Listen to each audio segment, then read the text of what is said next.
Great. And now we're on Insta. Perfect. Just playing the theme song. Okay.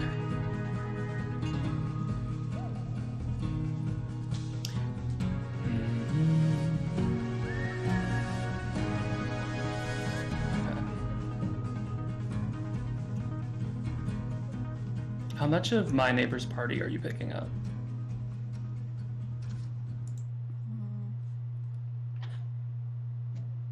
Not a lot.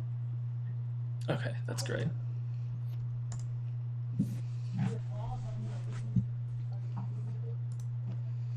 All right. We're live. I've got our cameras up. I got the thing up. The poll results Oh, up. great. It looks good. I'm eating chocolate right now, and that was probably a bad idea because I'm trying a chocolate for the first time, and it is so sweet. You're trying what chocolate? What's it called? This one from, like, Tony's. Did you say you're trying chocolate for the first time? I'm trying this particular chocolate for the first time. Oh, I was like, we need to switch the topic of our stream. Yeah. But it's, like, kind of melted and all over my hands right now. It wasn't a smart idea. Newt! Okay. Hi, Newt! Hello, Newt. Hi. You get to watch us write something live. It's gonna be kind of fun. Ooh, wait, JT, can you drop the, Oh, wait. Well, I guess we'll do that. Let me change the text to Courier New. What font size do we usually use? 12? Yeah.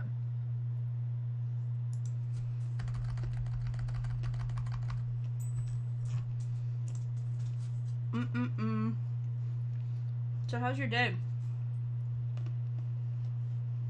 My day? Or Newt? Newt works too.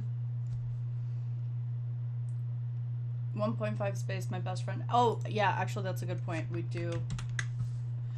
Do we do double space or 1.5? We do 1.5, right? I feel like we might have done double. Okay. Well, we'll see right now. It really has been one of the days of all time. Yeah. That's a good way to put it.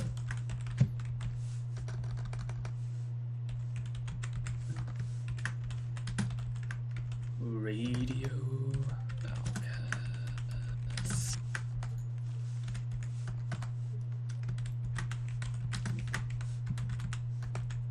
I misspelled my name for a second there.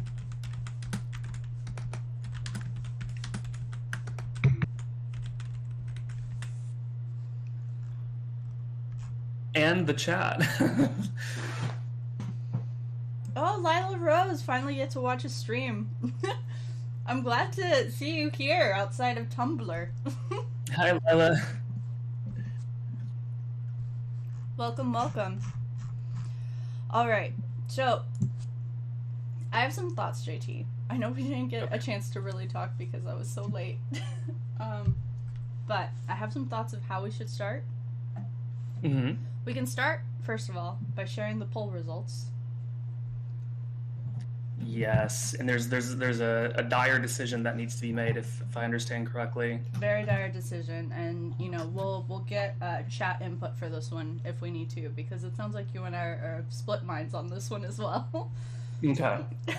And then from there, I think we can do two things, right?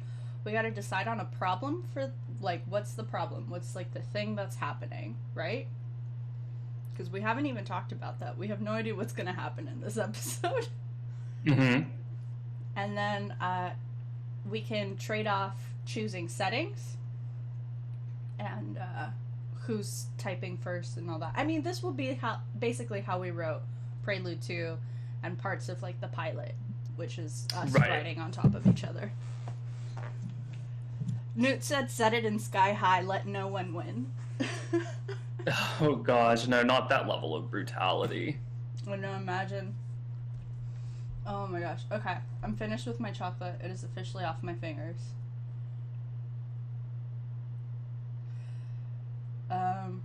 Okay. So here we go. We want to do the polls first, JT? Yeah. Okay. Do you want to go through them, or shall I? Should we trade off? I will happily read through them. Okay, question yeah. 1. If Radio Outcast was set in a high school, in an alternate universe, would you rather the story be in? We have a tie between a modern high school and a throwback high school. 7 votes for each. Fernanda, make your case. Okay.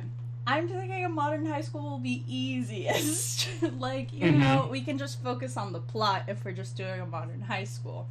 If we do a throwback high school, I'm a little worried I'm gonna get in my head about all the things we could include. Newt says modern. Fern knows why. It is because Newt texted me the model car that Jesse will drive and the type of phone that Charles will own. That's a different story. Wow. However, I do see the positives of a throwback high school. It would be a lot of fun. It would be a challenge as well. Make your case for the throwback.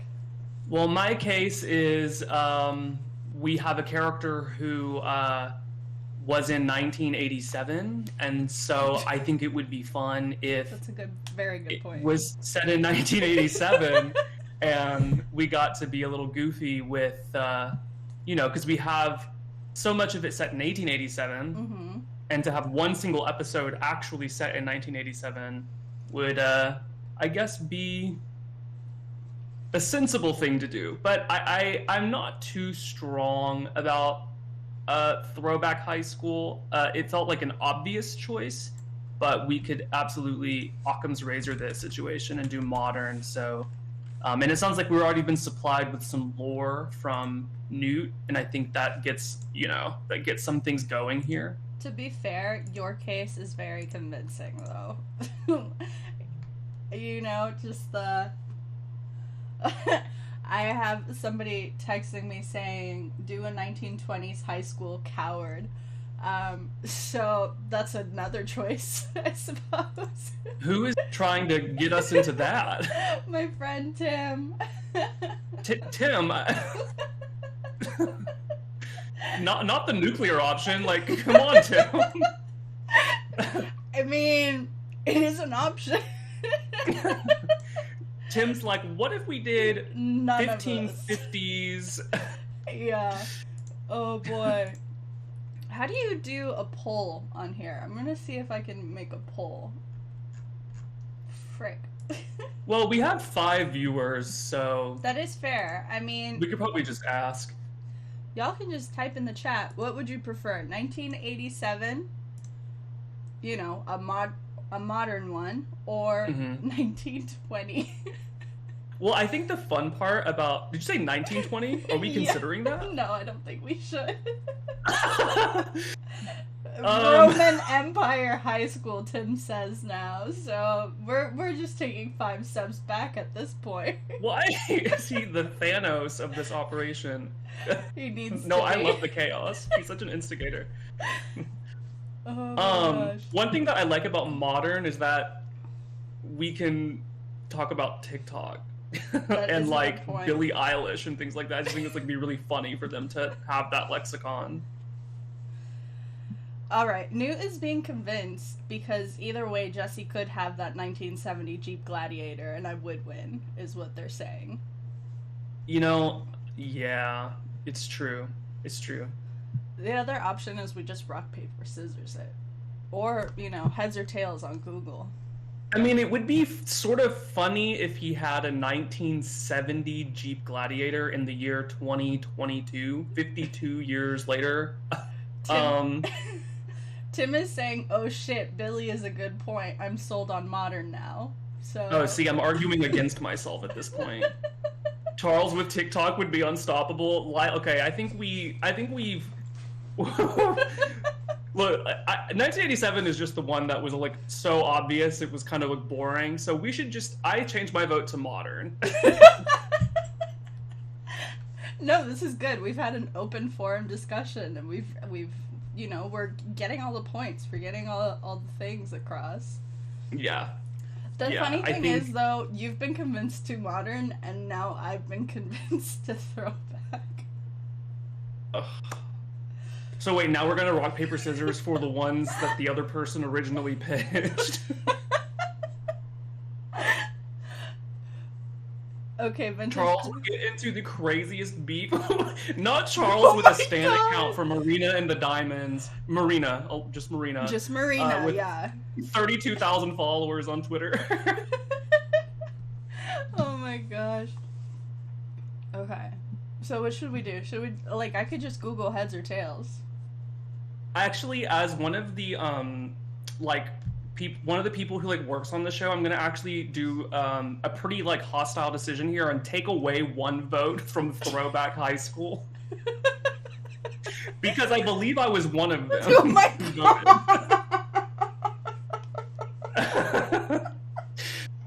So, well, the stream is starting off the right way in absolute chaos. so. All right. And then I'm gonna put 5 votes in Futuristic High School. No, I'm kidding. I'm kidding. You know, I really love. Did I misspell futuristic? Wow, that's so lame. Futuristic. You know, Griffin voted for Futuristic High School, and I'm very proud of him for that. Griffin's vote counts probably because he plays so many characters. It has to count at least 4 or 5 times. That's what I'm saying. Okay. So, JT, are you saying a modern high school then? That's where I'm at. You know what? Let's do that. Okay. So poll results. JT has given up his vote. So -1 Yes. equals 6. Yes, that is how polls work. Yeah. Famously. Famously, that's definitely how they work. You can just be like, Mhm. never mind. All right. Next poll. This one was kind of a landslide, not gonna lie. So we have, which high school character archetype do you think fits Helix the most? With the options being delinquent, which got 4 votes. I was actually pretty happy about that. Team mascot, my favorite, which got Mine snubbed. too. You fools! You fools! She could have wore a mascot outfit and walked through the halls. She could have been Coda herself. No, look. The audience knows the show better than we do because the transfer student is the like 1-to-1 story of Helix falling from the sky to Earth. Transfer student coming into high school. There's really no difference. There really is no difference. It makes a lot of sense. The chat. Newt is saying, actually, Charles is a wet blanket whippet of a man, so he would be a Lana stan. Lila. Yeah. The amount of times I've listened to Cinnamon Girl this past week, I don't even want to get into. Oh my god. Who is Lana? Del Rey. Del Rey, yeah. Lana Del Rey. Transfer student. Okay, so we know which one Lila voted for. Transfer student wins. Alright, JT, you gotta read the next one, which goes on the 2 page. High school character archetype do you think... Oh, we're gonna slowly reveal... Oh. Mm-hmm. Which high school character archetype do you think fits Charles? School reporter, 3. Hallway monitor, 3. And the most... And because this episode couldn't be a comedy without a little bit of horror, oh my God. We got Drama Club member with 6 votes. Newt said I won. I can say that because I was in Godspell the musical. I can God. I can make fun of theater kids. Yeah, you because it had to can. be in Godspell. So wait, Newt, do I have your permission to read the text you sent me specifically about the drama student thing? Because Newt had some very poignant thoughts about Drama Club member Charles. Oh dear. Yes, I mean, I give it's not my permission to give, but yeah, Newt gave the permission. Newt said do it. Okay. Newt said, Drama Club tenor in that light wash skinny jeans corduroy with the Sherpa colored dress boots combo that means he's figuring things out. And then added, guy who talks a little too much about Aaron, I can't pronounce his last name, you know, the guy who played the dude in the movie. Anyways, in Moulin Rouge, he's like the most recent guy who was on Moulin Rouge. Let me... Here's the thing. I can just Google shit and show you. Yeah, let's see this. Let's see this person. This dude. He was in Les Mis in the adaptation, the film adaptation. But he was also on Moulin Rouge. Is this a famous person? Yeah, he's a theater kid. If I saw this man walking down the street, I would not be able to tell you a lick of information. I'd probably be able to tell you. He won a Tony by default? What the fuck? That is hilarious. Okay. And then Newt insists that I read the long one, which is the funniest. Okay. As someone who braved high school theater for 4 years as both tech and actor, Charles Osgood type of guy to claim he hates improv games and then get way too into Zip Zap Stop. Charles Osgood type of guy to complain about people missing their cues, then miss the only solo cue his low-tier supporting character has in the entire show because he was backstage defending Leah Michelle on Twitter. Charles Osgood type of guy. I agree with the Leah Michelle read. Yeah, that one's really true. Charles Osgood type of guy to leave in the middle of strike right after pizza is served and hope no one notices because he doesn't know how to use any of the power tools, so he knows he'll get stuck with scraping spike tape. Yeah, he did not help with tech at all. There's no way that Charles did tech work. Lila said, I chose school reporter because he is so nosy that it would fit him, but drama club member is a given. Lila, I'm with you. I was all about that school reporter, but the thing about being a drama club kid is they think that they can be school reporters as well. Oh my gosh. Yeah. So that Aaron guy, he won the Tony for Moulin Rouge because he was the only guy nominated because of COVID. That's amazing. Honestly, go off. Yeah. That's how you take care of it. All right. Final one. And this one was like a really close call, actually. I was surprised no one voted for Jock, but that's a different thing. Which high school character archetype do you think fits Jesse the most? So we got Jock with 0 whole votes. I forgot to add the 0, but there it is. Wow. Yeah. And then this one was a close call. It wasn't until like early afternoon today that it was finally decided which one would win.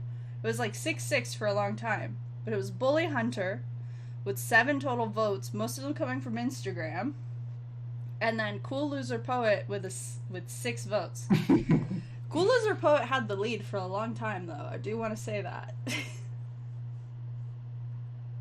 Wow, I mean, they're playing themselves. I mean, this Basically. Is not, it's an alternate universe, but not really. But not really. Just the setting. The setting. And that's kind of all we really needed, /wanted. That's all we needed. Though, again, I would have loved a high school mascot, Helix. Hey, I mean, she's a transfer student. She could become a high school mascot. Maybe. We are the creators. We do get to, finagle our own opinions into it. Exactly. Alright, so there we go. So, the way we have it is it's going to be set in a modern high school. We got these people who are clearly all outcasts. I don't think you go around hunting bullies unless you, I don't think the, big man on campus, popular kid, I don't think Zac Efron is a bully hunter, I could see it. I could see Jesse having being a popular guy, and then he has an awakening and decides to hunt bullies. That's a good point. Could be. But he wouldn't, though. So I can see it. I didn't say it's an accurate thing to see. Newt said Jesse has to hunt bullies because some guy in the school is defending Leah Michelle. Jesse has no concept of who Leah Michelle is. Yeah, no. Jesse's just I don't know. Somebody's Glee, and he'll be like, the word? Happiness? Is that a character in a book? Yeah, his pop culture knowledge remains pretty minimal. Yeah, pretty sure about that. Okay, so now we gotta come up with a problem. So, do you want to... Should we, like, brainstorm on here? We could do that. Let's see. Problem. So, well, we have three situations. We have the bully... So, I mean, the transfer student, like... I think that's pretty classic. Like, you know... We got to introduce her as the transfer student probably on the day she arrives. Otherwise, like, why are people still calling her the transfer student, you know? Okay, so it'll be the day that... Okay. You know what? I'm just going to change that to brainstorm. So, we'll say Helix has just transferred. Is it, like, mid-year or beginning of the year? You know, it has. I think it has more punch if you transfer during the school year, like not at the top when there are other people who are coming in for the first time, but like you're kind of joining in the middle of the year for some sort of funny reason. That's a good point. Middle of the year. Would that be like...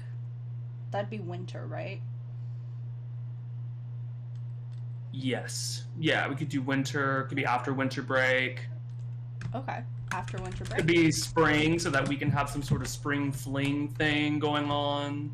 Spring, just in time for the spring fling dance. Those are good options. Okay. Helix is just transferred to the school. Charles has somehow made Roy Matthews in this universe pissed off as well. I would like to see that because I think it'd be funny if they meet by circumstance as usual and somebody in the... Lila said Jesse constantly saving Charles's butt, and I think that's a great idea. Yeah, Roy Matthews is a school bully. Yeah. Roy Matthews, school. Do you see how long? Did you see how hard we tried to make Charles a true villain yet again? And within the first 10 seconds, we made him sympathetic. Yeah, we cannot help ourselves. Always, we have to figure out what he does to piss him off, though, and it has to be pretty like he kind of deserved it.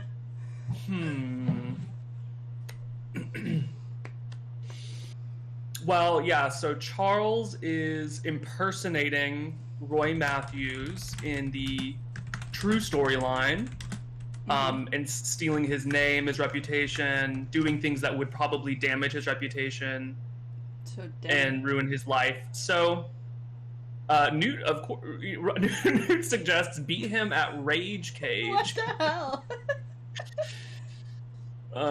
No idea what that is. Me neither.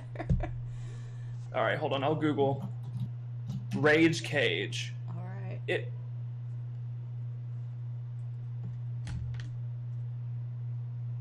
Rage Cage is a very versatile game that features teamwork, racing elements, and even strategic gameplay. And then I scroll down and it's a drinking game? What is this? You'll need plastic cups, ping pong balls, and plenty of beer. Newt, did you write this article? Because the way it's unfolding is... Hold on. This could be good. We could start the first scene at a, at a crazy 10 Things I Hate About You style party. And that's where the transfer student shows up. And they're like, oh, I'm the transfer... Oh, I love this. I love it.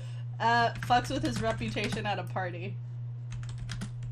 Oh, Charles stands on a table and just says something. I don't know. Yeah, but, like, stands on a table is absolutely correct. He probably has, like, this whole soliloquy about Roy Matthews. Like, this this roast that comes out of absolutely nowhere. And everybody's just like, what the fuck? Okay, perfect. But how does he get this information? Did he already have it before, or do we have something happened at the very beginning, and then Charles immediately takes that or does something with this information he has. Well, we don't want this to be too long, right? So I think he probably already has the information.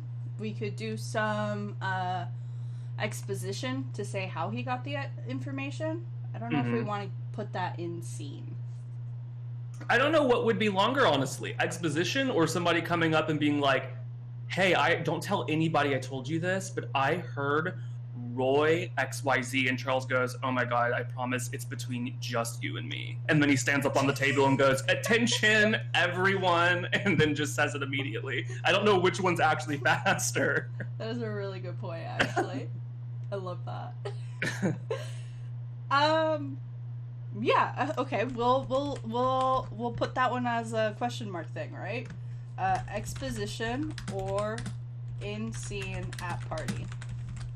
Right? Why am I misspelling everything, bro? Okay. Now, Jesse.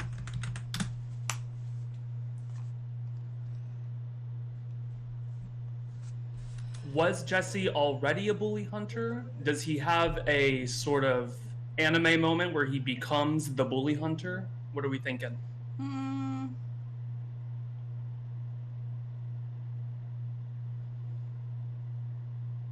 I think it would be kind of funny if it cuts from Charles's perspective and then it just has this melodramatic music and it's Jesse being like, I've always wanted to hunt bullies. Like, just cutting right to the chase, you know? Like... Oh my god, when I put down Bully Hunter, I was also thinking about...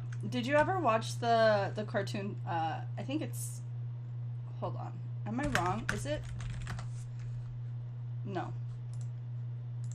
Unless I spelled that wrong. I spelled it wrong. Fillmore. Did you ever watch this? I'm showing my age. Ooh, let me see the pictures. No. Really? So it was like this Disney cartoon that was, what's it called? They're like class monitors and stuff, and they just go around trying to like solve people's problems. I'm not saying he's going to be a class monitor because we gave that option. Ooh, Lila has a good suggestion. Maybe Jesse is asked by another student to get back a personal item by a bully who will be at the party. That's actually really great. He's got a he's got a request. He's got a mission. Has a mission to retrieve a student's personal item that was stolen by a bully at the party. I love that. This is why chat input is very important. Absolutely. This is good. This is great. As always, he's swept up in Helix and Charles's problems. Yes, absolutely. Poor Jesse, he wants to get this item back. That's all he needs to do is get this item back, but he gets brought on this 14-hour journey with Helix and Charles instead. Whose item?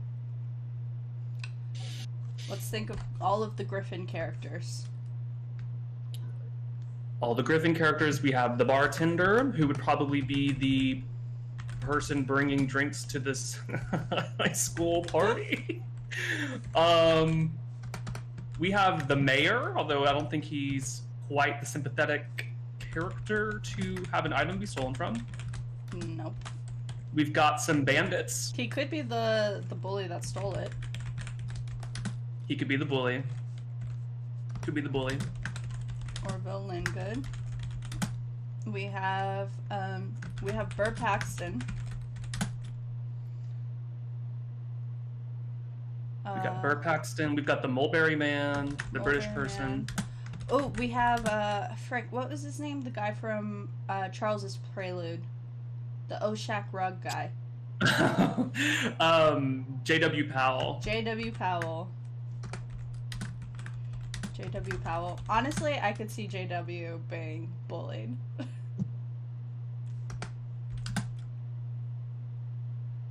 Mm, and we got Mata.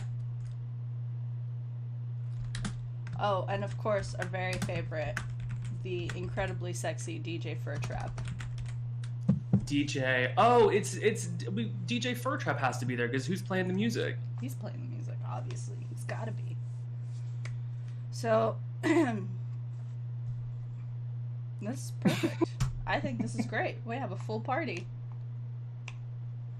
Okay, so we know how it's basically going to start, right? Helix being introduced to the different cliques.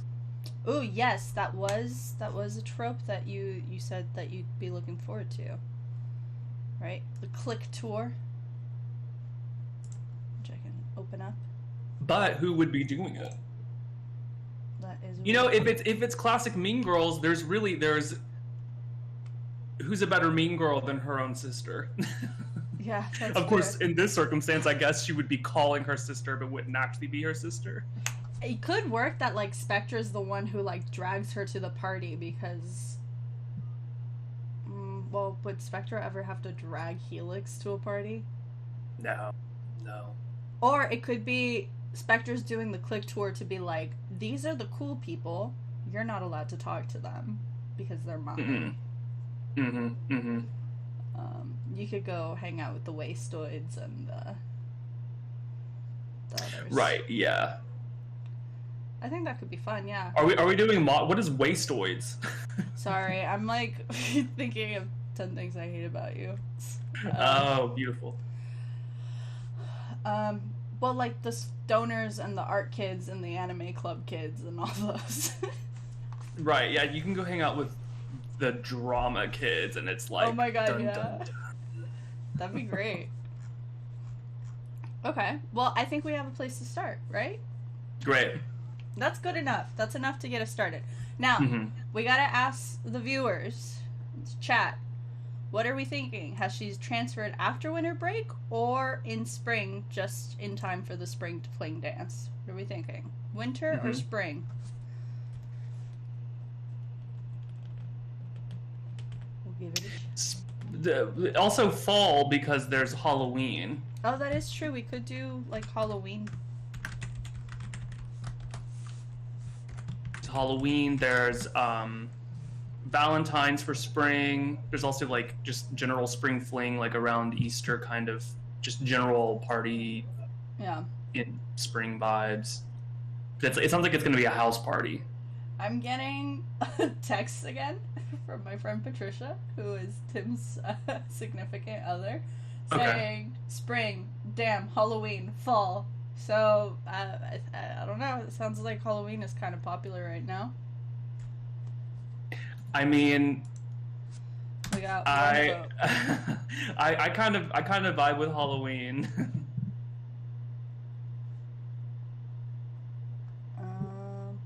I kind of like Halloween, to be honest. Yeah, unless anybody has anything to say in the chat. Oh my god, I got a text from Tim a while back that I didn't see, which was Rage Cage in high school. So I had no idea what that was. That's actually great. Lila's saying Charles being dressed as the Phantom of the Opera. Oh god. So I think that's 2 votes for Halloween. We may be doing Halloween. Is this a Halloween party is the question. I mean, yeah, we're really getting Mean Girls to be our primary our primary inspiration here, but that's fine because Mean Girls is great. I like Halloween. I'll put my vote toward Halloween too. You know what? Me too, because we could actually have Helix dressed up like Donna Summer. Amazing, absolutely. Right? Yeah. And Jessie is dressed as some obscure historical figure that no one except him or him and the person he's dressed up as has ever known. Obscure historical figure. Well, that one movie just came out, the one that had like Nate Love and all those cowboys in it and stuff. He could still be a cowboy. Oh yeah, absolutely. Idris Elba played like the bad guy. It'd be funny if he dressed up as Idris Elba's like cowboy character. That was a good movie. Did you ever watch it? What's the movie? I forget what it's called. Netflix cowboy movie. I'm so bad with titles. You know this. Oh, The Harder They Fall. Yeah. The Harder They Fall. No, I have no idea what that is. That's lovely. It's got Regina King. She was freaking amazing in it. Yeah.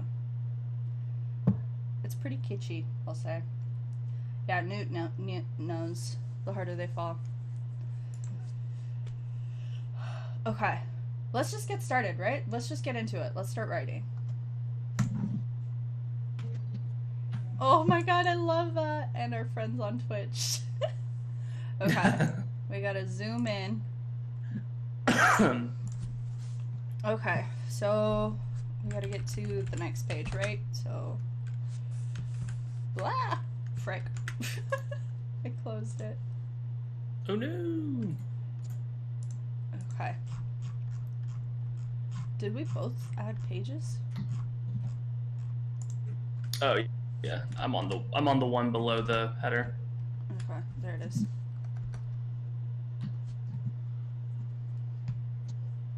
I'm assuming we'll be able to pretty up the format whenever we're done later. Yeah.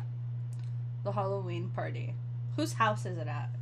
Is it at someone's house? Okay. So it could be Fur Trap's place. It could be Spectra, who is like, "Oh, I'm so glad you came," and then I don't know, but she would. But why would she also be? Usually, the people who host these parties are like very impartial, sort of like, "Hey, what's up? Come in." That is a good point, but it could be a bid for popularity. Oh, Spectra's is? Yeah. Yeah, she's like, I only invited them because, I want their vote for prom queen. Yeah, or something. She's already late to the game, and she needs as many votes as possible. Mm-hmm. I can see it, because then that gives a lot of just like quick lore about why she's walking through the house so easily and kind of pointing things out. I love that. Okay, yeah, let's do that. Spectre and Helix is a vote, right? So are they going to be literally be sisters in this storyline too, or are they going to be like sisters? Like, hey, sister, but like because it's like Spectra being, because then if Helix is being introduced to her own house where there's a party in it and all these people, I feel like we'll have to do a lot of legwork to explain why that's happening. Was she being introduced to the house, or was she being introduced to the people? Well, the people in the house. She's like being walked around her own house. Mm-hmm. That's a good point. So I'm just thinking about like what the quicker option is, and I'm thinking it's. Go ahead. A quick option could be that they're either half sisters or cousins, and Helix just moved in.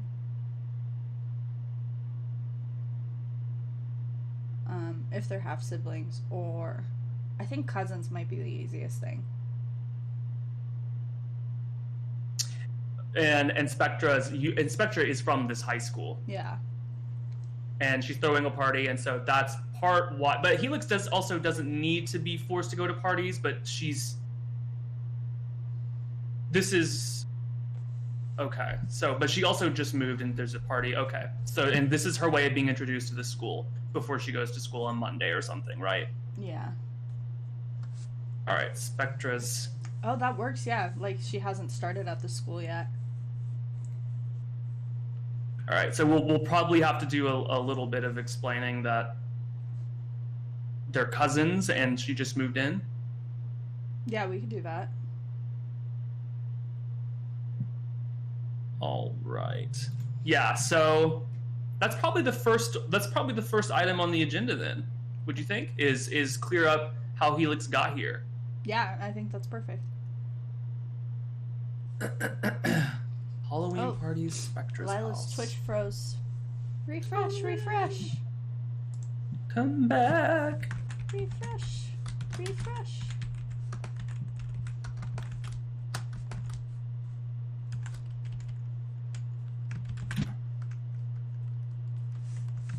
So, They're back. welcome back. Helix? So, yeah, let's have Helix. I mean, yeah, we should have one of the pro tags be the first voice. Or we could start with Spectra, you know, do that, like, zoom out kind of thing, you know? Mm-hmm. Nah, let's do Helix, you're right. Helix. And, you know, as far as sound effects and things goes, I think we can figure, unless we need something in for like a queue up, I think we can get the ambient stuff just a different time. Yeah. So, Helix. We got, what are you thinking? Question. Are we doing any narration in this episode? I like kind of want us. I kind of don't want us to. I think that'd be fun. I was thinking that too. I was just like, should we just like try not to do any narration this episode? And like part of leaning into this like comedy moment is that Helix is gonna be like, yeah, like, I could just see her, you know, being like doing the exposition in Seam, so it's kind of like a little, a little twee, but like that's okay because it's a parody episode. Totally. Here, I'll just do party sounds. Okay. I think that's enough, right? Yeah, we know, yeah. Okay. This is the hard part. How to start. Helix is transferring in from a different school. Why was she transferring? We'll need to figure that out.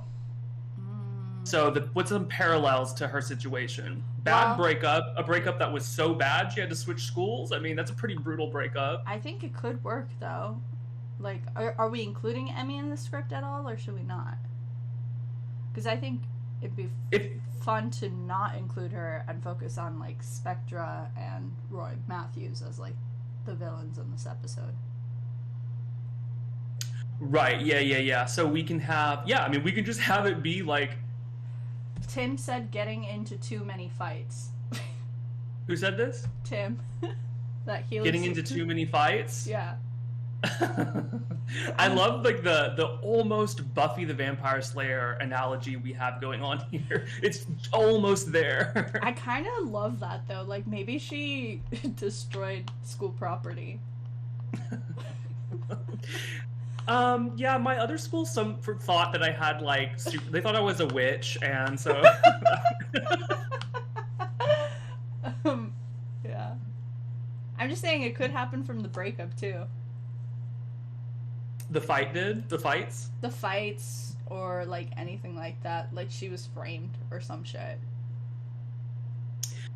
Oh, I mean, a classic thing is she had a bad breakup, and Olela suggests something might have happened with her mom, which would explain some things about why she's living with the cousin. But Helix and Emmy having such a bad breakup that Emmy spreads rumors around the school that makes it insufferable. Helix can't even go to that school anymore, which kind of parallels with what's happening in the show. Yeah, in the show. Yeah, I do think that works. Okay. We're starting mid-party, right? Yes. So, and if Helix is about to start getting introduced, then is she leaving her bedroom for the first time in the middle of the party? And that's why she's just now being introduced to the people in the party.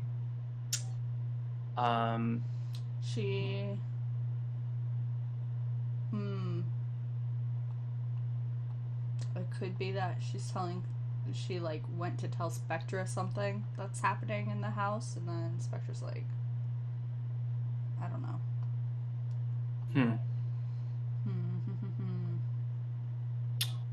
Yeah, so it's A, it's her own house. Yeah. But B, the party's already been going for a while. Yeah.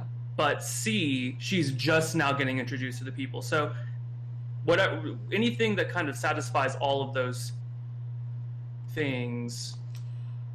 It could I mean, be can it that... be that? Sorry, go ahead.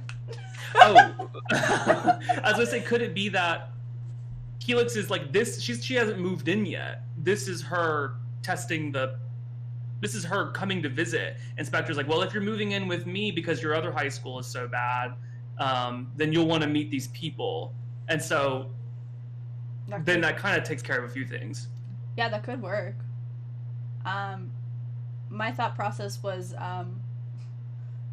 it could be that she wasn't told there was a party and she just arrived. Wait, do that.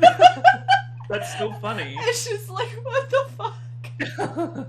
She walks out, she's like, Spectra?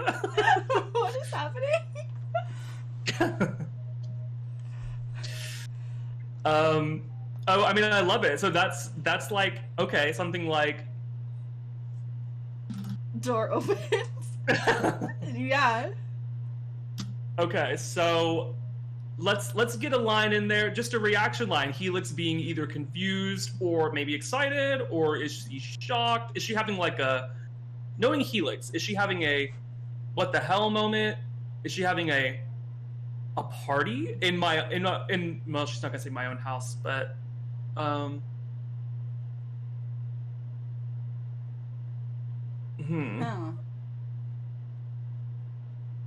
It could be that she's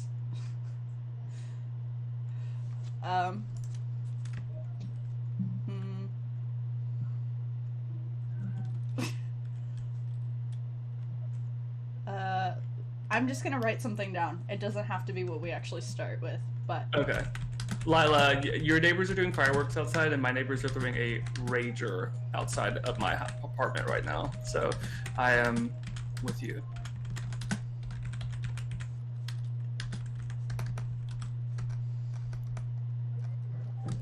I don't know. Like, Helix went out for food or some shit, and like Spectre didn't fucking tell her that this was about to happen. It was just like, yeah, no, that's like, I don't need anything. Oh, so she's coming back from some. She's not coming out of her room and seeing that there's a party. I think if she was coming out of her room, that'd be kind of... It'd be funny, because it would imply that she's a very deep sleeper. She has her music on too loud. I mean, she is the god of audio. But she was her headphones were on too loud or something. That's true.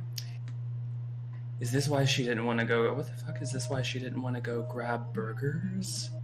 Yeah. Do you just want to put Spectre's name here? Oh yeah. What if to take care of getting the thing off the ground, we have literally just one, maybe a closer as well, but we have one narrative, sort of like, kind of like a, kind of like a teen movie where it's like, have you ever come home, or like, have you ever went out to get burgers and your cousin tells you that she can't come with you because she's got plans, and then you come back to your house and you discover, oh, she was throwing a party? That's how this began, and you'll never guess how this ends. Like that, and then we're in, and then we don't have to explain anything. That kind of thing.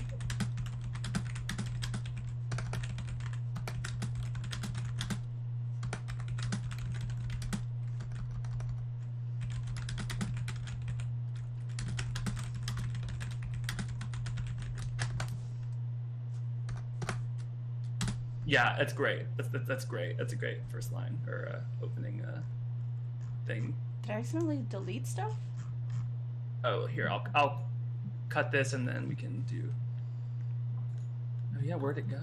That's so weird. Can you control Z? Yeah, it was me. Oh, okay. There it is. So we are doing narration. Yeah, one at the top and maybe one at the end. We'll see. Perfect. Okay. Copy paste.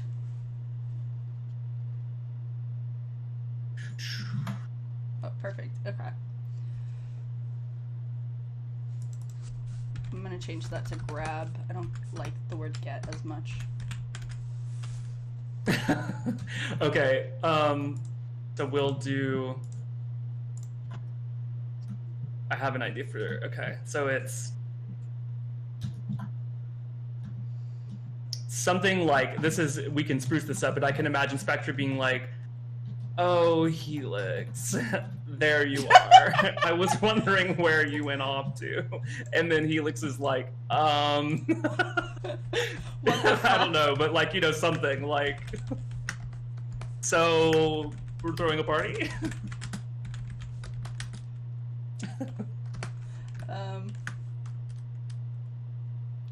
I could see it be, funny if so Helix's reaction, she's like, what the fuck and whatever, but this is too obvious. Yeah, like Helix, like, I could see Helix be like, what is the occasion Spectra's hosting this party? What is Spectra's like, "Oh, I figured," this takes care of exposition. Like, Spectra's like, "Well, I figured since you just moved in, since your old school hates you, I'd figure, this is the way to get to know everybody." And Helix is like, "So you threw a party for me, but you didn't even tell me." Something to that effect.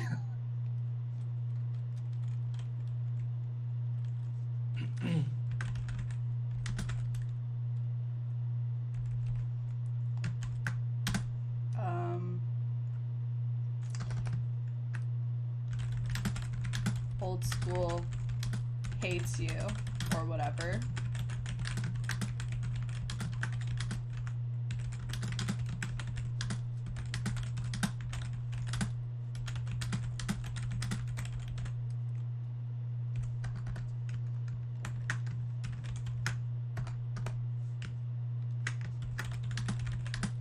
Through a party.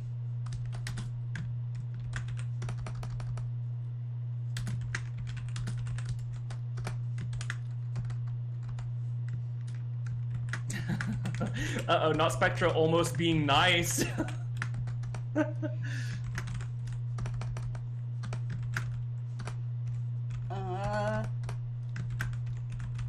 Sure. Oh, sure, it also happens to be on Halloween.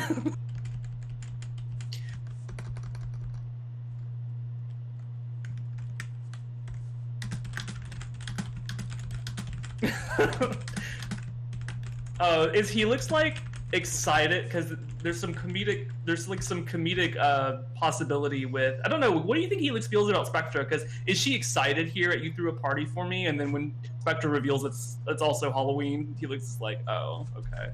Or is Helix and Spectra's relationship more like they tolerate each other as cousins? I think they tolerate each other. Okay.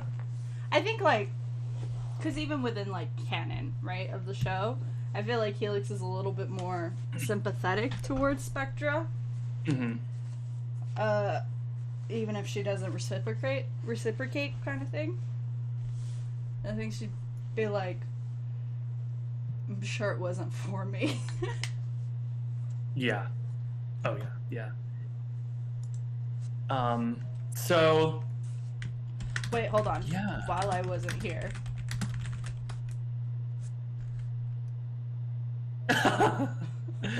I love it. Okay, so like, what information do we have so far? Party. We have party sounds.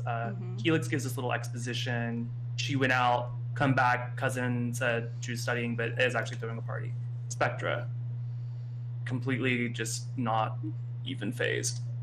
I'm throwing a party for you, Helix. So Helix realizes that a party is being held and that it's for Halloween. It also is happening at her house that she now... So that's the thing that maybe that's the thing that we take care of. I guess it could be at any point, honestly, in this scene. Yeah.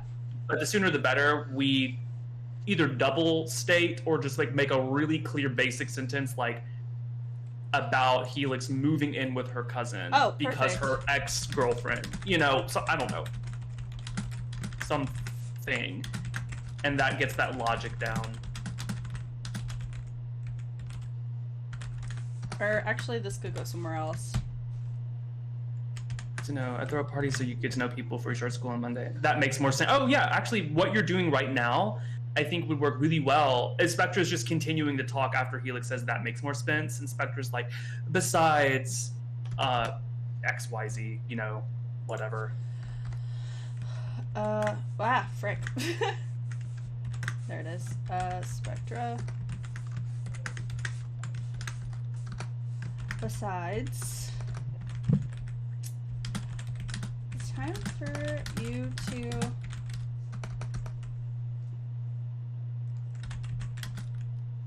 meet someone who isn't that cheerleader.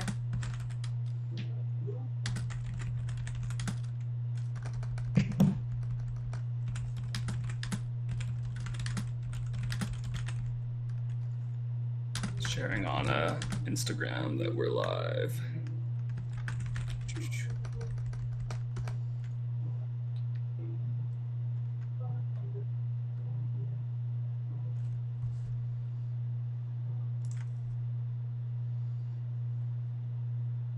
What are they listening to out there? Can you hear it? Yeah, I can. Oh my gosh. Should I play like some music? Maybe. I mean, look, my neighbors are not stopping anytime soon. They're texting me, "Can you come take a group photo of us?" I'm like, I'm kind of in the middle of something. Yeah, I'll get some Streamlabs playing in the background. Okay, sweet. That makes more sense. Besides, it might be about time for you to meet someone who isn't that cheerleader who you say ruined your life, right? Something like that? Yeah, and then... Yeah, like, so I guess, yeah, at this point, Helix is like... Yeah, I mean, I guess she's still somewhat appreciative, even though it's clearly a Halloween party. But yeah, like, maybe Helix finished, like... Because it's almost... I feel like it's almost very clear. Helix says something like...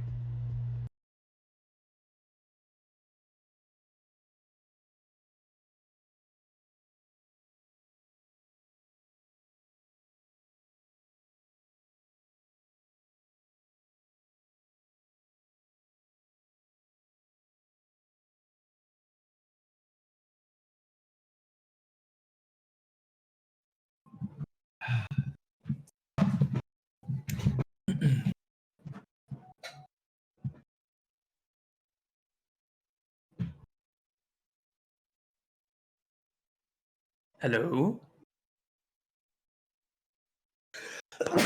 Excuse me. I can't hear you. Can you try speaking again, Fernanda?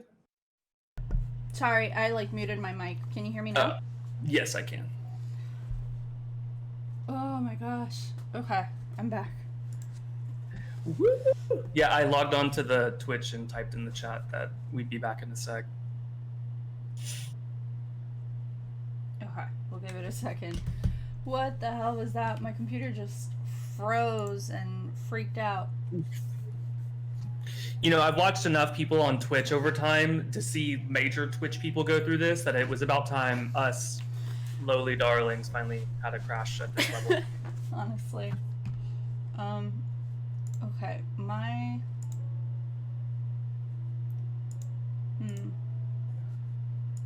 I gotta get the window capture as we're waiting for folks to come back.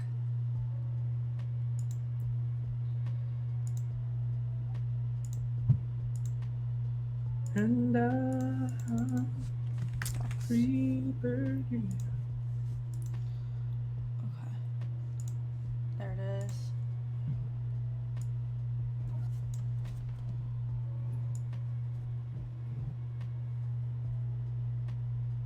It gives me a moment to set things back up.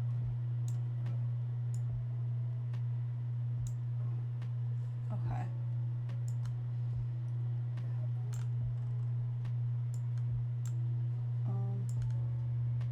Very bottom. There it is. Okay.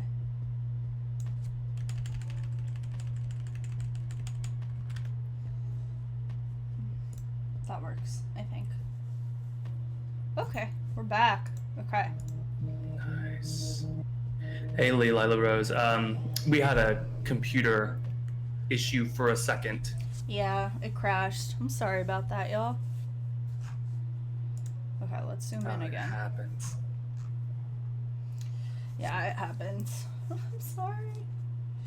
Oh, that would have been a good moment for this. But we're back now. Oh boy. Okay. Well, hopefully folks start trickling back in.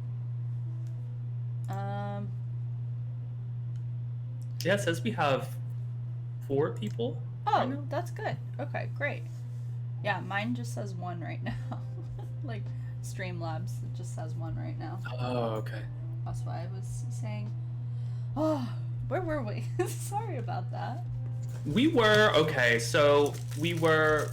Oh, Helix sort of mentions that the reason, or she finishes the sort of the background of how she's here by saying something like, Spectre saying the cheerleader who ruined your life. Helix says something like, yeah, it'll be nice being at a school where there aren't hundreds of fake rumors about you or something, whatever. So we take care of how the ex-girlfriend ruined her life and the fact that she switched school districts, and that's why she's over here now. Something with those elements. I don't know if the wording is perfect, but okay, I think that works. I think do you want to start typing that out, and then maybe let's see where Spectre ends, it could be a moment of her being like, Helix. Never mind, I'll tell you in a second. Oh, okay. Helix, am I on bold? Yes.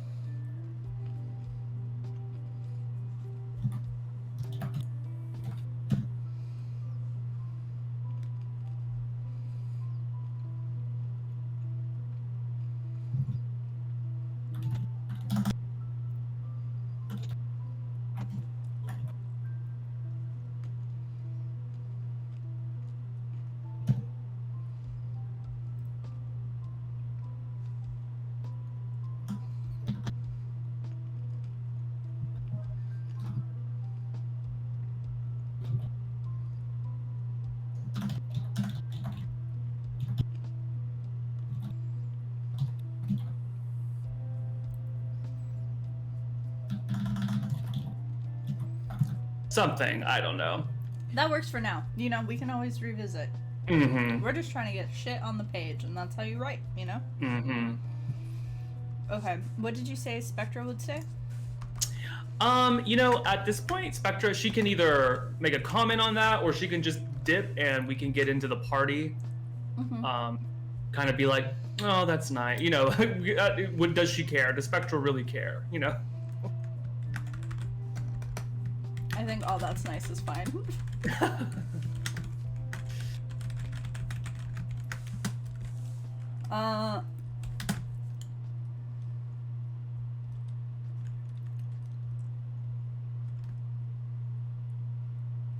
Should she offer doing the click tour? Yeah, offer or that's what she's doing. Spectra can. Okay, I think just have her start doing it. I'd love it if the click tour ends at the kitchen or whatever, and she's like, and that's where you can get a drink and figure out your social life by yourself. All right, bye. Oh, so Spectra's just kind of leading her. Spectra's just saying okay, this is that piece. Basically, I think it'd be good if she's just taking her because she's also walking in that same direction or something. Mm-hmm. And she I think it would work if she leaves her at the kitchen, which is where the drinks are, right? And then we can switch over to Charles. Right. And Spectra is like, I'm gonna be outside, I don't know, smoking pot with people that matter. Oh, there's a new a hot guy. We can have Salvador be like, oh, and also the new hot guy Salvador is outside smoking, so I'm gonna go join him. Yeah, and end it with her being like, don't follow me. I think that it'll be yeah, do not follow me. Yeah, Spectra's going off to get into some mischief. Okay, I like it. Yeah, so Spectra, let's get that door closed because we have the door open. It sounds like they're standing in the doorway having this little conversation. So I guess Spectra says something to the effect of well, let's get you let me show you who's who, something like that. Door closes, and then Spectra starts walking through, and we have her talk about the different cliques. Yeah. Okay. Should she make a comment that that reveals that Helix is in costume and they're all in costume? Oh yeah, absolutely. Okay. What should she say right here? Follow me or Donna Summer or something? I mean, couldn't this even go earlier? Because we That's a good point. So but okay, you threw a party for me while I wasn't here. Well, so that needs to be the reveal of Halloween. Probably no. Oh, but then Helix if Helix is wearing a costume, then she would have known about the party. So she might be the only person, which is different from the OG plot, because in the original plot, she's the only god on Earth. And this one, she's the only one not in a costume at a costume party. That works, yeah. Yeah. And it turns out she's... Okay, how about we start at the very beginning? Have you ever gone out to grab burgers and your cousin tells you she can't go with you because she's studying, even though it's Halloween, and you come home and it turns out she's dressed as blah blah blah hosting a rager and you weren't invited? What do you think? It's a lot. It is a lot, but if the like style of that opener is breathless and kind of quirky and like then I think it can work. Okay. Should I include even though it's Halloween, or should I like leave the Halloween for later as it's revealed?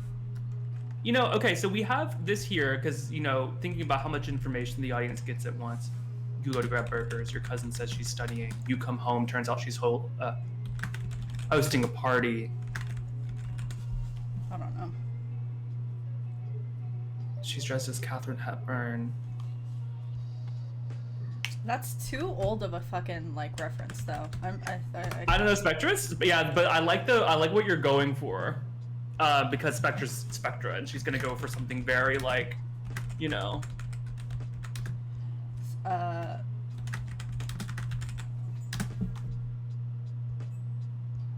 I'm just thinking of redheads. That's my problem right now. I love this. I'm thinking about that you weren't.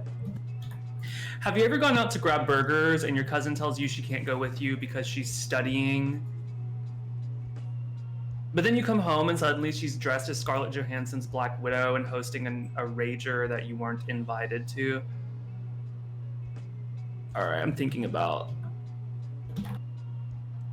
hosting an absolute rager that you weren't invited to. I love the flow of this we gotta stamp it in. Have you seen the TikToks that's like, put a finger down? Put a finger down. And then it's somebody who gives the longest story. Yeah, it's like, put a finger down if you've ever forgotten your car keys. Put a finger down if Wait, can I request that we do you want to start it off joke? like the fucking... And so the first two is like, okay, it's Helix talking to the audience like, hey, I want to play a game with you. The first two are like things that everybody's kind of done, and then the third one is that. Okay, yeah, it is a modern high school. Okay, so what are the first ones? So she's like, oh, I love starting with put a finger down. Oh, I love that. So funny. Okay, put a finger down if you've ever had maybe it can just be her story, sort of. Put a finger down if you've ever had a really bad breakup. Okay. Put a finger down if I was gonna say something like put a finger down if you need to have music in your headphones when you're walking. Like start with some... Yeah, absolutely. God of music, God of audio. Yeah, we got to get that in there. Put a finger down if you need to have music playing in your headphones when you're walking, right? Put a finger down. That's not a question mark. Put your finger down if you've ever had a really bad breakup. Put a finger down If you've ever, do you think Helix should we just assume the audience has an understanding of Put a Finger Down? I feel like everybody kind of. I would think so, right? Yeah. Put a finger down if you need to have music playing in your headphones when you're walking. Put a finger down if you've ever had a really bad breakup. Put a finger down if you've ever gone out to... Okay, so I'm thinking... Because I'm thinking about, like, how do we have that be... I think these might be too long. I think they need to be shorter. Yeah, let's say, put a... Like very simple, basic ones. Like, put a finger down if... Because it's supposed to be about revealing things, right? Like, so... Put a finger down if you unironically love Nickelback. Like, you know... Well, it's not just about revealing things, right? It has to be relatable at the beginning. What, the game is? Yeah, the put a finger down thing, it's... Because I thought the reason that you play the game is because you're showing something that's, like, kind of like, put a finger down if you've ever passed out because you were drinking too much, like, that kind of thing. It's like, yeah, okay. Yeah, it's like extremities or like funny things that people have done, but it's relatable. Oh, you're thinking about the game instead of the TikToks. I'm on the TikToks. Yeah, so this here is like the TikTok, right? Right. And then this here is like the classic game, and so that's where she kind of switches into this like absurd. Did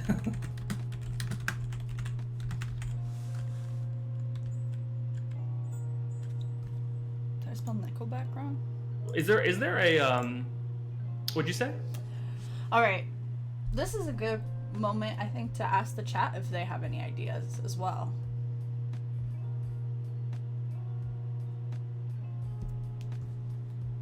As we work through this, though, because we can keep working through it.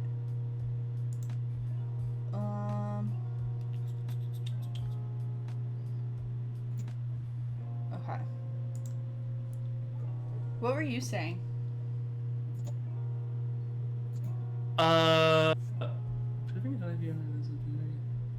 mean, I kind of like where it's at, you know? Yeah, I think this works. Yeah. Oh, I was going to say, do we want to do Nickelback, or is there a more 2020 friendly kind of This is more universe? 2010. Yeah, like a more memed, you know. The Chainsmokers, exactly. Yeah, I think that's the move. Is that like 10 years old though? I'm a little worried that's still a little age. Oh, I mean, like, yeah, I mean, I don't know who. Yeah. People ironically listen to. If you unironically listen to. And if you unironically enjoy listening to elevator music, if you unironically enjoy listening to the music they play when you're on hold, I think hold music works, yeah.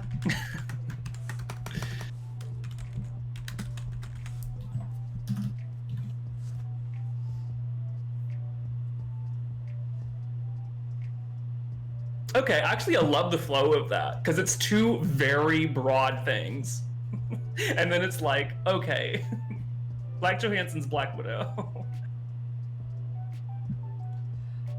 Tim says unironically listen to anime openings. Put a finger down if you unironically enjoy listening to anime. Anime like just that, like over and over, the intro songs to anime. Yeah, absolutely. I Put a finger down really if you like unironically enjoy listening to the intro songs to animes on repeat or something. Yeah. Anime opening songs. Yeah. Yeah, if you unironically enjoyed listening to anime, let's say intro songs on repeat. Yeah, that works. I love that, Tim. That's really funny. That's something I'm guilty of.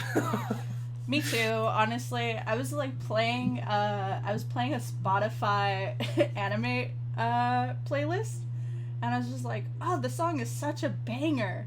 Why do I recognize I was like, I recognize it, but what's it from? Fucking look it up.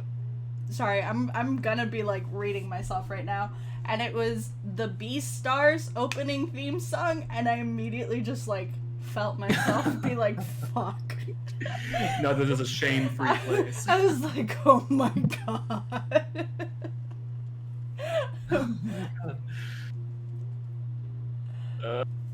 Okay. Oh, yeah. Oh, I love it's so it's funny, and it's like it gets us to where we need to be. With perfect. this. Put a finger down if you unironically enjoy listening to anime intro songs on repeat. Put a finger down if you've ever had a really bad breakup. Put a finger down if you've ever gone out to grab burgers and your cousin tells you she can't go with you because she's studying, but then you come home and suddenly she's dressed as Scarlett Johansson's Black Widow and hosting an absolute rager that you weren't invited to. Should we do one of these things? Yeah. Jay's really good at those probably too. brackets, right? Oh yeah, that's a brackets one. Okay, then Spectra. Oh, Helix, there you are. I was wondering where you went off to. Right, so, since your old school hates you or whatever, I figured I'd throw a party so you could get to know people before you start school on Monday. Since your old high school. Perfect.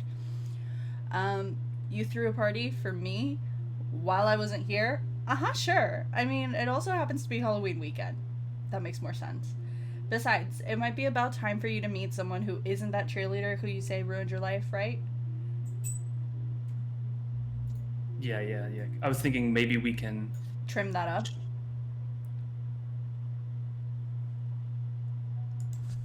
It's time. Yeah. Oh yeah, it's time. It's time to meet someone who isn't that cheerleader who you say ruined your life, right? Yeah, it'll be nice going to a school where there aren't thousands of evil rumors about me. If there's one compliment I can give Emmy, it's that she knows how to spread a lie. Aw, that's nice. Anyways, follow me. Or don't. No, follow me. Okay, so. Anyways, follow me. Door closes. Party sounds louder. Perfect. Now, we're gonna do the click tour. So on TV tropes, this is the click tour information. Right? Okay. The Janice E. and Mean Girls quote, where you sit in the cafeteria, is crucial because you got everybody there. You got your freshmen, ROTC guys, preps, JV jocks, Asian nerds, cool Asians, varsity jocks, unfriendly black hotties, girls who eat their feelings, girls who don't eat anything, desperate wannabes, burnouts, sexually active band geeks, the greatest people you will ever meet, and the worst. Beware of the plastics.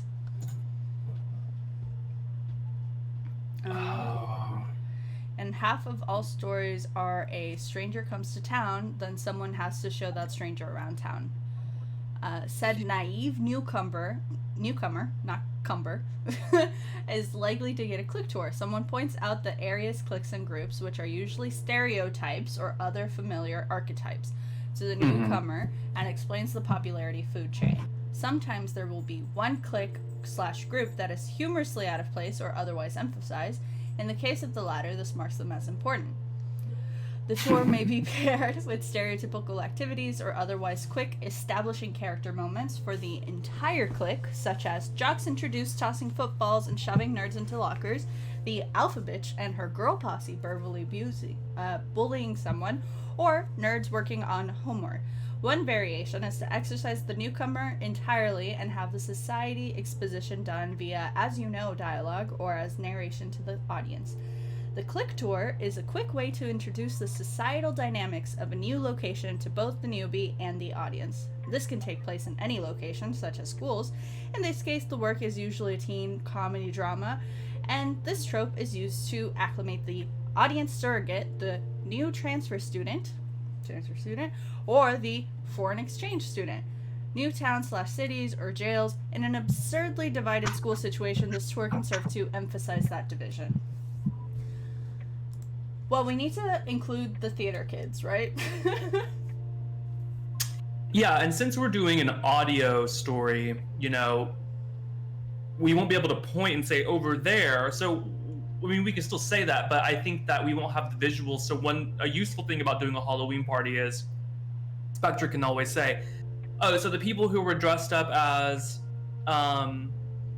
you know, XYZ, that's clearly the band kids, and the people who are dressed in their football uniforms at a Halloween party, the football players." You know, so like I can see we get descriptions of what people are wearing at the Halloween party. Yeah.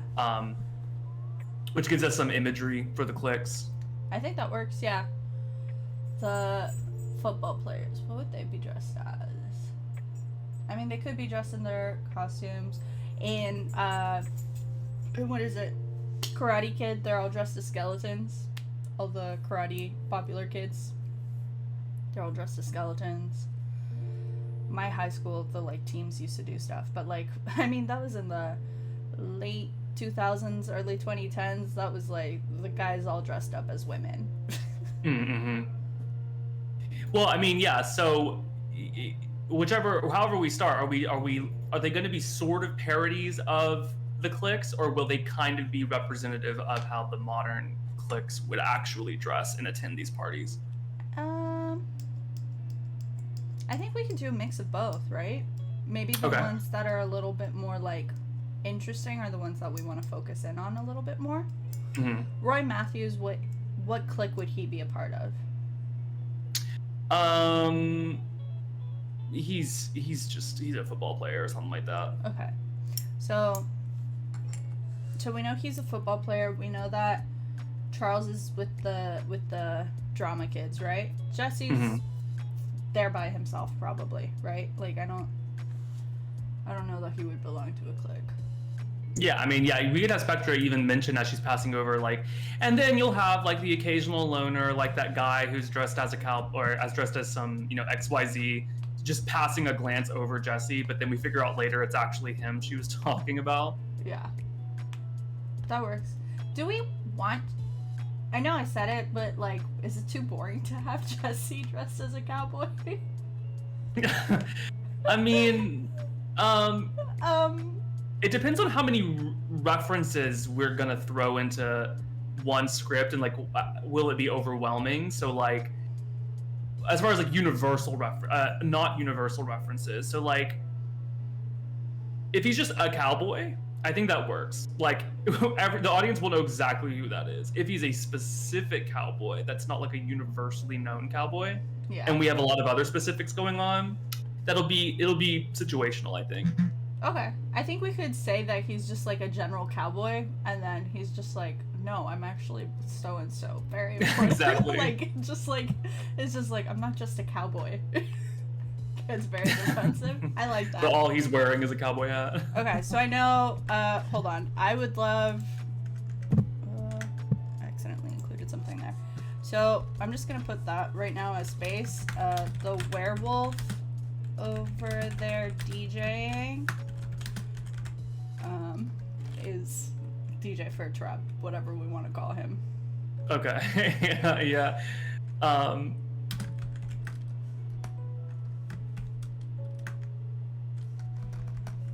Was actually named DJ. The werewolf over there DJing isn't actually named DJ. He's with the. I don't know. He's with like the. What I guess he's like with the werewolf. So. With the journalism club, I don't know with who. I mean, if we're doing like quick association, like he's like with like the techno headbangers, you know, like he's with the like party, the EDM crowd. I don't know, like those people. He's with the EDM crowd. Okay. Dylan John's Fur Trap.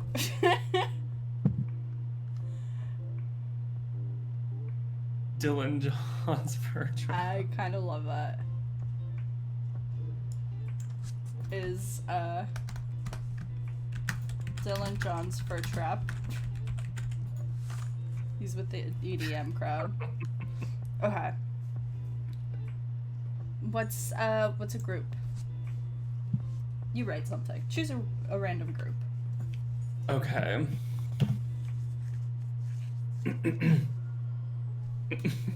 Do we want to start with the werewolf then? That's kind of like a comedic specific thing. We should probably start with some like very, very relatable, you know. Mm-hmm. Okay, so we could have like the preps, I don't know.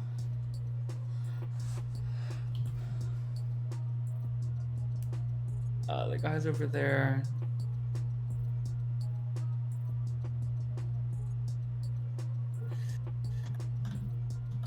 I mean, do we actually at this party have football people wearing costumes? Yeah.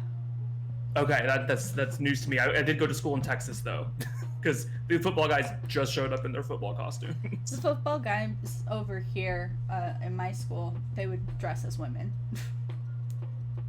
Oh, okay, probably will not put that in this script. Yeah, but... we're not gonna do that. I'll let you take care of the jocks then, because I have a not universal Texas experience. I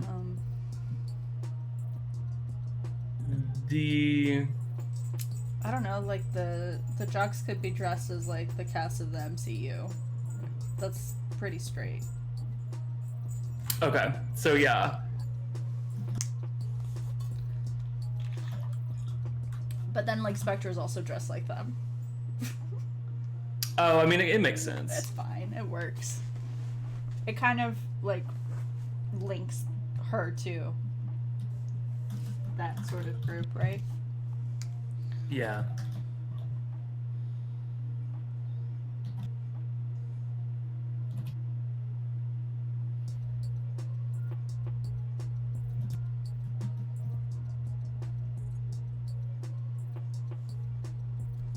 I don't know if they're gonna go for anything as grand as Thor, maybe. I don't know. I mean, I assume football teams are big. You could just say.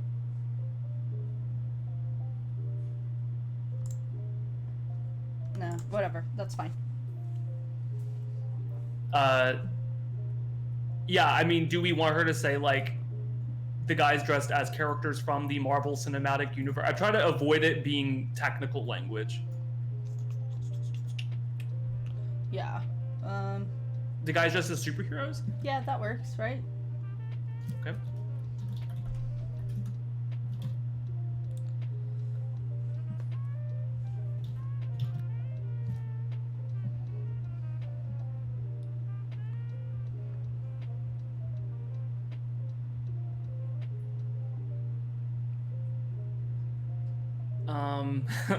I guess, And you've got...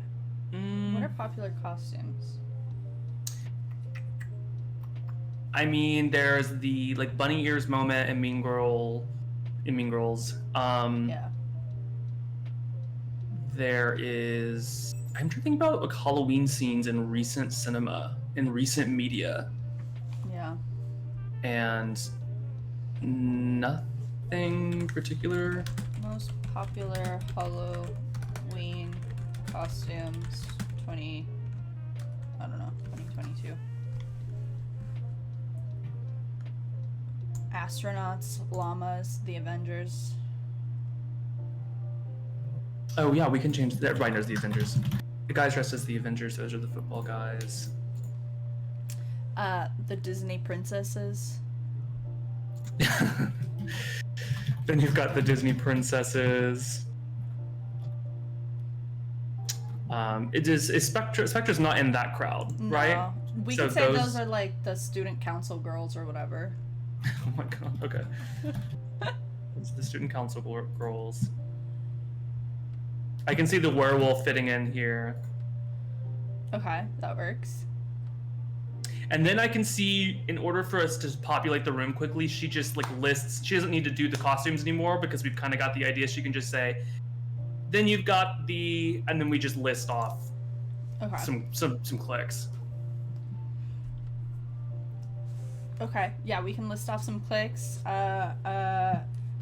We could say, I think those are the drama geeks, because I have no clue what they're dressed at.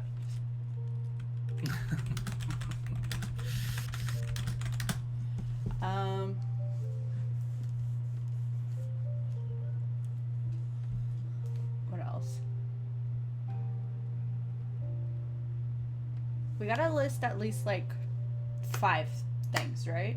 Because that's a list. A list is 5. Like an actual list.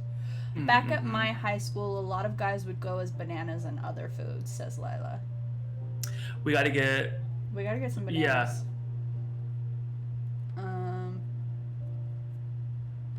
I mean, I can see if we get, because we need the last one that is pertinent to us is the loners, because Jesse's technically a loner. Yeah. So I can see Spectre saying something like, and anybody else is probably a loner. They're probably dressed up as like a fruit, a vegetable, or like a cowboy or something stupid. And that way we prepare the story. That works, yeah. Yeah, that works. I could also... I mean, we could do the bananas thing and say, like...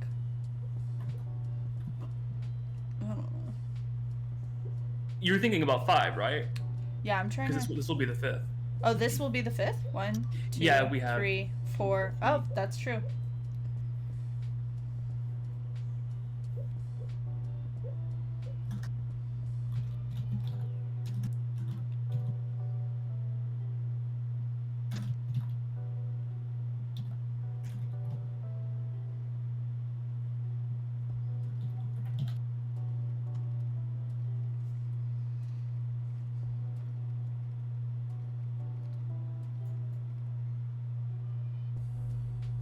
Perfect.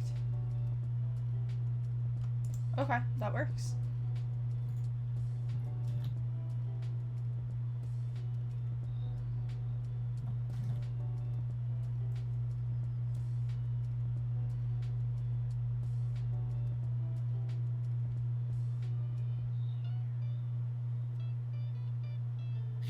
What's another like thing to like kind of do a little landscape of the loners? They're just as banana. What did bananas or other foods? What's another food? Pizza. Bananas, or pizza slices, or like cowboys, or something stupid. Yeah. Spectre loves the word whatever, but you know. Or something boring. Right. French fries. Bananas or... actually, let's keep pizza slices. I like French fries, but that's too much yellow. So, before Spectra drops her off, I feel like Helix can get one line in that recognizes either Charles or Jesse, like kind of pointing out like, oh, I think that person's dressed as Phantom of the Opera, or I think that person's dressed as, if Helix happens to know this cowboy figure. And then Spectre's like, yeah, anyways, this is the kitchen.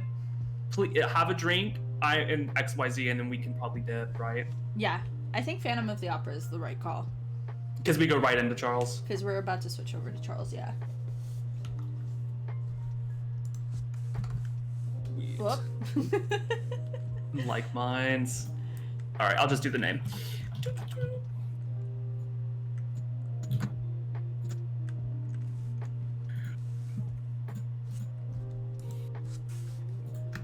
Oh, cool.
I don't know.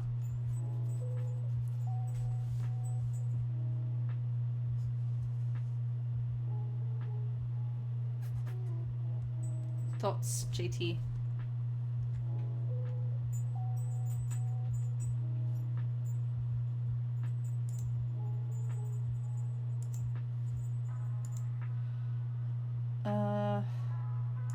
Okay.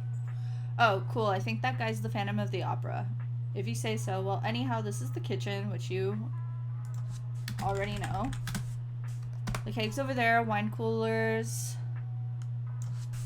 That way. And just look around until you find something else if you're picky. I'm going outside to smoke with, I don't know, with that hottie, or I feel like hottie's so bleh. With the hot guy with a mullet.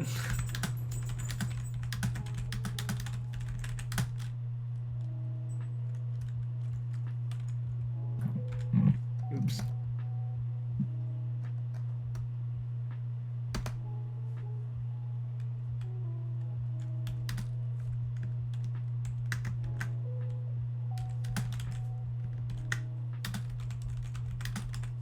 So why is she, does Helix tend to follow her or something? Or are we going to have a reveal later about what she's actually doing? That's a great point. Yeah, we don't need that. Because if it's if it's Spectra, because Spectra's got some stuff going on in the main story, working with Charles in the roller rink, etc., etc. So it could be Spectra does do something at the end, but it doesn't have to be. Could be. Yeah, it doesn't have to be. I'm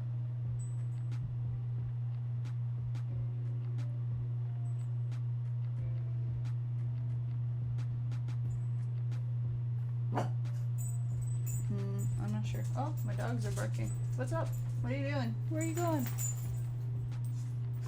Oh, they want to go outside. I'll leave it up to you. I'll be right back. Okay. I will look over. Well, anyhow, this is the kitchen, which you already know. The keg's over there, wine cooler's that way, or just look around until you find something else if you're picky. I'm going outside to smoke with that hot guy.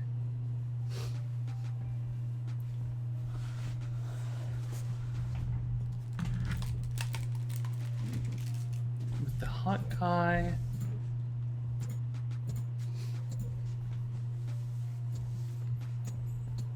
I was trying to.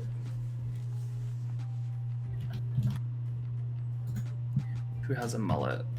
And then we will need some sort of closer to get us out of this. Oops.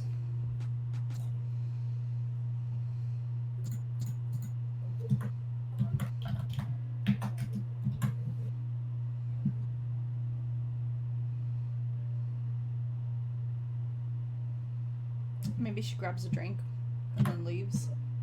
What's that? Maybe she grabs a drink and then leaves. Yeah, like a can cracking open or something? Yeah. Or something.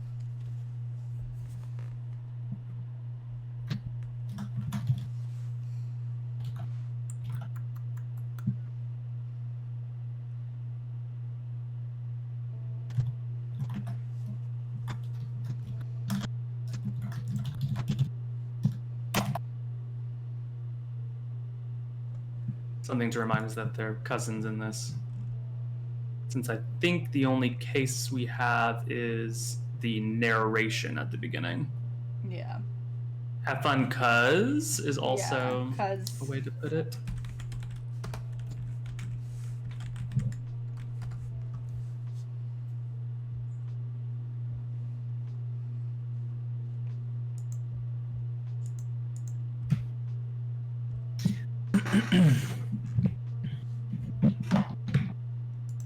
Okay. Do we want one last little bite from Spectra, which is relevant to like people hating on Helix? Like, try not to get everybody hating you this time.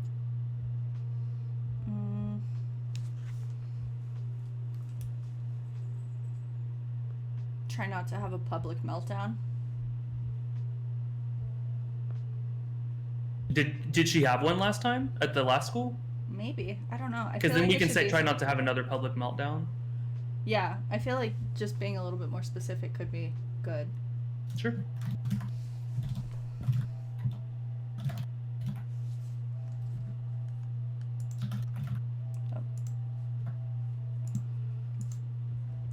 Perfect. Okay, scene 2. Right? Yes. Unless we want Helix to say one more thing.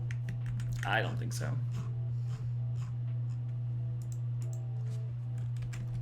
What?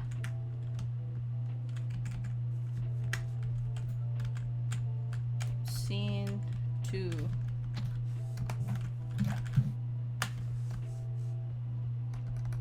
And this is in the kitchen? Yeah.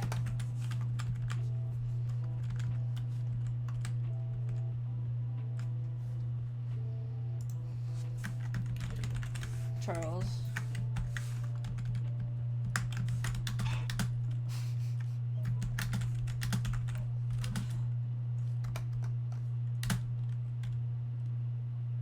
I don't know. Ah, frick! I need to stop doing that. I was just thinking of the calf joke. Oh my god.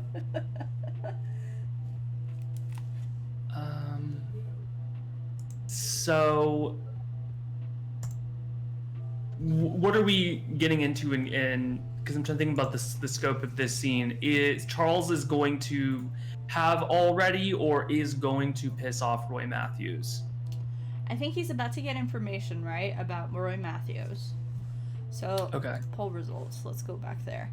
So, in that document, we have Charles has somehow made Roy Matthews angry. Roy Matthews, school bully, fucks with his reputation at a party, exposition, or in scene at party. And we decided in scene at the party, right?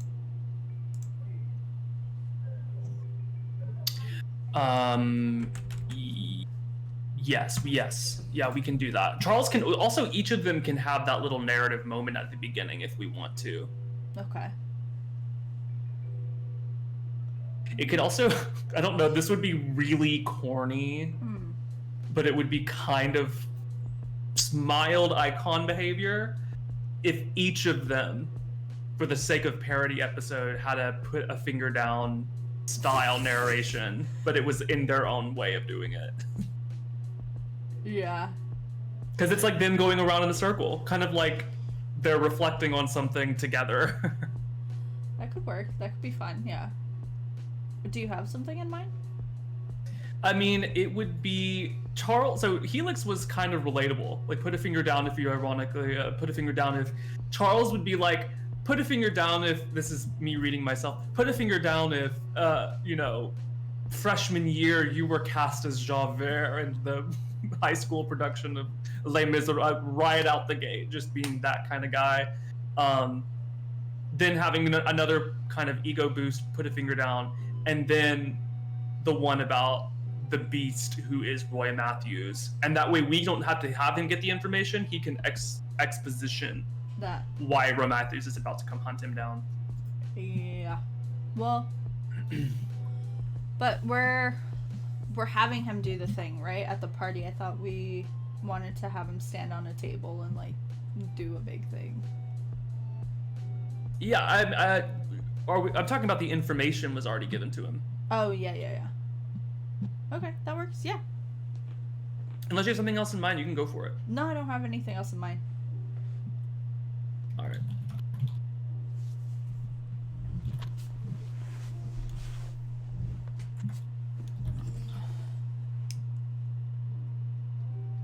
I can almost hear Dan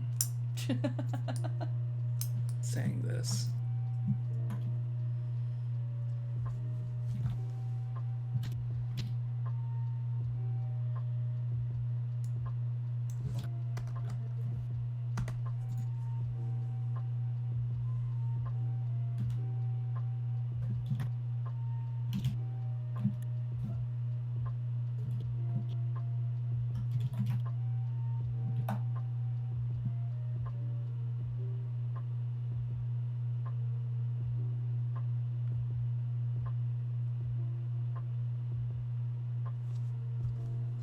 is too slow. It's making me sleepy. What's that? The music, it's too slow.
So since his are like hyper specific openers, I feel like he could do sort of an inverse of Helix, where his like closing one is actually the one that is sort of like general, because he's about to stand up on a table anyways.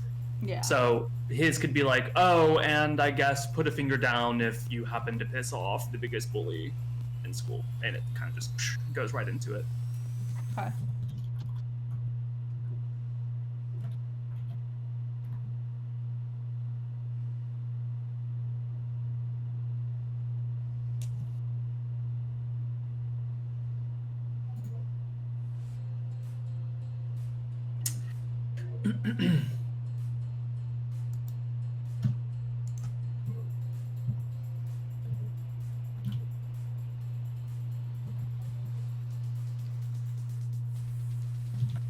Oh yeah, Lone Flats High School.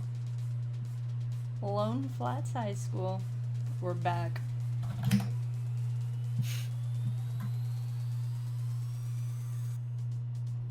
Yeah, I like that. Great.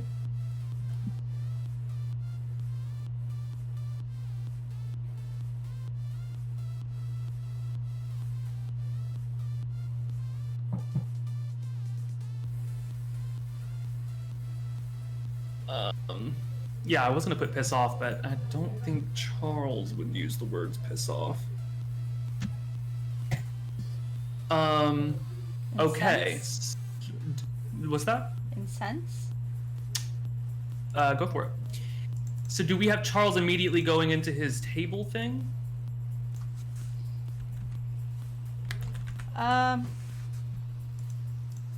Well, we could have, I don't think I did that right. No, I'm sorry. We could have him, maybe like, there has to be a reason why he does it, right?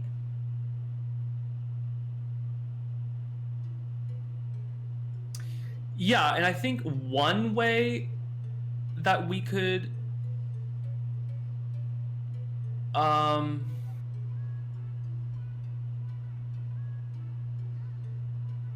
take care of this is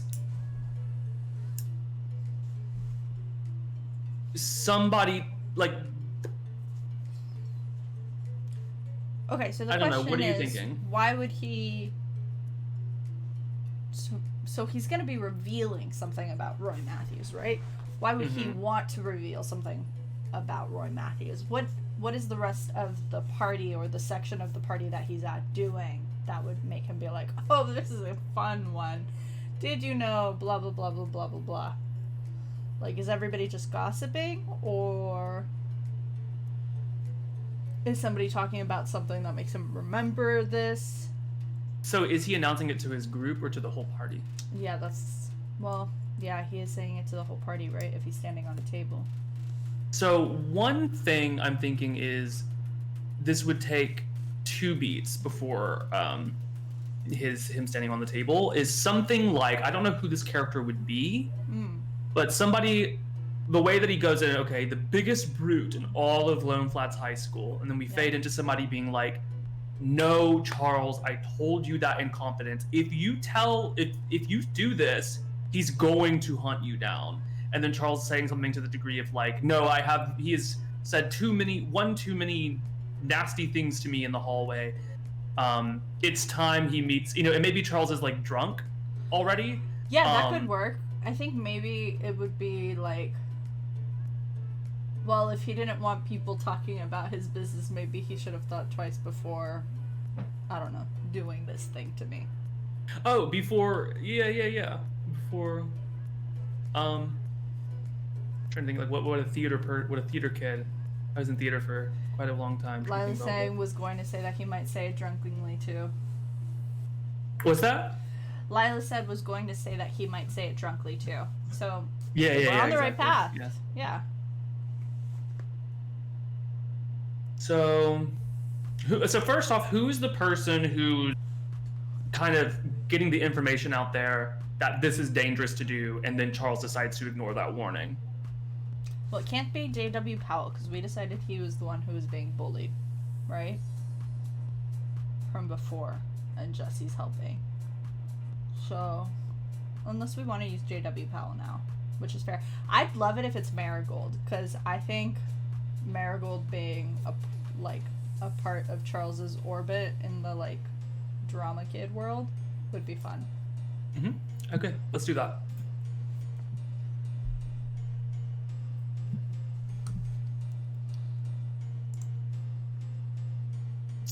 So, yeah, Marigold giving her warning kind of fits because she's like a fountain of advice in the main show, so it makes sense that she's giving pertinent advice here too.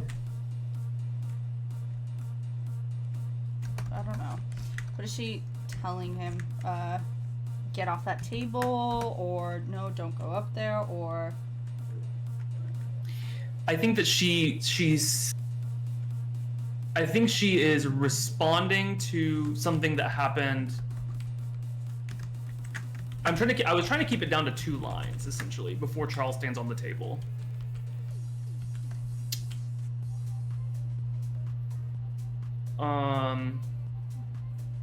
But essentially, yeah, I mean, it's Charles, Marigold saying, do not do this, whatever, do not do this, you're too drunk. And then Charles saying, no, like, I have to do this because of XYZ. And then he stands up on the table and does it. Now, if we want more of a lead-in to Marigold saying, no, don't do this, then we can have that. Yeah, we can have her saying, no, don't do this. We could have Roy Matthews laughing somewhere, right? We could just have that as an audio cue. And what is he laughing at? I don't know. I'm trying to think of, like, what the beat would be.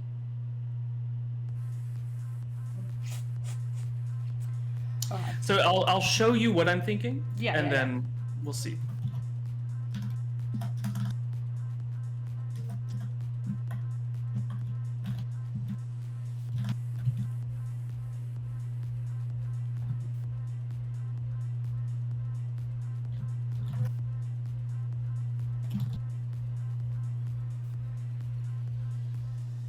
If you get up.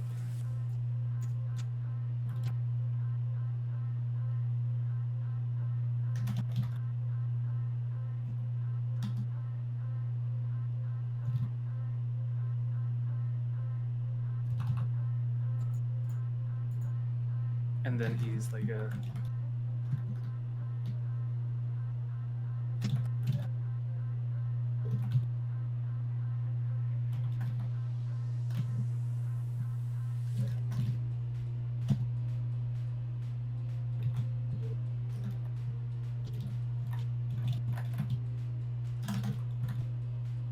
And then, like, what has Roy Matthews done? Like, thing A, thing B, thing C, whatever, and then we could have Marigold be like, very well, your funeral, and then Charles does it.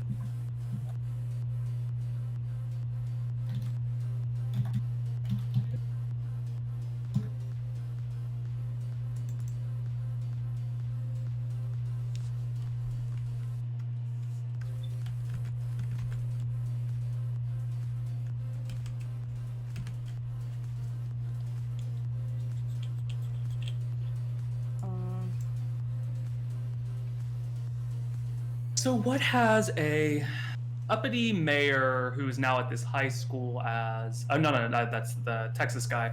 So what has he done?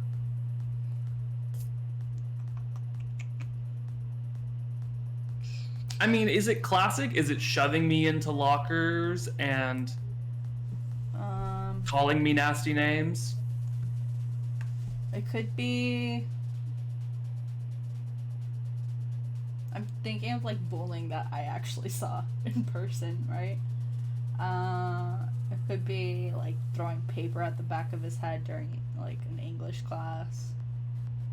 It could be... Are we gonna keep it sort of like what's that like? Are we keeping it sort of like preteen sort of bullying? No, I mean like it's high school bullying, right? For well, I guess our Charles is. I mean, he might be gay, but he's not.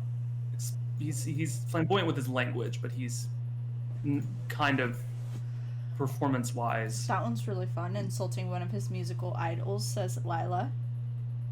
I love that. See, like... That could be the final thing. Has haunted me for far too long without consequence. Just the other day, my XYZ CD fell out from the locker and he stepped on it. You know, I don't know. Something like that.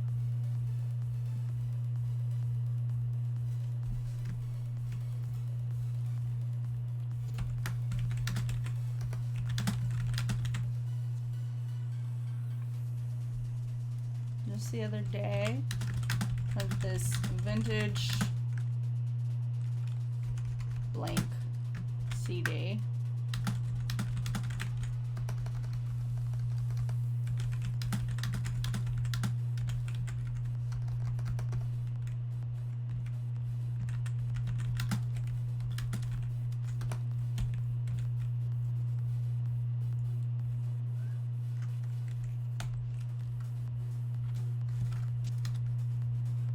He had it with him, but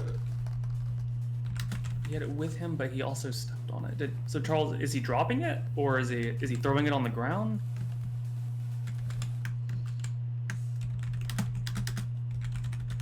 I don't know. As a frisbee. Look, okay, I'm on Charles's side at this point. If this is what we're doing, I'm on Charles's side. Oh my god. Or that time he... I don't know, heckled me. I would have liked this style of bullying as opposed to the gay theater kid bullying I got. That? Do what? I don't know, I'm trying to think of things.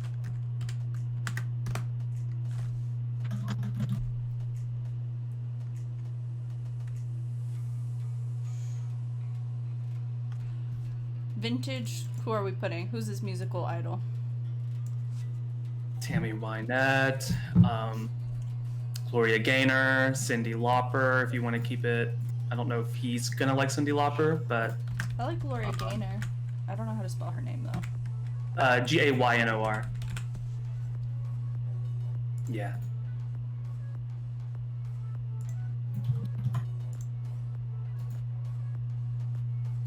Yeah, Charles likes some disco.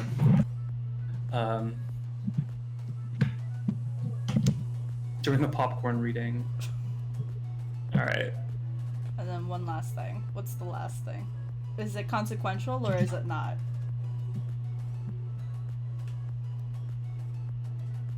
So, question about the popcorn reading. since popcorn readings are usually closed rooms, does that mean Roy Matthews was in theater? No, like in an English class. Is what I'm thinking. Okay. Right. I see now. Yeah. I can see him. Does that help? Or was that a play as well? Oh, The Crucible is one of the plays that I read in high school. Are we looking for a play that they were reading in English? I'm thinking of like something that they would read in an English class, but has never been made into a play. To not get those things like crossed. To Kill a Mockingbird has definitely been made into a play. That's what I'm thinking. My school didn't do this. I don't know, what is a I'm trying to think of like high school readings. There's like The Great Gatsby, there's Anne Frank's been a play. The Diary of Anne Frank's been a play. 1984. Do people still read 1984 in high school? I read that. I didn't at mine. What'd you read? So, I read The Good Earth. I read, what else did we read?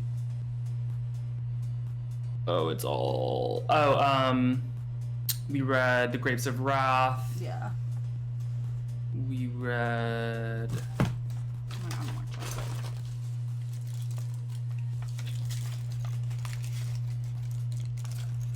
The Old Man and the Sea. Maybe, yeah. Any suggestions from the chat? Anything that you read in high school that was probably not a play? I mean, I think it's fine if it was a play because it's the novel that's mandatory anyways. Okay. We can just leave To Kill a Mockingbird unless we hear any suggestions from the chat. Right? Great. Final thing. Because we need 3 things, right? I mean, it's funny if Charles is this incensed, I think was the word that you used, by 2 things. So I think it's funny if he is, because he's drunk, so he's supposed to be a little impaired, so him jumping to this based off of only 2 things, I think, would be funny. With that? Okay, great.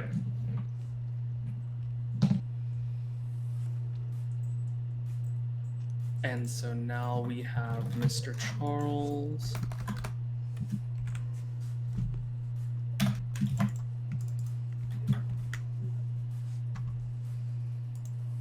Probably,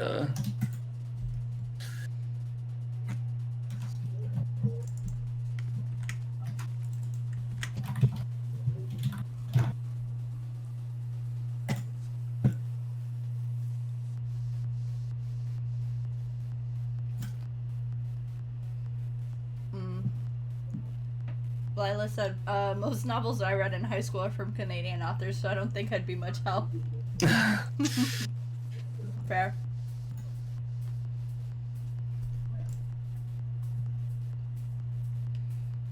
Okay.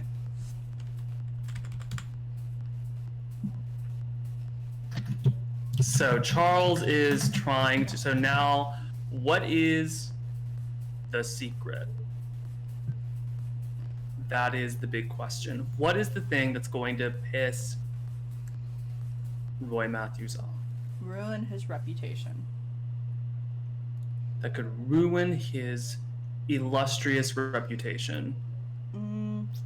Steroids don't really ruin your reputation. Like, not with other students.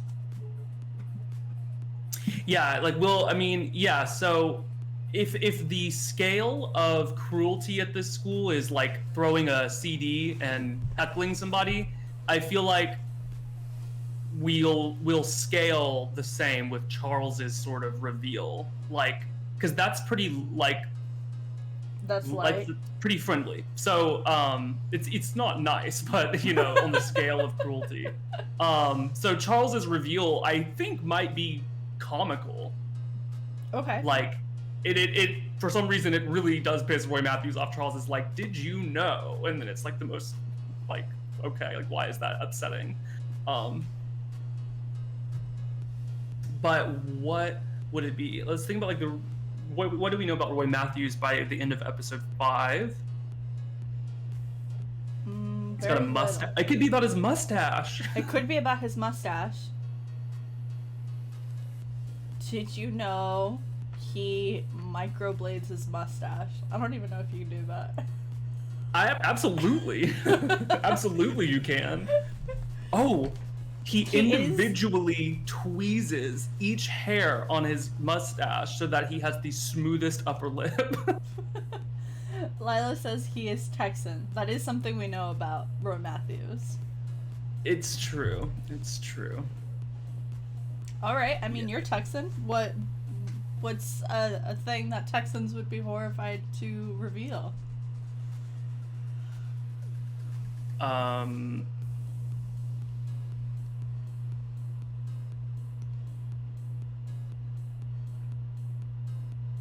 So in this scenario, he was proud of. I'm not sure how that might translate.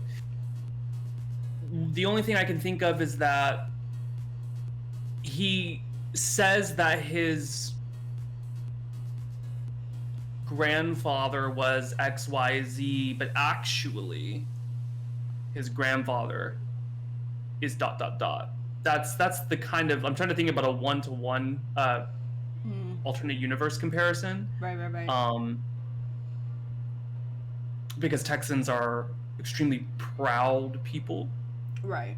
So things about legacy and things like that really grind their gears. That could work. He could say the mustache thing and the legacy thing. Yeah. I think it'd be funny. Yeah, he's got not one but 2 reveals. Like, we could start with the legacy thing and then end with the mustache.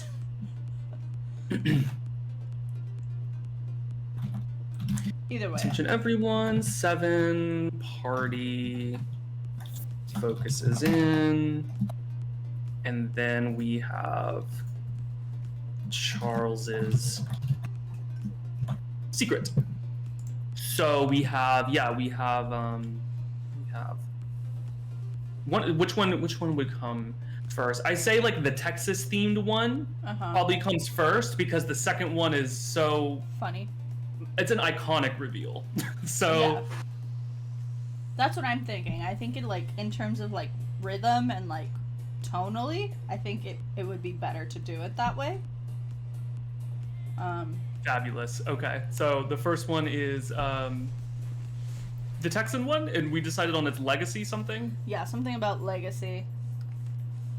I mean, he'd draw this out, right? So like Roy Matthews. Yes. That one over there, dressed as, I don't fucking know, what would he dress as? They're all dressed as Avengers, right? So. Yeah, so, I mean, they all love Iron Man. My family loves Iron Man. Everyone, they're all Texan. Dressed as a 99 cent store Iron Man. Or something. Yes.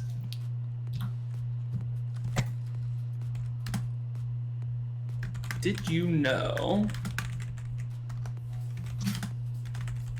Beloved football. Whatever. Brute? He's used the word brute before. That could be his. That could be his go-to. We could do. Let's see. What are brute synonyms? Define brute. savage, beast, monster, animal, status, barbarian, devil. Barbarian. Yeah. Beloved football barbarian is a fantastic ensemblage of words. Ensemblage, barbarian. Lone Flat's beloved football barbarian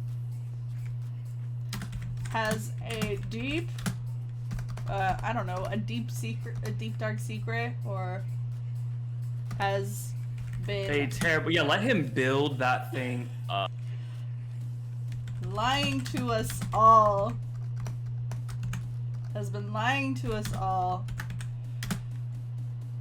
He has kept a dark secret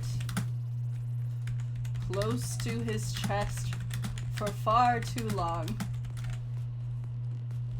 And I am here to unmask this wickedness. I don't know. Wait, okay, so here's a pitch I'm making now before we move on. Charles's scene, I can imagine it closing with essentially Marigold saying, "Here he comes, you asked for it." So that said, if 1, 2, 3, if Helix's scene is a little over 3 pages, and we are just now around 2 with Charles, if he's 3 pages, I can see the whole thing. Because the way that Charles talks in general in the main series is him building up this thing and then revealing it. And then we have Jesse coming over because he sees. Because then we could simplify and have Jesse go after Roy Matthews instead of another villain. Yeah, I think that could work. I'm into, like, doing the build-up and stuff. We could also have him pause in this whole, like, build-up and be like, grab somebody's drink from them or something and take a swig. And then he promotes the upcoming musical before he reveals Yeah. I love that. Oh, okay. Chatters. Time to brainstorm. What is the upcoming musical that is going to be promoted? We need some ideas. Moulin Rouge, Sweeney Todd, Les Mis. Is it freaking, I don't know. What would they do in, like, wintertime? I don't know. Ideas. Y'all start working on those if you'd like. Okay. How else is he building this up? He's got to paint the picture. He's got to draw it out. He's kept a dark secret close to his chest for far too long, and I'm here to unmask this wickedness. Who else to reveal these something pernicious? Reveal these. Who else to reveal this? His pernicious secret? Something secret. Do we have secret yet?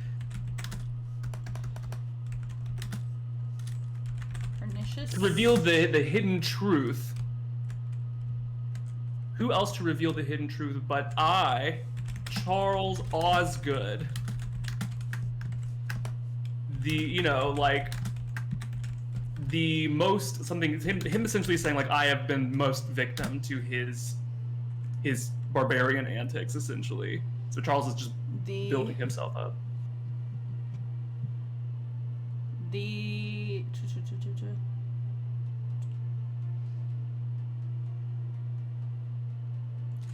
innocent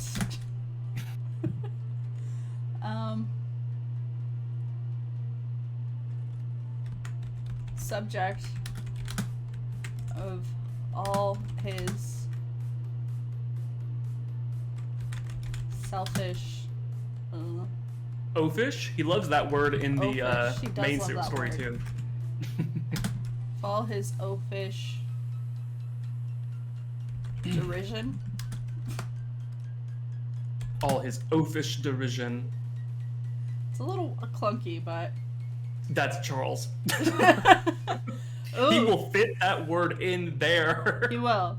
Who else to reveal the hidden truth but I, Charles Osgood, the innocent subject of all his oafish derision? Oh, Lila? Okay, Lila's out here giving the gold. Dear Evan Hansen, Cats, Chicago, Hamilton, Be More Chill, Lizard Boy, and The Trail to Oregon. I'm gonna look up Lizard Boy because it's so funny to interrupt a secret and say, please come see Lizard Boy.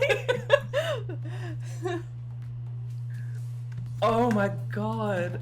I, who am well known among you all, my peers, my friends of many years, as an honest and humble man who cares of nothing, who cares deeply about the truth in this, about the truth.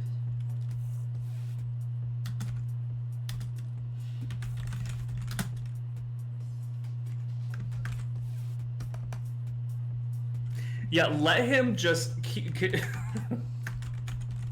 about the truth.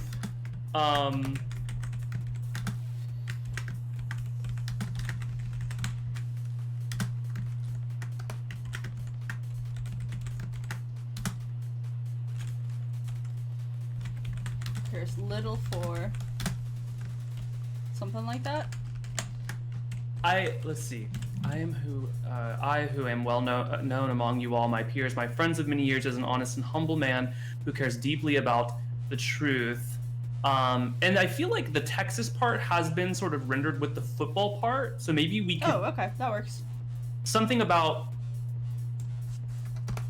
Axe body spray. Is that still cheap? I don't know. Something. I'm not exactly Cheap. In that vein of. 3-in-1 shampoo using. Body wash using. Roy Matthews. Oh.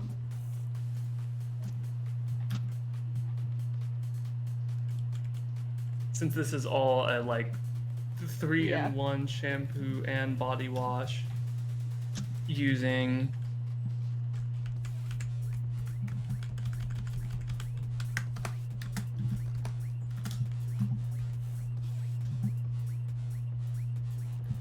cares little for. Okay. Let's see. Okay. So here's Lila. It's a 3-person. This is Lizard Boy. It's a 3-person musical about a boy who is part lizard, and the musical is a superhero origin story.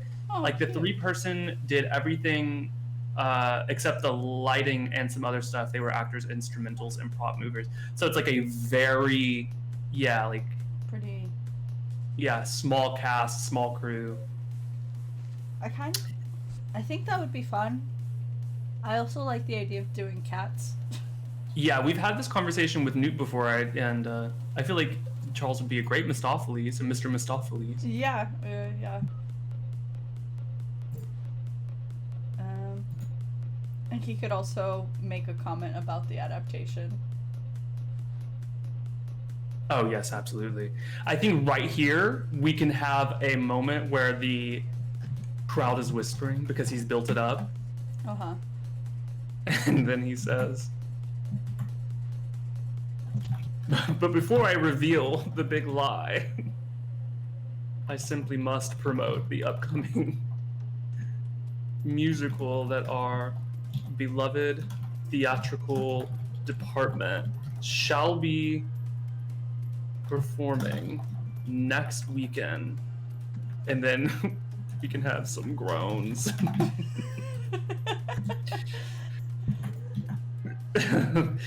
Yes, I, Charles Osgood, will be playing as the one and only. I don't know if this is the best character for him, but I feel like Mr. Mistopheles is the one I can think of quickly for Charles. Mm-hmm.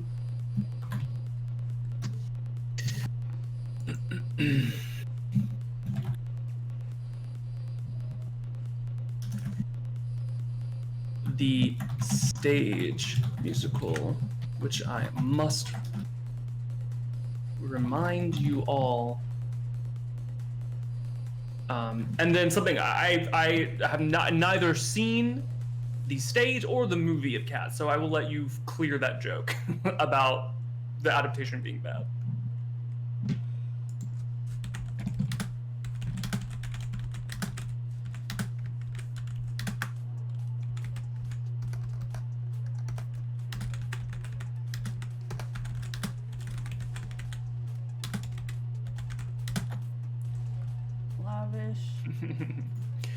Come on. Costumes and... He loves his theater department. Practical...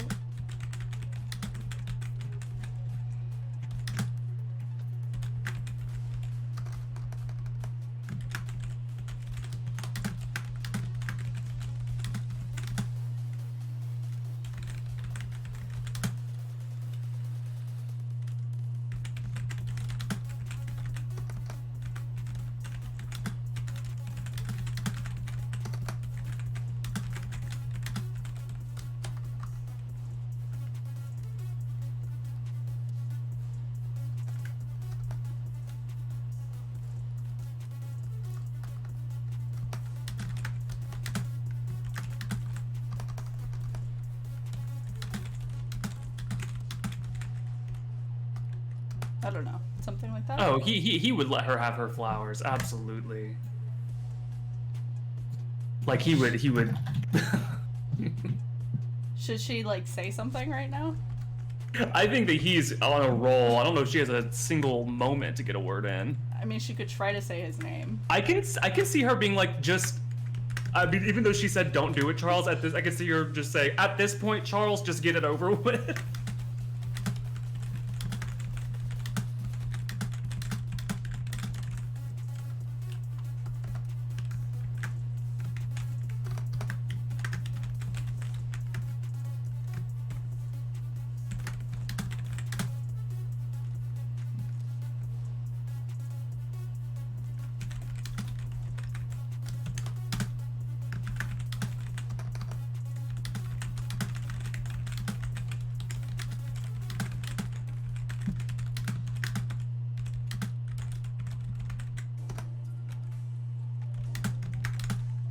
As I was saying,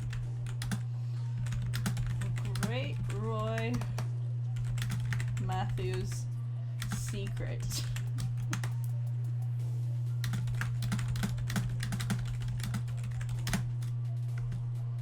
Okay, there. What next?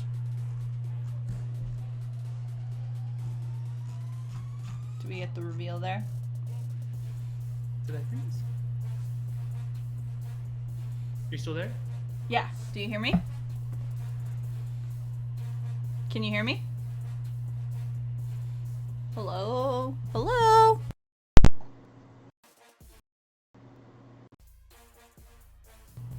Can you hear me?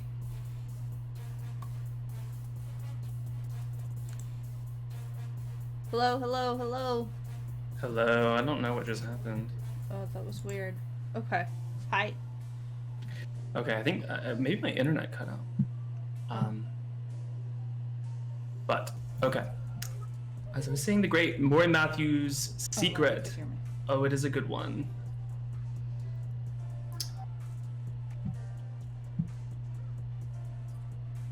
I mean, now that we... I mean, Dan always does wonderful chuckles. Oh, no. He froze. I think he froze.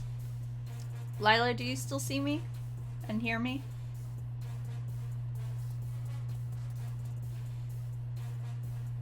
Alright. I knew what was happening, but I don't. Oh.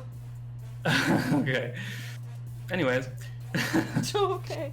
You were talking about having two jokes so that it flows, but now that we have this build up, I'm wondering if it would be funny if he just says, Roy Matthews microblades his mustache. I think it could still work. Like, he says the thing, and, like, people react, and then he could be like, oh, and one more thing. Like, yes. Yep. Kick him while he's down. Let's do it. Okay. I added a chuckles because I know Dan would enjoy that and have a lot of fun with it.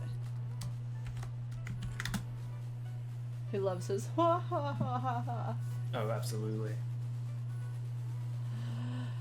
Okay. Has led you all to believe his, I don't know, great grandfather or grandfather, or what are you thinking? A Texan would be like, yeah, his great grandfather, you know, taking it way back. Grandfather was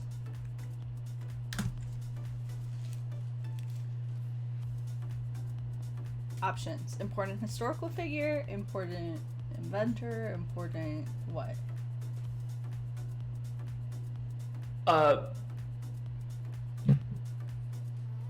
Has led you to believe that his great grandfather was the first man to do something in this town in Lone Flats. Like, what would he, you know, if they all go to school together, assuming they, aside from Helix, they all, you know, went to school together, grew up together. So, like, was the first man to do some sort of, like, you know, town building thing. The first man to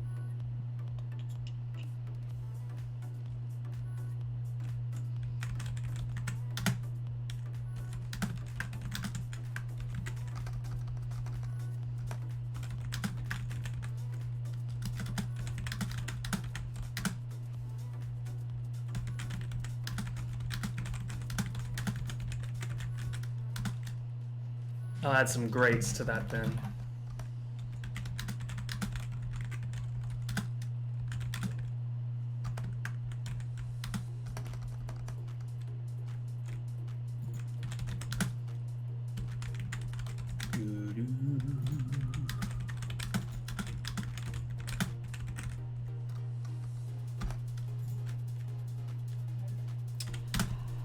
Minotara.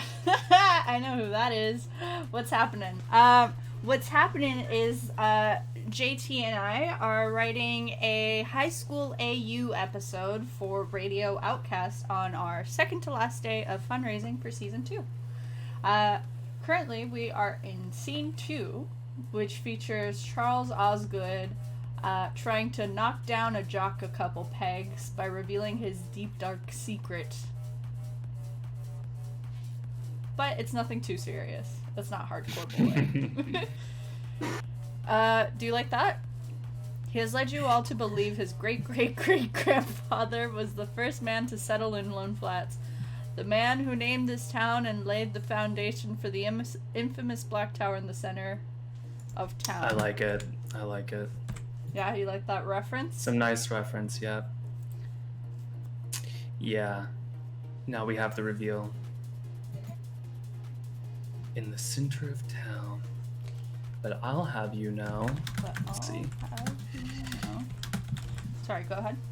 I'll let you Yeah, take I was over. going to see. I'll have you know that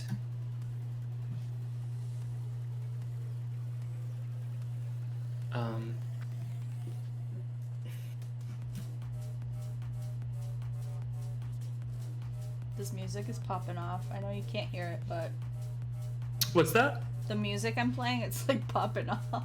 Oh, I can't even hear it. I know. I'll raise the volume. I'll have. Oh, I have it all muted, so I won't be able to hear it. Oh yeah, no, I figured, but I have a feeling it's pretty low for the audience as well. So. Got it. Who's Minotaura? You know who Minotaura is? I'm pretty sure it's Carissa.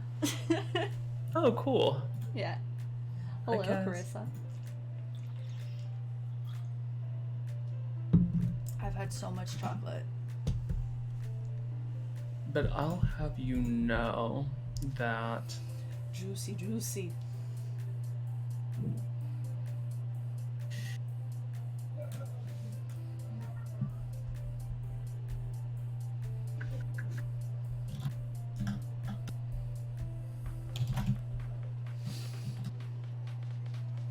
what's like a funny late 1800s, early 1900s name?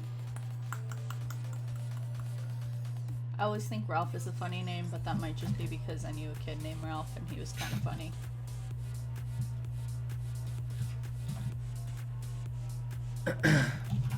Or Rolf.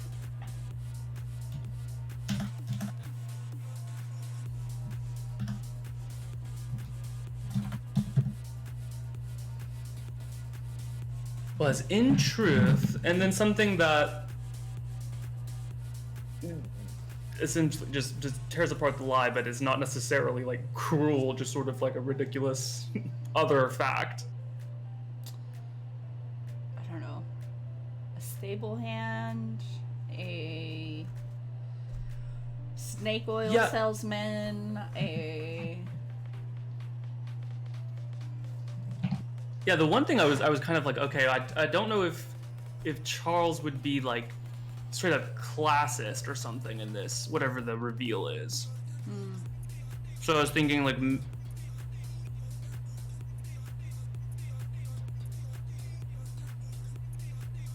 circus performer.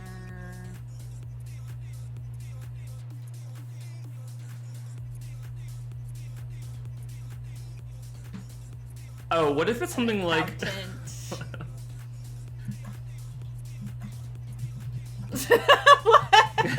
That is so lame. No. You don't want it? No, I love it, but at the same time I'm just like, that is so ridiculous. Why would anybody give a fuck? Yeah, I mean, if you want to go more literal, then you can change it. I like it a lot for the comedy of it. I just don't think Marigold would have been like, don't say it, he's gonna kill you. Yeah, I mean, if we're doing this one and not the microblading thing, then I mean, she could be referring to the microblading for that comment, but, yeah, I'll let you take care of this one. We could say that and then have her be like, oh, I thought you were going to say the other thing. And then he's like, oh, yes, and he microblades his mustache. Oh, okay, so...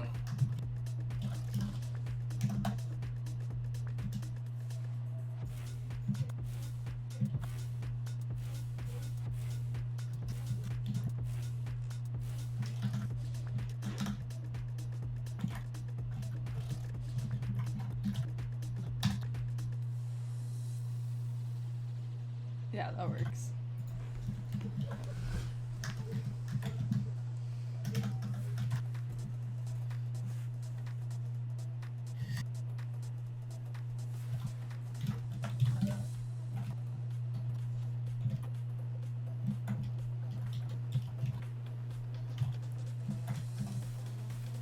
And then we have the gasps.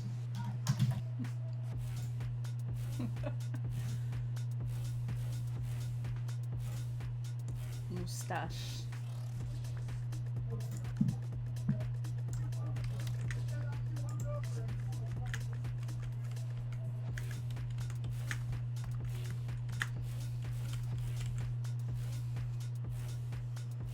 Does he say anything else? Does somebody react? Does Roy Matthews say, that man has Are they laughing instead? They could laugh, yeah. I think that'd be fun. We could do a callback to the prelude, have Roy Matthews say, I don't know. That man has stolen my name, my status, and my maps. I mean, yeah, like if you want to take some of the like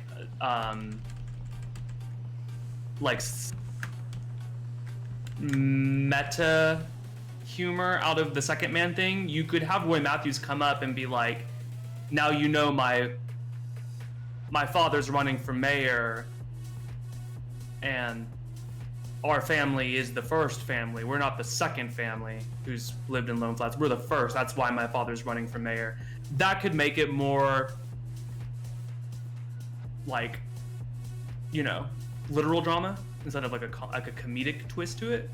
No, I like the comedic twist. I think it works. Oh, okay. Yeah, I'm just wondering like where we end the scene before it transitions.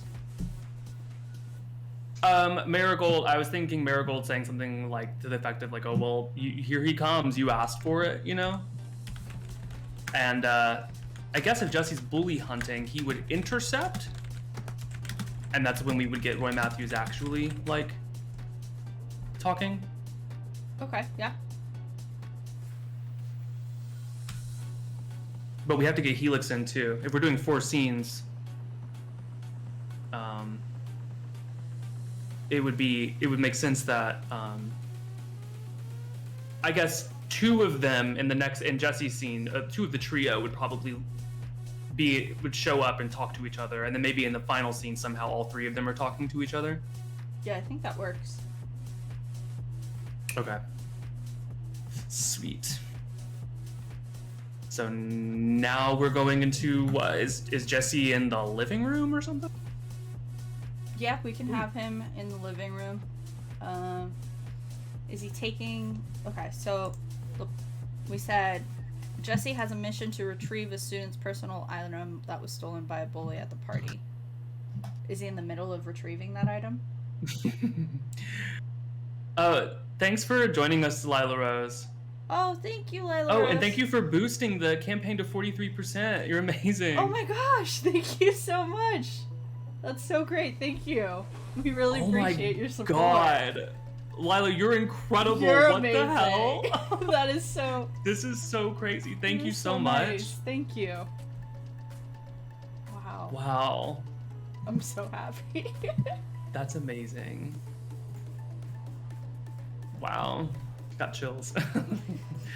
Yeah, we were just I can't even think about holy what crap. we're talking about. We're like almost... Yeah. Wow. That's so nice.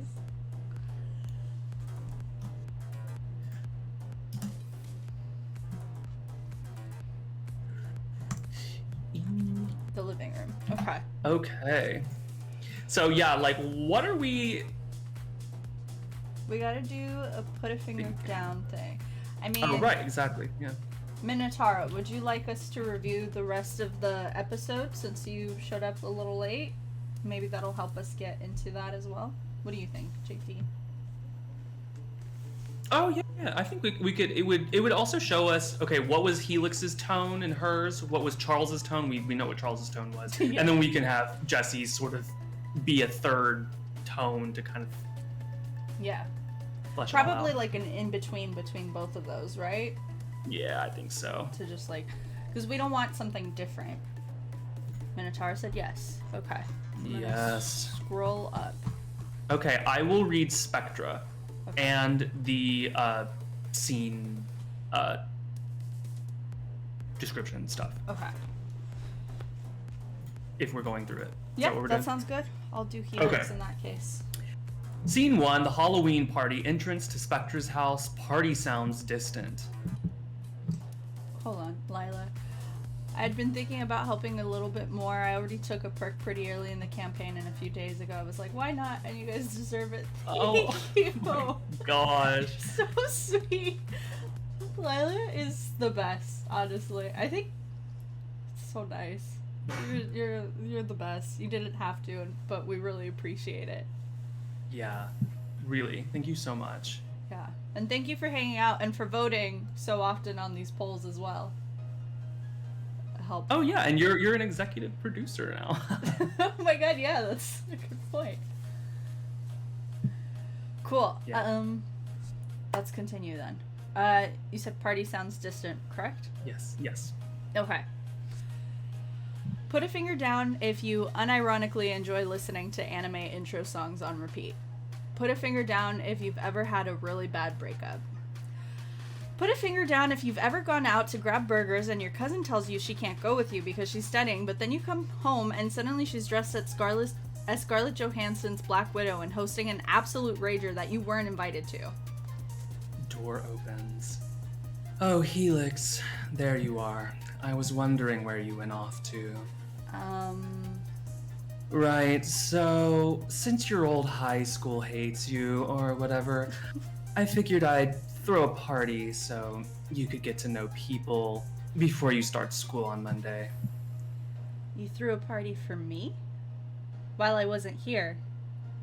Uh-huh, sure. I mean, it also happens to be Halloween weekend. That makes more sense. Besides, it's time to meet someone who isn't that cheerleader who you say ruined your life, right? Yeah, it'll be nice going to a school where there aren't thousands of evil rumors about me. If there's one compliment I can give Emmy, it's that she knows how to spread a lie. Oh, that's nice. Anyways, follow me. Door closes, party sounds louder.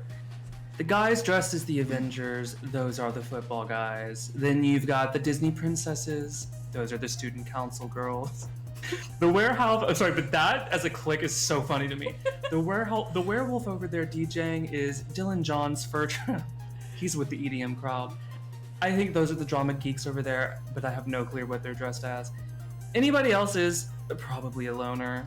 You'll recognize the loners because they're all dressed as bananas or pizza slices or like cowboys or something boring.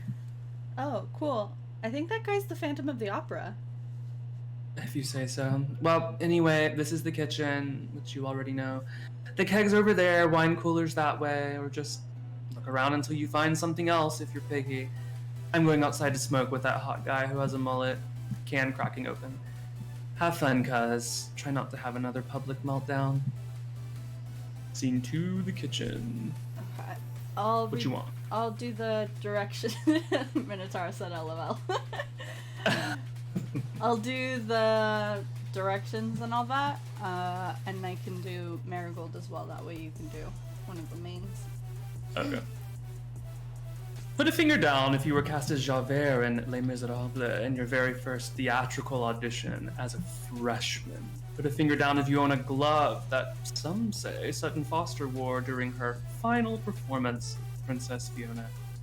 Oh, and put a finger down if you happen to incense the biggest brute in all of Lone Flats High School.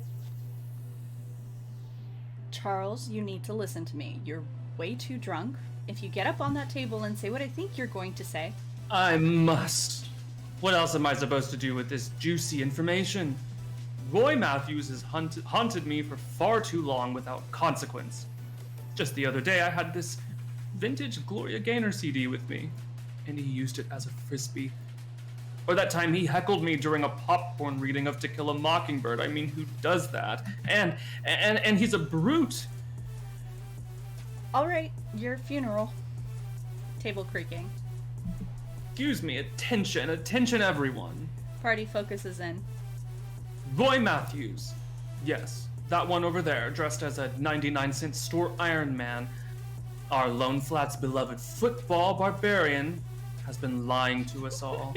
He has kept a dark secret close to his chest for far too long, and I am here to unmask this wickedness.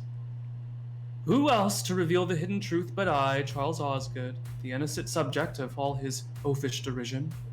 I, who am well known among you all, my peers, my friends of many years, as an honest and humble man who cares deeply about the truth, something the 3-in-1 shampoo and body wash using Roy Matthews cares little for. Crowd whispering.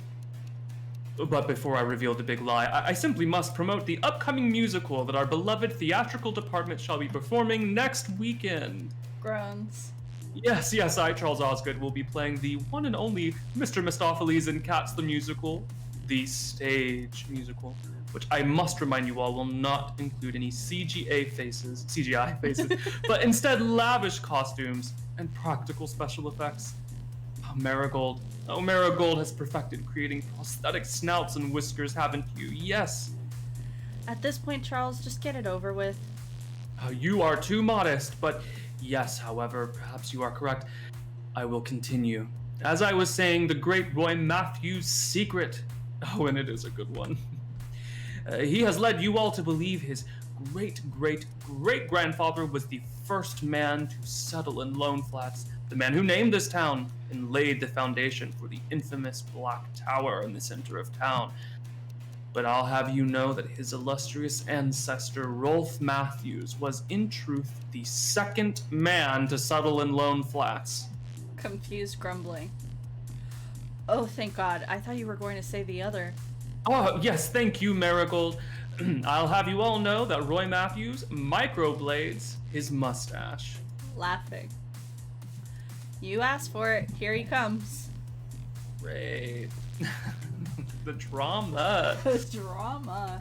I like these scenes. I think they're fun. Yeah, they're cute. The stakes are so much lower than the actual show. It's nice. Yeah, it's pretty nice. Circle Land.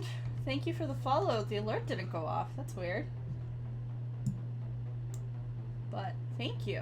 Welcome. And welcome. I also have a feeling I know who that is. Okay, the living room. Should we have a little moment with DJ Furtrap? The living room. Or should we just jump straight into Jesse narration? Let's jump into Jesse. Let's do his put a finger down. Ah, frick.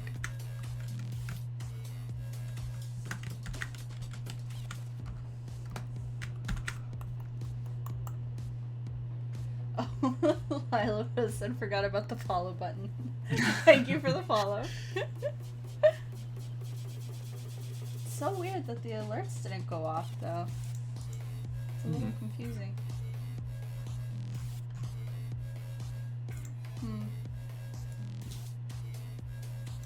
Maybe they're broken. Jesse narration. Put a finger down if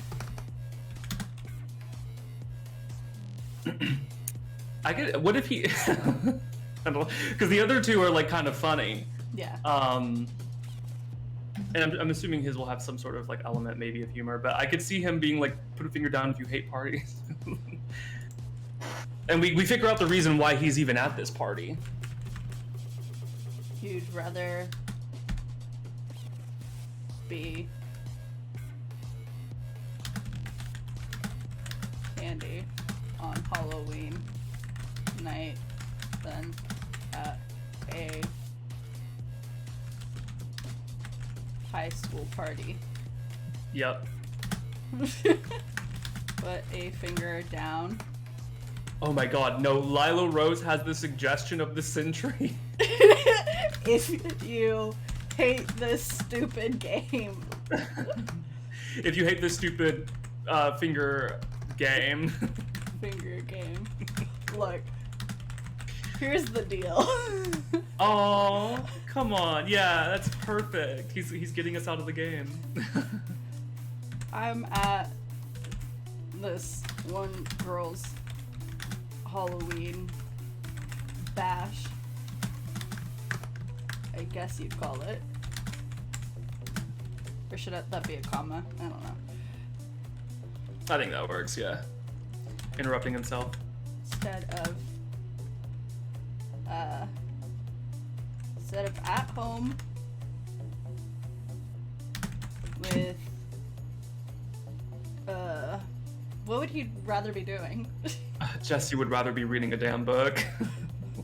With a good book and a nice cup of tea. A nice cup of herbal tea. Oh my god. Not... Oh, Jesse is the protagonist of all protagonists. I love him. Instead of at home with a good book and a nice cup of herbal tea before I have to go back to I don't know. Nice cup of herbal tea. All because JW,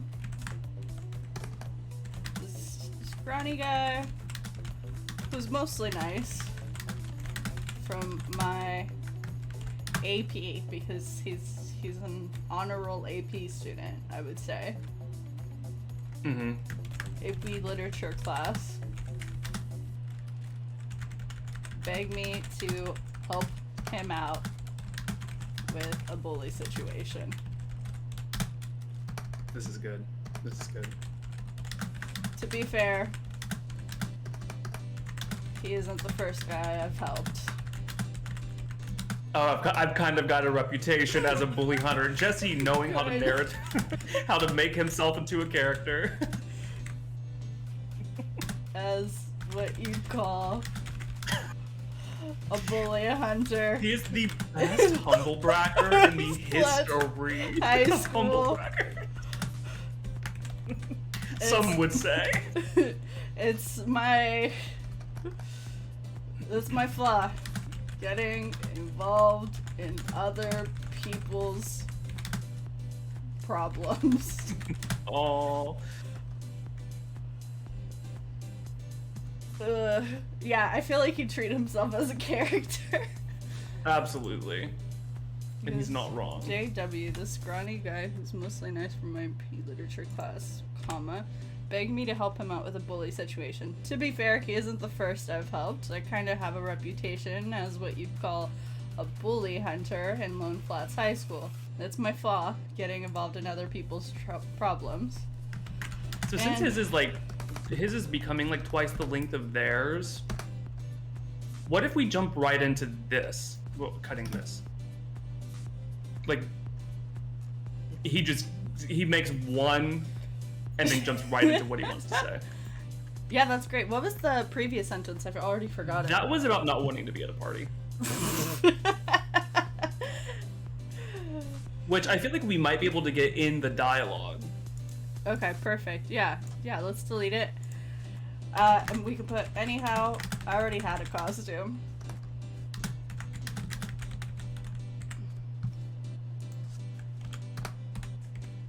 Okay, I actually think it would be really... I already had a costume. What if we get into the thing and what if he says that? And then it gets into the party scene and it's JW coming up to Jesse and being like, "Hey, Jesse, you dressed up as a cowboy." And, you know, Jesse's like, "Yeah, I had a hat. So where's he at?" You know, like getting right into the... J.W. Powell. Oh, I love J.W. Powell in this context. This context. Not in the historical one. No. Not even in the prelude. Not even in his episode. But because he is the one of our characters who's like the most likely to be bullied, I think it works. Yeah. Because Griffin plays too many bullies. Yeah, Griffin plays too many bullies. Oh, Jesse. You dressed up.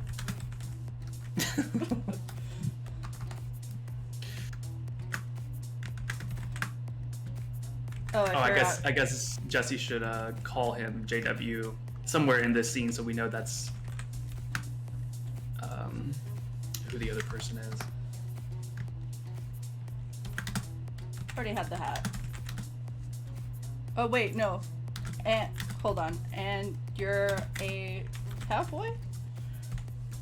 Should he say he already had the hat, or should this be the moment where he's just like, actually, I'm not just any cowboy, I'm this specific cowboy? Oh wait, we need that joke, but we need Jesse to hold a little resentment and come back to it later. Because you imagine Jesse turning to JW later and being like, "And by the way, I'm not just a cowboy. I am XYZ from so-and-so." Yeah. Well, he could just be Nate Love. I mean, like, Nate Love was a basis for his character, so we could do that. That's good. Nate Love, who wasn't just a cowboy, he was an expert marksman and an acclaimed autobiographical writer who wrote his memoir in 1920 when he moved to California. I know all this shit off the dome. I think I like, because I'm assuming Jesse might go approach Roy in just a second. Yeah. And maybe he'll take care of it even before, or mostly take care of it before the end of this scene. No, because we have to have the three do something. Well, so Roy's the one who stole from JW, right? Who's that? Roy is the one who stole a thing from JW, right? Right, and I'm starting to think that... Yeah. So Roy is already on the way to get Charles. Jesse's gonna go. Oh, it sounds like Jesse might be actually meeting Charles before he leaves. Okay. Just thinking about what's happening. And you're a cowboy, so... It could be that Jesse gets, like, Roy's ire turns to Jesse. Charles manages to hide. Jesse gets punched in the face or something, and then Helix goes to help.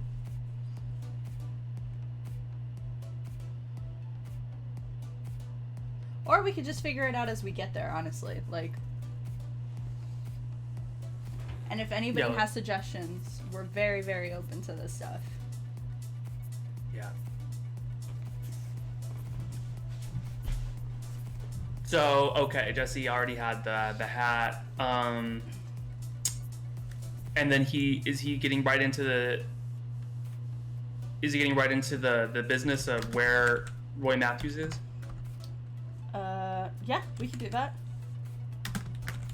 So where's he at? And then whatever J. Powell says, having the name be like, so where's he at, JW? Yeah. So you see the guy. Okay, I can see the Roy Charles situation has already developed, so I can see him being like, so you see the guy in the Phantom of the Opera mask. Yeah, who I don't know what Roy's doing, but I could see Roy doing something to Charles that's like, Jesse's gonna have to go break up. And Charles thinks Jesse's coming to save him, and Jesse's like, no, Roy, where is this item?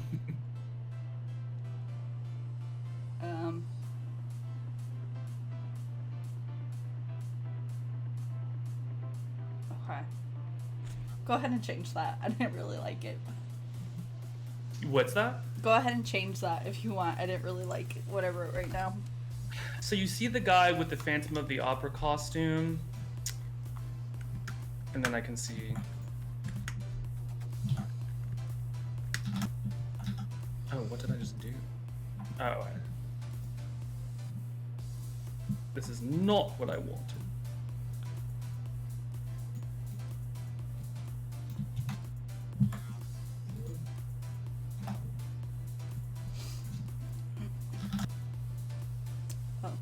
Thank you.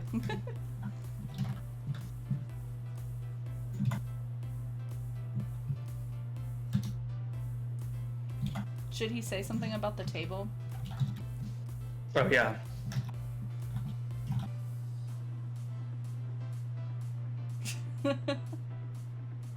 Perfect.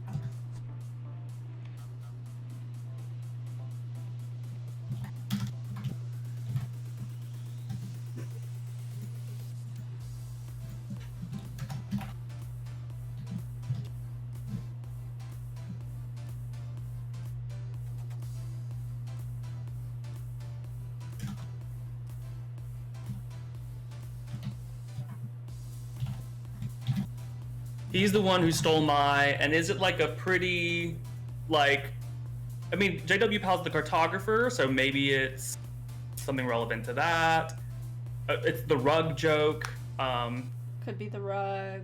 It could be something more significant, like, I don't know, like a tablet or something. There's the necklace, because that's what Jesse's going to collect, so he's the one who stole my family necklace.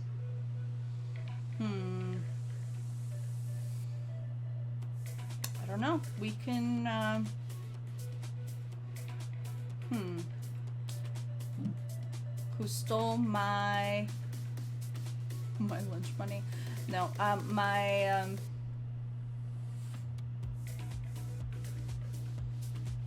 did he steal his homework, maybe?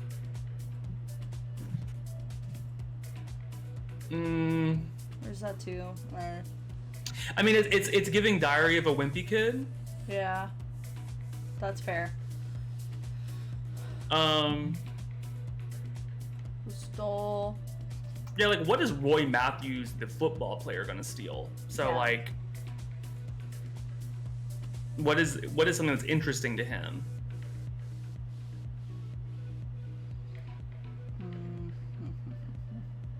He's the one who stole my. Like, is Roy Matthews like secretly like a really huge Yu-Gi-Oh fan, and so I don't know, like something akin to. Yeah. Like, and then we're like figuring out, like, I don't know, like, did he steal something that's like an artifact of pop culture from J.W. Powell? I mean, that could work. If anybody in the chat has a suggestion as to what Roy Matthews, Stole. the mean football player, stole from the nerdy JW Powell. We are taking suggestions. Any and all.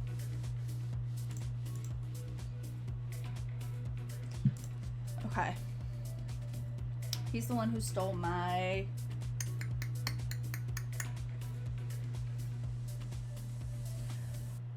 trying to think of things that people would steal.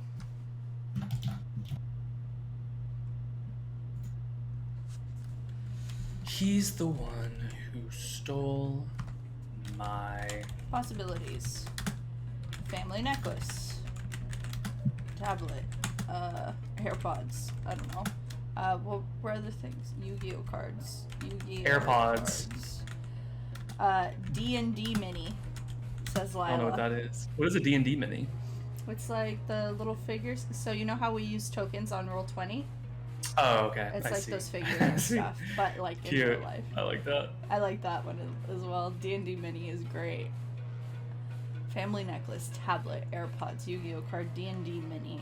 I think it would be really funny if JW Powell had his AirPods stolen and Jesse goes, "What's that?" And JW Powell's like, "What are AirPods?" And Jesse's like, "Never mind, I'll figure it out." Like something very like out of touch, sweet Jesse. Oh my gosh. I don't think he... Krabby Patty's secret formula, says Minotaur. Honestly, Secret Sam. Oh, and if Roy Matthews is so interested in his family being the first people to settle in Lone Flats, No. those formulas, you know, that pride. We're writing it. What else? My...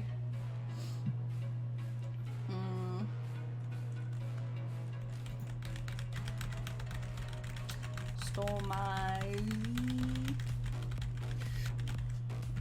I don't know. My Bitcoin wallet. I don't know. What wouldn't I want stolen? What wouldn't J.W. Powell want stolen? It could be a hat. It could be My hat. something like, what are those things that are like the antenna on your car? Like people would have those little weird things on it. I forget what they're called. But I remember I'd get the Jack in the Box one and put it on my antenna on my Jeep. Yeah. That's so cute. Wait, it has to be something he might have on him, right? That he would have, that he might have had on him in school. Right. But is it something that Roy would have on him at the party? I would imagine. Right. Okay. So. Which tablet is like, you're thinking of like a Yeah, like computer. a computer tablet. I think the AirPods is probably like the best freaking guess. Yeah, AirPods is nice, very modern thing. It's funny. It's funny that Jesse's on a mission to collect AirPods. Okay. Unless we can think of something else.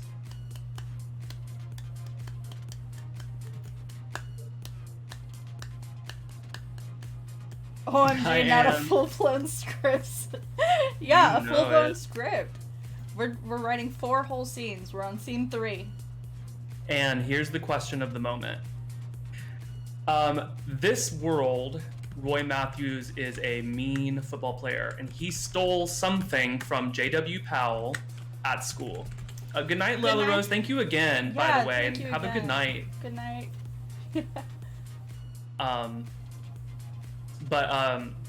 Yeah, and so what is that thing that Roy Matthews might have stolen from J.W. Powell at school? And that Roy Matthews might have on his person at a party. Mm-hmm. And Jesse's gonna get it back. That's what we're doing right now. Yeah. I do think AirPods is the best one if we're thinking Roy would have it at the party. Yeah. Yeah. I mean, yeah, because the necklace, carrying a necklace, something like that, I mean, maybe, but maybe not so much. Yeah. I say we roll with AirPods. You know, like the item isn't really, the item's the item. Yeah, the whatever. item doesn't matter. Okay. AirPods. He's the one who stole my AirPods.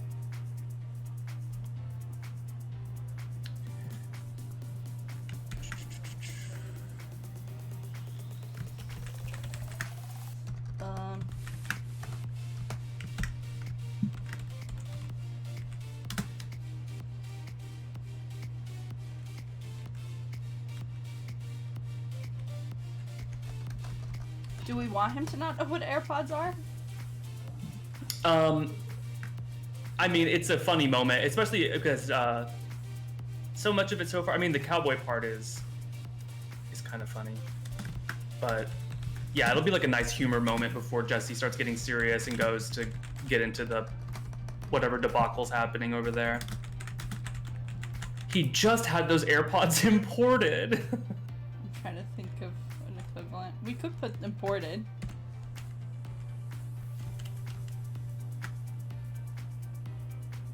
Yeah, we should. I just had them imported. Yeah, just we got to get it in there.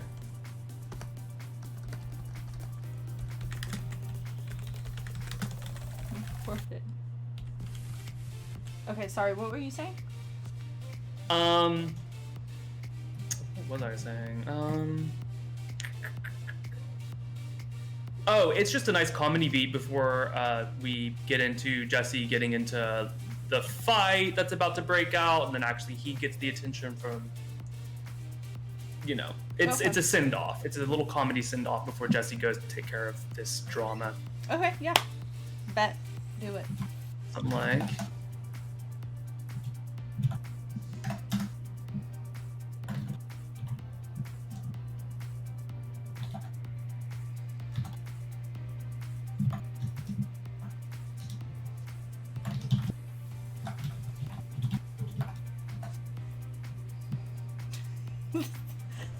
So embarrassing. Because Jesse's always like down to business and okay, so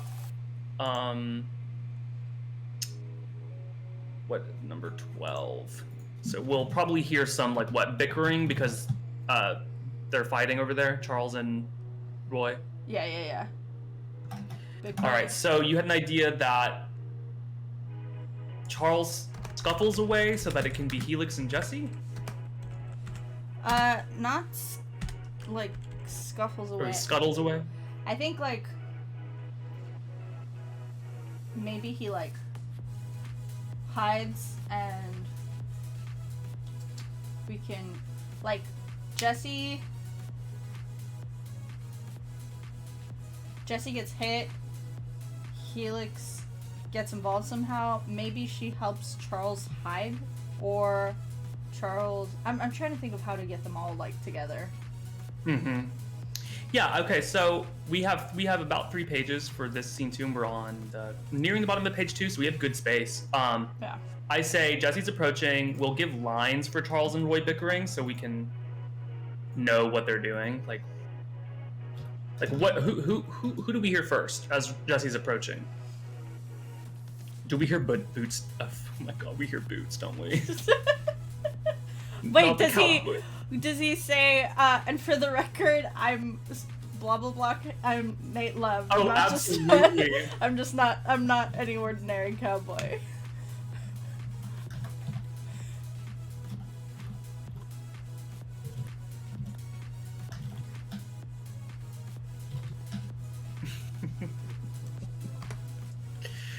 Nah, okay, there you go. Yeah.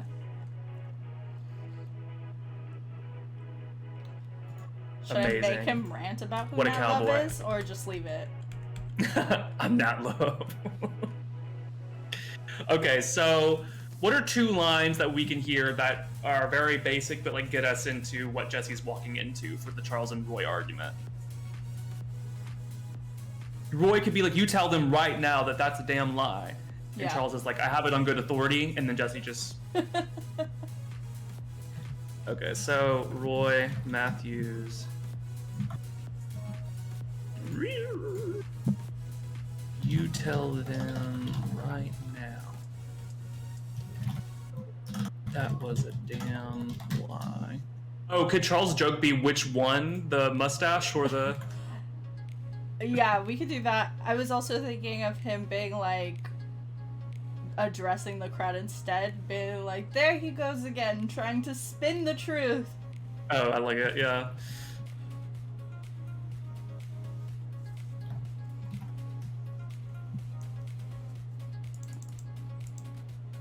Okay, so now Jesse's approaching.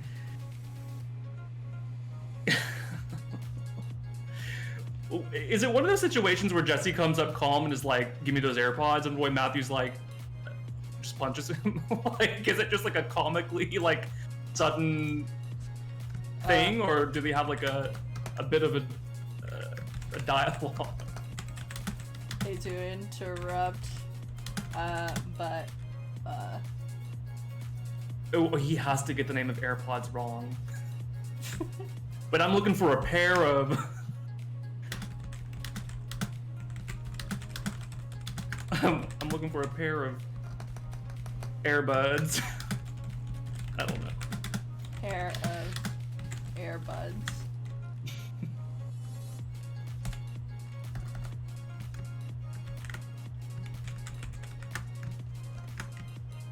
Should Charles say something?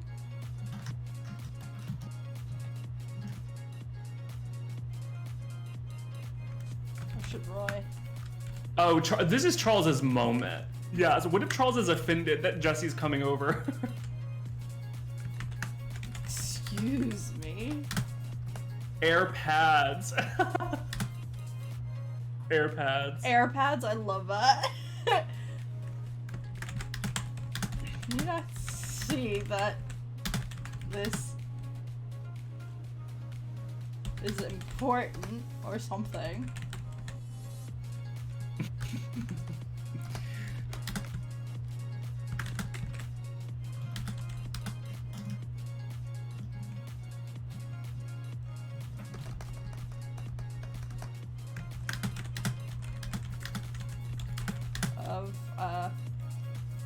I know we already used unmasked, so something similar, but not unmasked. I'm in the middle of, let's see. Revealing. Disclosing, divulging, releasing, unveiling. Unveiling. Unveiling. I love that word. I'm in the middle of fraud. the imposter, charlatan. The fraudulent narrative. The Matthews family has sold this town for too long, or for generations. For generations. Jesse's like, I'm sorry to hear that, bud, but. Disrobing. Anne suggests the word disrobing instead of unveiling, and I think that's amazing. That is amazing. Disrobing the fraudulent narrative.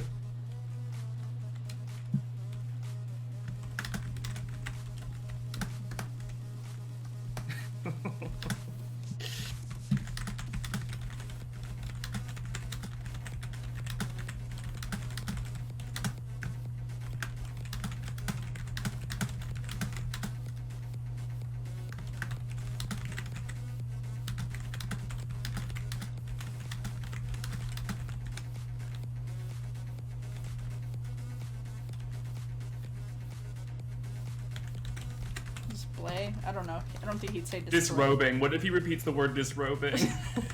Disrobing. Ugh, amazing. Okay, so Roy Matthews has to we got about half a page. You can hand it over. And whatever happens here, Helix will notice and come, and that makes actually a perfect scene 3, is those three being together. It's actually kind of sweet, now that I think about what it might be. But, whatever, I guess Roy is hostile to this. Yes. Sorry, I will be right back again. I'm out of water and my mouth is all gross. You got it. You got it. Roy Matthews. Okay. We have the football bully folks. What is he saying to this? How is he going to... This is how you tell them that was a damn lie. Charles is saying... Charles needs his attention. Roy Matthews is offended. Oh, he's probably offended that he's being accused of stealing something.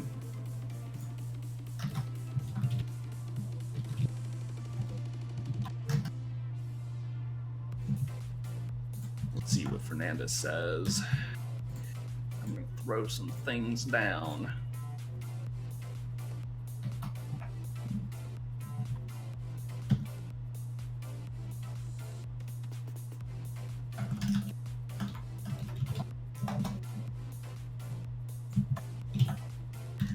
Let's create some drama. How about I and then the boys do stupid boy things.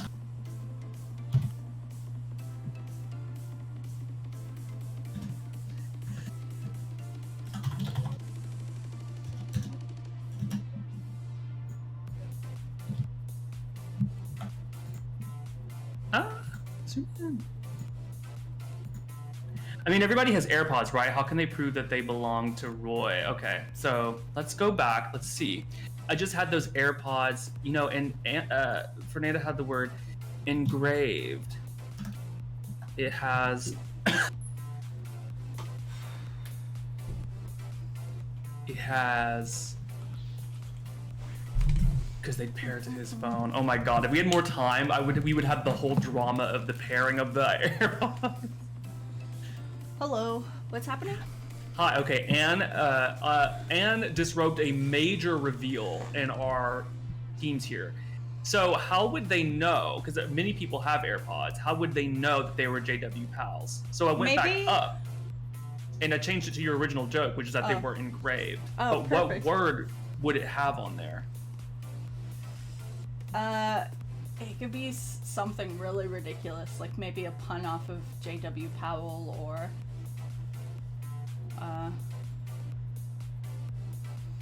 like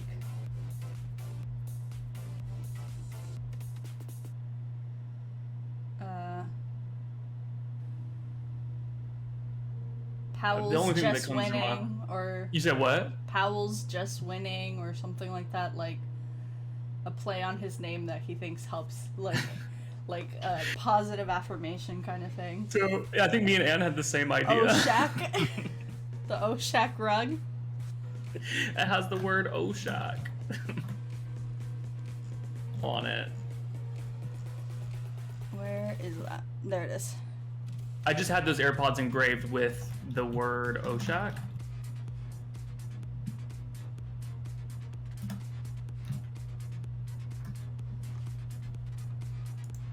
Does he ask him why Oshak? Or no? Oh, It might confuse J.W. Powell's response to the joke, or queuing up of the joke. So I think no.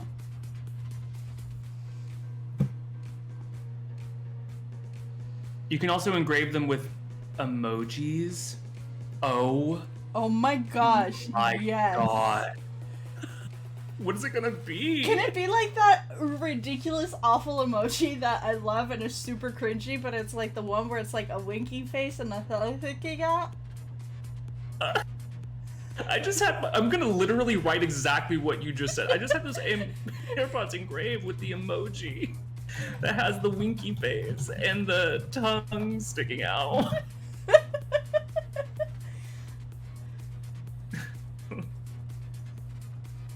So if we want to make, because the joke could get lost, your air what? Oh, there we go. Perfect. How would they know? How would they know? Your air what? My AirPods. You don't know what? Never mind, I'll take care of it. And for the record, I'm not any ordinary cowboy, I'm Night Love. Cowboy boots. I just wrote the word cowboy boots on ground. You tell them right now that was a damn lie. There he goes, trying to spin the truth.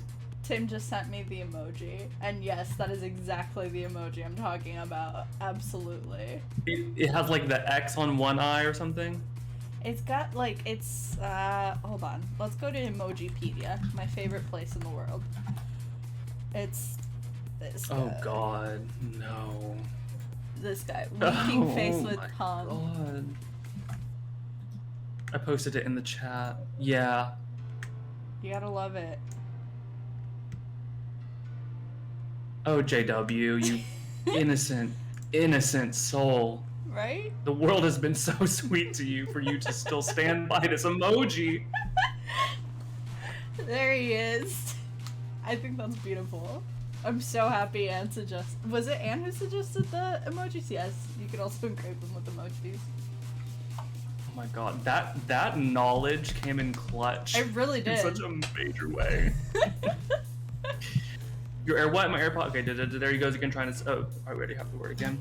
I hate to interrupt you. I need to talk to you. Oh, okay. So down there after disrobing Roy Matthews, I was feeling he would need to be pissed off about the accusation. Yeah. Jesse just says, "I'm saying empty your pockets, and we'll see." Oh, then, can we? Can we do what? Can we change kids to cowboy? Oh yeah, of course. Every time. I'm saying empty your pockets and we'll see. I love that. How about I face punch, crowd gasp? And then I was thinking, there's a couple things we could do. We have a little bit. Let's see. No, we have 3 pages for Jesse. I was thinking we have Helix be like, "What the hell is going on?" And then scene 4, Helix is the closer, but it's all 3 of them together, I guess.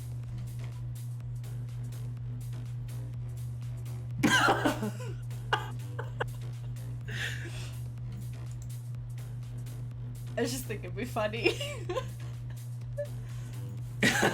Absolutely. The more that we can get Dan to do Charles screams, you know. You have to be like, ah! Oh! I mean, I'm just saying he would love to ad-lib something there. Dan will give great thanks for that. Yes, he would. Absolutely. So yeah, I mean, the only thing I can really think of is Helix swoops in. She's doing her reverse damsel thing.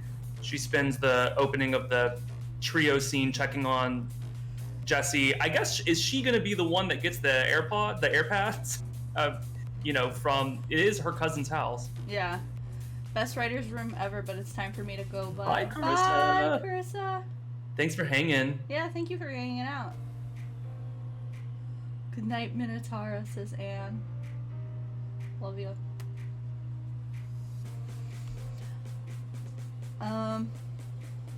Yeah, I think Helix swooping and being like, all right, this is my house, and you're about to break something or something like that. Or like, and before somebody breaks something. I love that. Yeah, like this is like I just moved in and I don't want, you know, something. I like that. Yeah. Yeah. Okay, that works.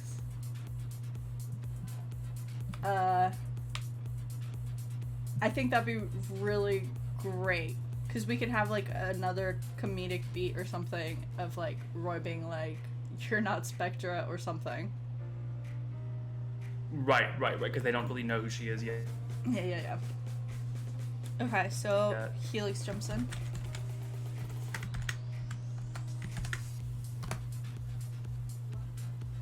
And now we've got Helix.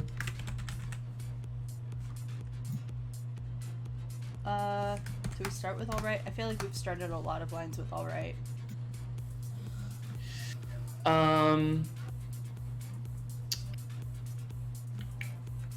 don't see any yet. We have one Marigold line saying never mind. We have a right as well from Spectra. All right, cool your jets. You both need to chill out before one of you breaks something. Breaks one of my. It would be her aunt or her uncle that she lives with now. Something in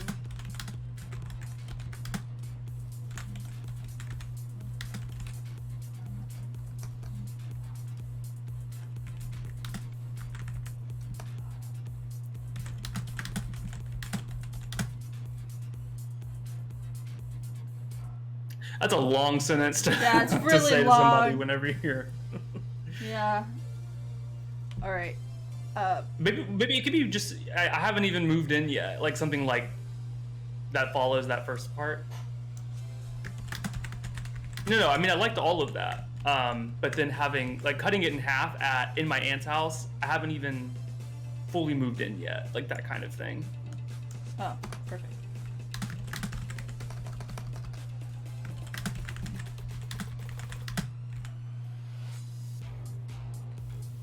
So, do any of them? I guess Spectra's the only one who knows them. Are they all giving her the "Who are you"?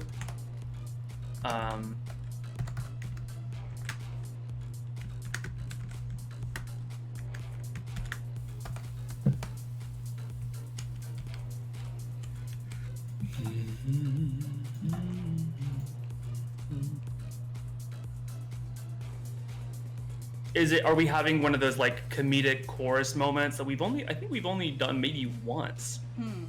But it's where three voices at once are like, who is that? Yeah, I have no idea who that is. You know, kind of like all of them being like.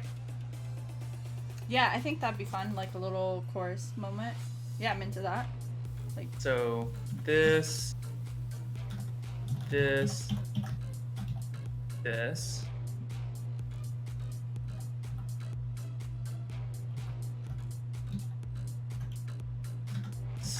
Gosh. What do you think? Sorry. Good old Jesse. What's that? You might apologize. Oh.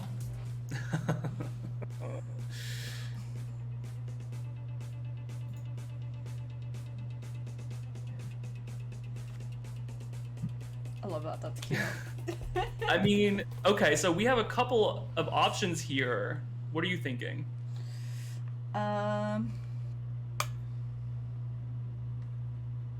Jesse's starstruck, Anne says. Okay.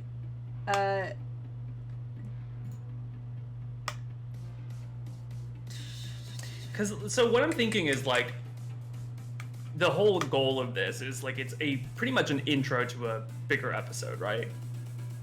Like, that's how short it is. I mean, because now we've met them, we kind of get their vibe. We barely have Helix. The first one was kind of so it makes sense to have her have the fourth and final scene. Yeah. So is this 3 pages? Yeah. This is 3 pages. Yeah, it's actually a bit longer than the others. 3. Yeah, this face punches the 4th page. Exactly. Yeah. So, one thing that we can do is the 4th scene is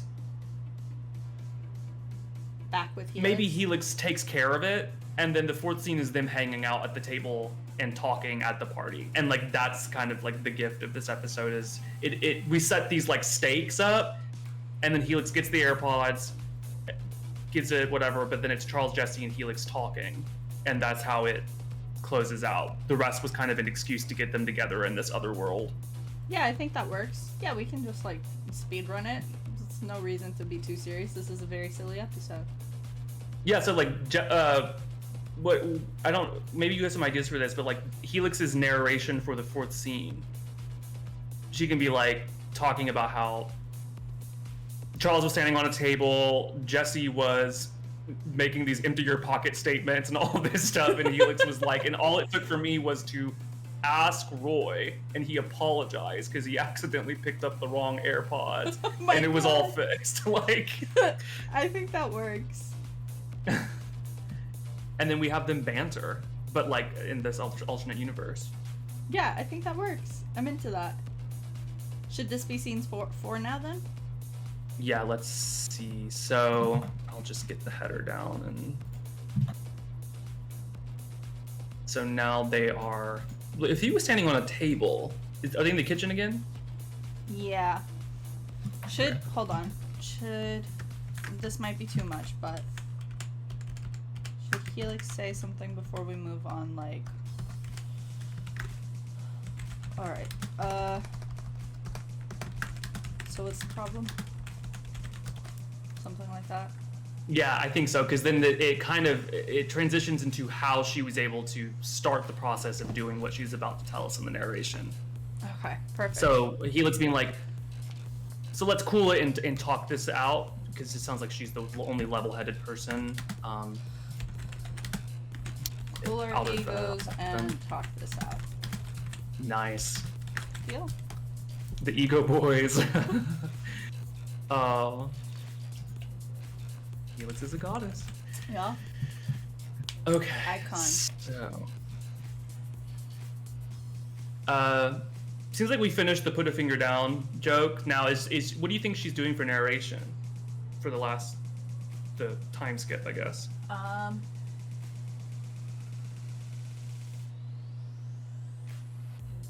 Should I think start with narration, just explaining how she fixes everything, and then just jump into scene of them bantering, and then we can end the episode with like a final line of narration of her being like,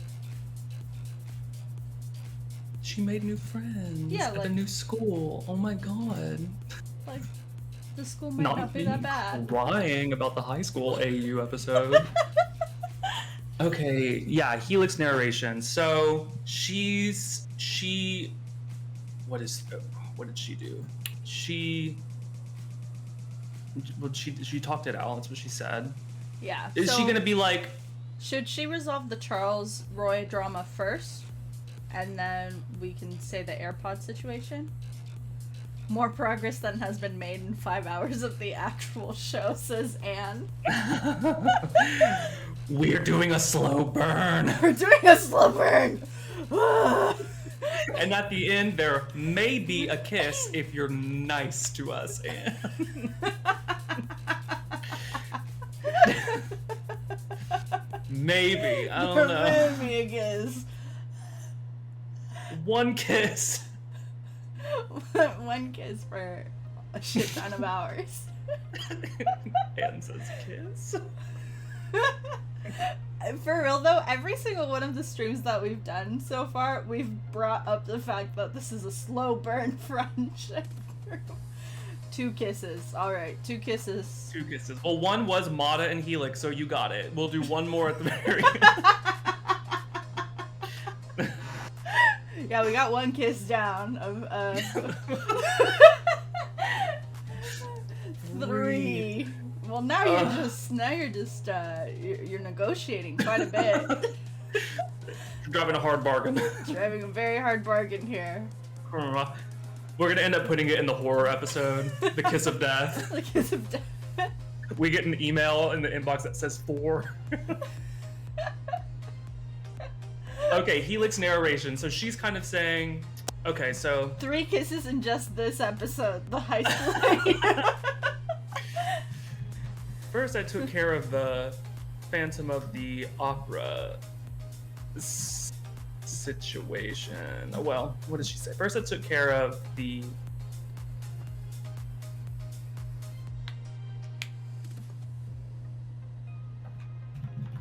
Oh, what's happening with my computer? What? Well, the guy dressed as the Phantom. Apparently... So the second one's a misunderstanding, maybe. So that means, like, Roy was just like, oops, I picked up the wrong one. Like, very, Yeah. Just, like, you know, dumb energy. But what's the solving of the first one? Like, how does she resolve the Charles Roy thing? She could tell Roy that first and second aren't too different. They're still first.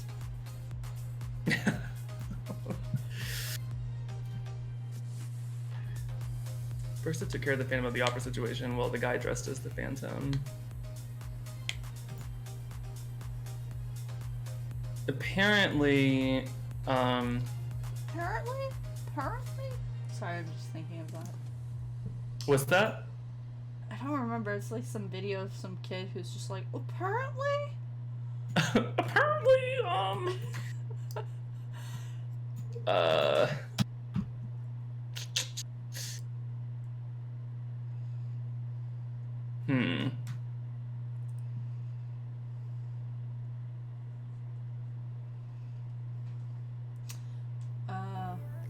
apparently,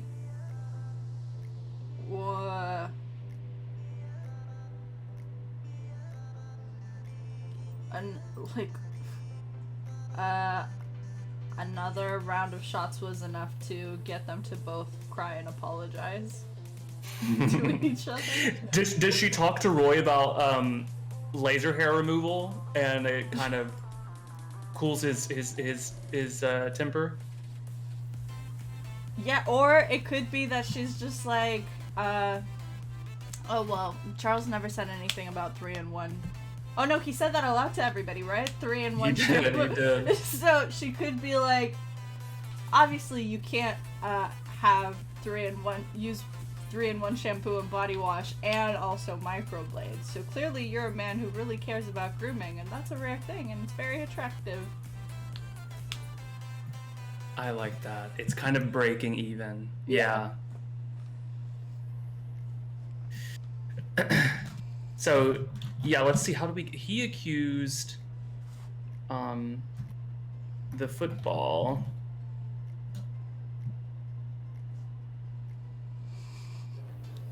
guy, football player. He accused the football player of using 3-in-1. What is that called? Body wash? Shampoo? Body wash and shampoo.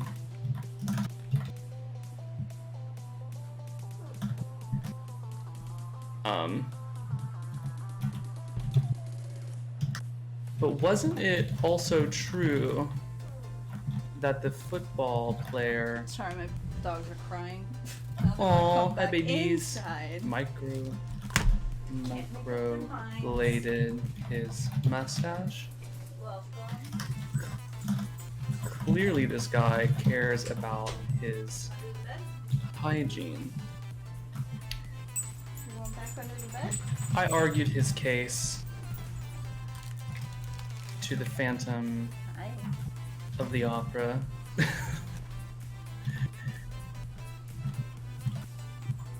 And he seemed to... Oh, we're down here.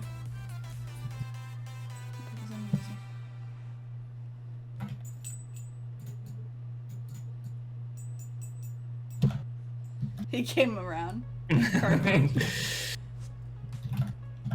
I'm sorry, but just not referring to Charles as anything.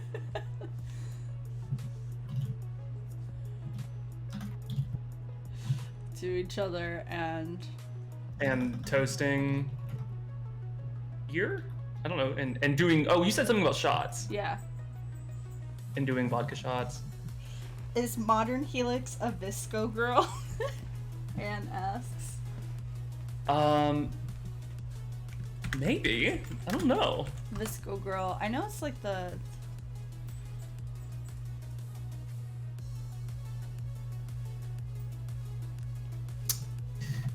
Yeah. I remember it was like that social media thing, right? I think she could be. Yeah. Apologizing to each other and doing vodka shots, and then there was the AirPods situation. Turns out the football player grabbed the wrong pair.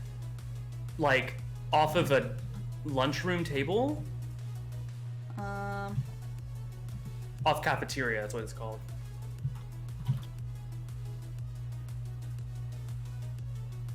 Cafeteria. During school lunch.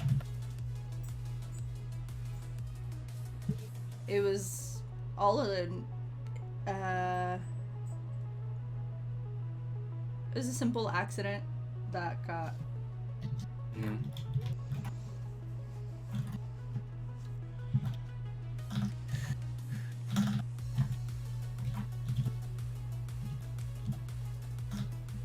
Oh, actually, this could be a really creative way to get back into the conversation. Apparently, seeing as this guy showed up on this cowboy showed up on a what do you call this? Like, what was his mission what do you mean? What were you gonna say? A reconnaissance, but that's like Oh, kind of spying. Mission. I'm gonna read Mercenary. What is it called? Mission. I'm gonna define it and then look at some. Assignment, commission, expedition, journey, trip, errand, undertaking, operation. Oh yeah. I like operation. Showed up on a something operation, like getting an item back, like a. On a retrieval. Yeah, I like that. On a retrieval operation. On some sort of. Oh, well, retrieval's kind of a heavy word, so retrieval mission sounds good. Yeah, I think that works. I was thinking the same thing. And then that way, since these things are taken care of, the conversation could be Helix being like, so they call you a bully hunter? And then Jesse's like, yeah, and so it's them talking, and then Charles kind of chimes in, and then it's all three of them talking. I could see that being a nice way to get them all being merry, and then we find out she's a Visco girl.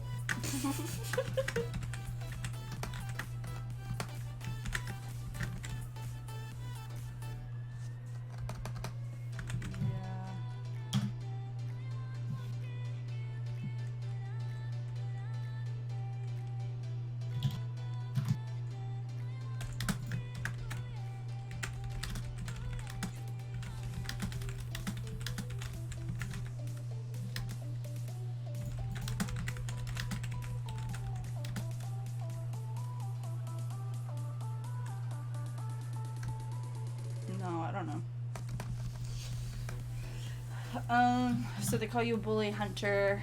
Yeah.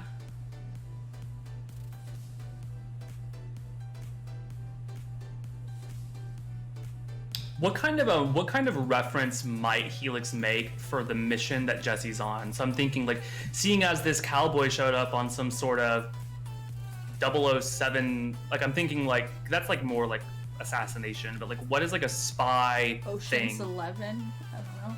Oh, I like that. Is it just ocean? Okay, it's this, and it's also spelled out.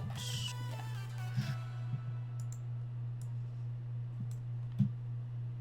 Oh, you did it. Oh.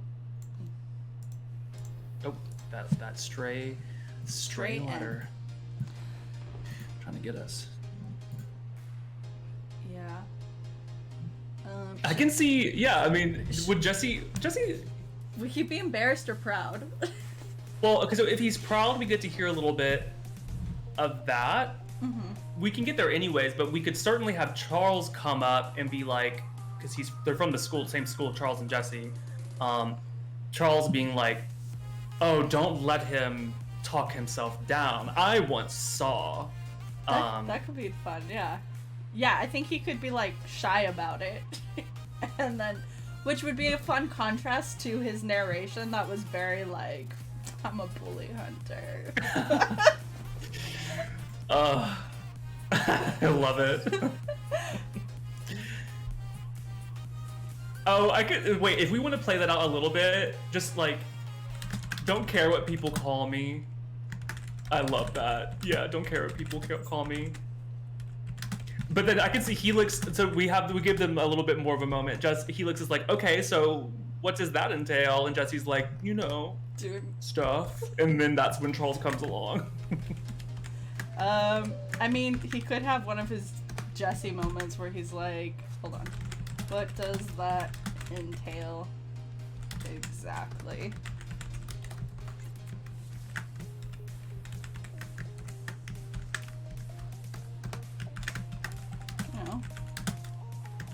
I don't know. Doing the right thing?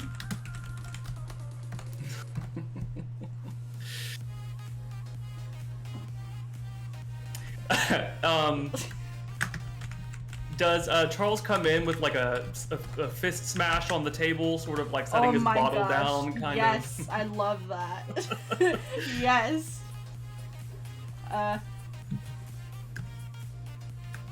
Honestly, now that this is like in an AU setting, they would absolutely gravitate toward each other in any setting. The way that they just yeah, they fill would. the other gap.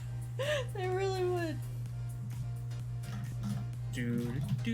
All right. How do you think Charles is gonna? What? Oh, well, yeah. What has Jesse done in this school, and how is Charles gonna beef that up? Do not allow this modest, shy, I don't know. This modest act is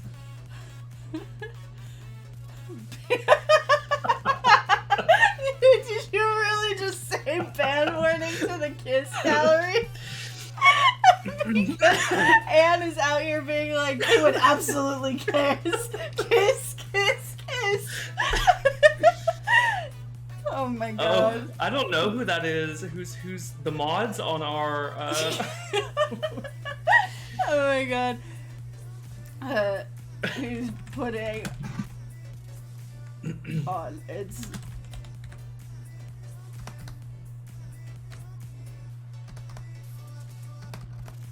We will not be silenced. bad luck.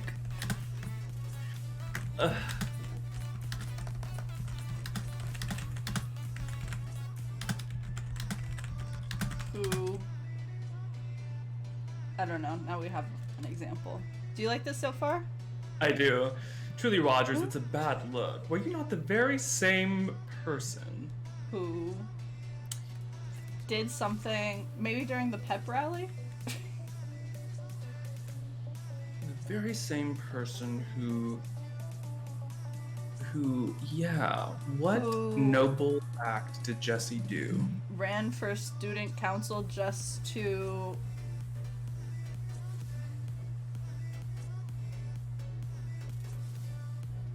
reveal so-and-so, just to reveal that dear Orville Linggood was doing blah blah blah, and I love that. Were you not the very ending... same person who ran for student body president just so that he could give a speech? This is a long sentence, but to reveal that Principal Linggood. I was hoping Linggood could get in here somehow. Principal Linggood has been, or had been,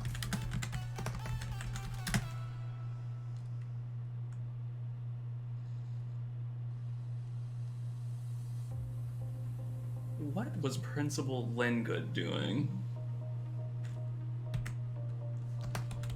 not only allowing the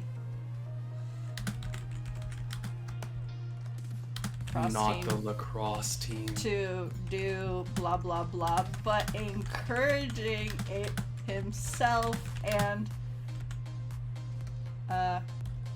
giving them plans, or I don't know.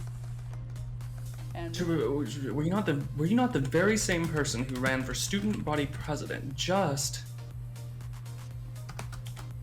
so that you could give a speech to reveal that Principal Linggood had been, well, I'm thinking like we like a really short thing here, really short, like had been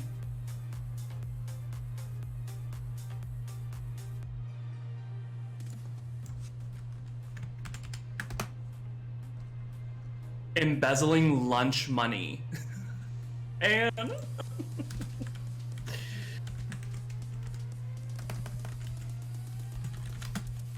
embezzling, something akin to that is like embezzling, like the embezzling.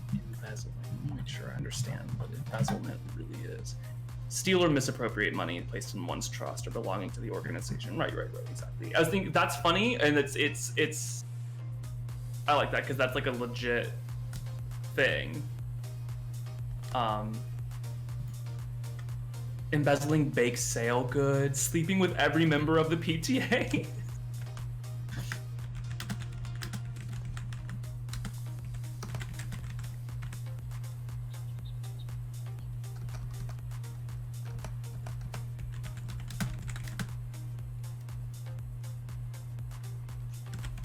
liked embezzling lunch funds because it keeps it short because it's already a long sentence. Yeah.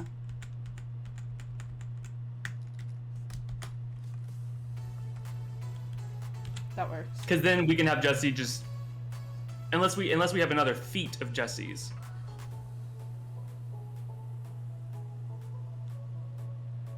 And I think I've witnessed you. What's this one say?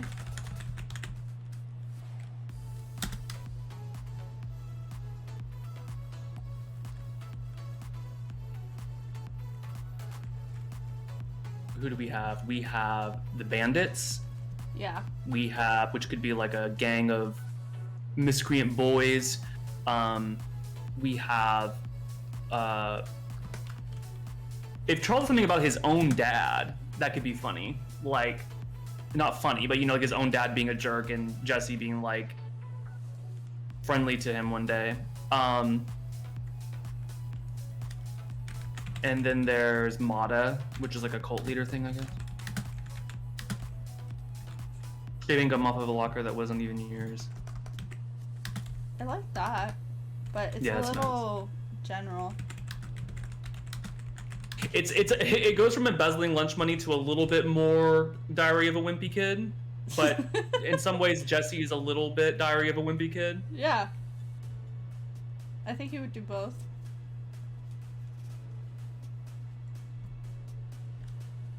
I can actually see Jesse right after that being like, hold on. Oh, this is gonna be long. No, hold on. Jesse's just like,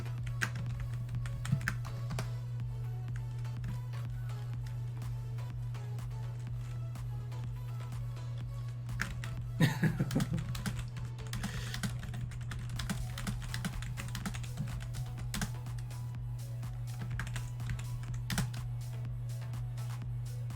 don't know.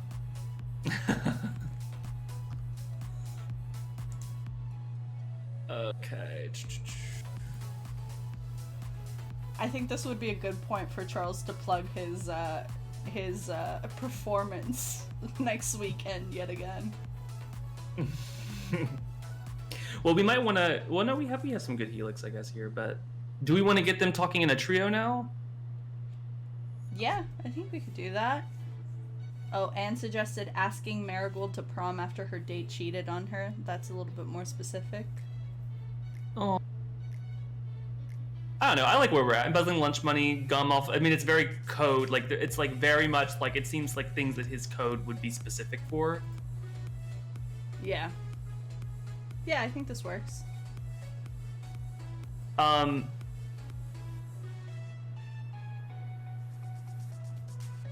so happy I switched music. This is keeping me awake. The previous stuff I want to was... listen to it. Oh, okay, cute. Yeah. That's a bop. It is fun. The previous music was just like lulling. I was just like, man, I'm the one drinking herbal tea right now. So I have... Yeah, he'd never ask a girl out. What was I thinking? You were trying to get that kiss in. We're like, just... Even a reference to a kiss.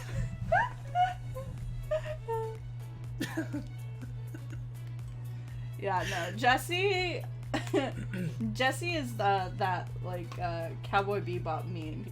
He likes girls who could kick his ass, you know. Oh, I want to watch Cowboy Bebop again. Okay, so we have the 3 little character plots, and I think they could become the subject of how we close out. One of them, I'm interested if any of these work for you and which one works best for you. But one is that they all kind of like want to join Jesse in his bully hunting thing. Oh, that's cute. The second one is Charles, talking up the show. He was like, well, the reason I did it like that is because no one ever comes to our shows. And then Jesse and Helix are like, we'll come. Like, we'll come watch you. And then the third one would be, and I guess this Helix's could work with them, is Helix is being like, I don't know anybody. I start school tomorrow or whatever, on Monday. I don't know anybody. And Charles and Jesse are like, well, we should sit together during lunch, and that kind of would preamble like what might happen in their friendship. I like that. I like the last 2 options. Okay, yeah. I think we could combine them. Yeah, I think there's a way to combine them. I think, what are you, the president of my fan club, relax, and then Helix following that with something like, I don't know, like, not, no, because that's kind of sad sacky, but, like, I was thinking of something along the lines of, like, they seem to be, like, very keyed in on, like, what's going on at that school. Yeah, I think that's a good idea. Like, my instinct is going to somewhere there. I just don't know where. Like, what that should be that she says. Because my immediate thoughts are very, like, sad. Like, oh, you guys seem to know so many things about this school and I don't know anything. And it's like, Helix would not say anything like that.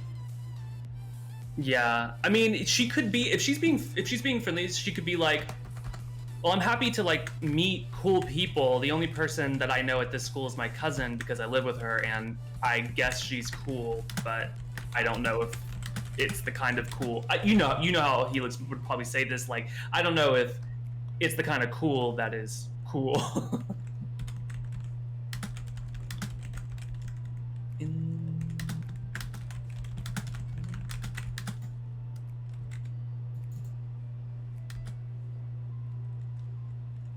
And a theater star? I don't know, would she, like... Oof. Oh, that's a good compliment for both of them.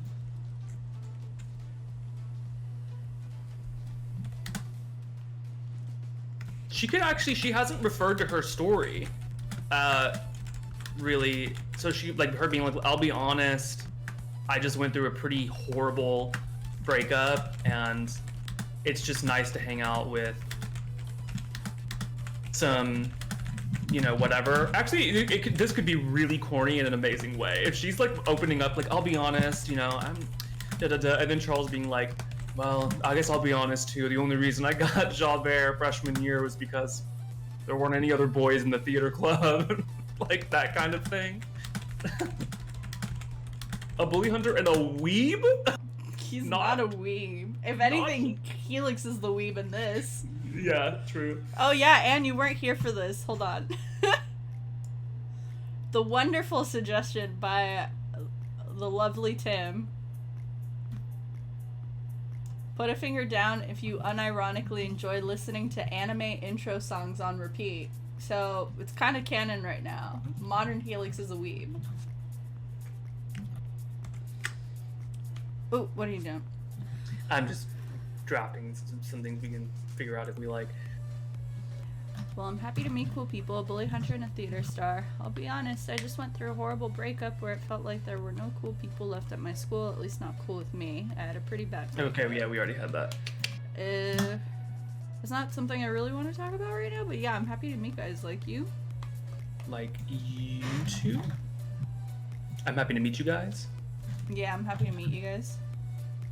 Or would she be like more, it's like really, it's relieving to meet some, she already said cool people. It's relieving to meet you guys, I don't know. To meet you guys. Yeah. Lively too, which is fun.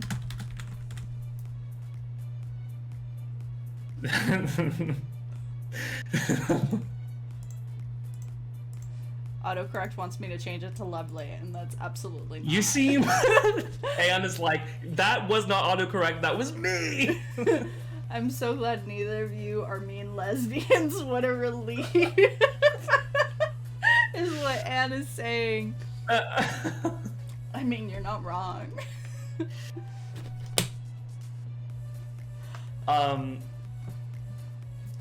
Okay, so...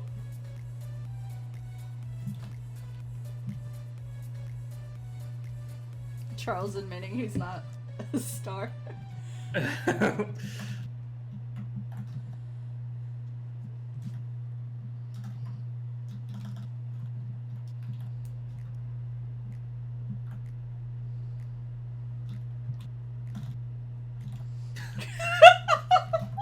hate it. That's so true.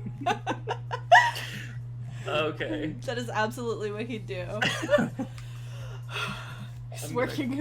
He's getting his courage together. The only reason I was cast as Strawberry Lemus was because there were no other men. There were no other men in my theater class. Théâtre. It was a sham audition. I'm a fraud. Oh my god. Who's gonna comfort him or respond to that? He looks like, no, I'm sure you were who they would have cast no matter what. Oh wait, but what? Somebody has to be like, but aren't there like 50 parts in that musical? And Charles is like, yes, I was also. I love that. You know what? Jesse could say, I've never seen the play, but I've read the book. Aren't there like 50 people in that? Yes, he should. Yes. Also, I'll paste it. how horrifying is it to have like a canon Jesse who read that monstrosity? I read the book in a weekend.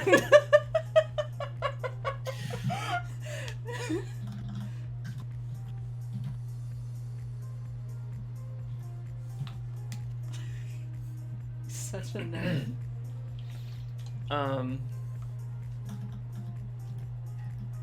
What is like a funny? It was like I read the book on a weekend, or On a road trip with my family or something.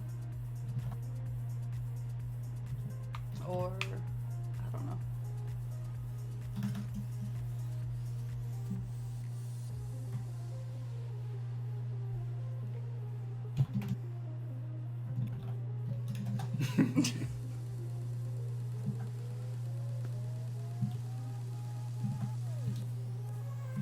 Okay, so I guess he just says yes. And I played them all. He goes right back to being.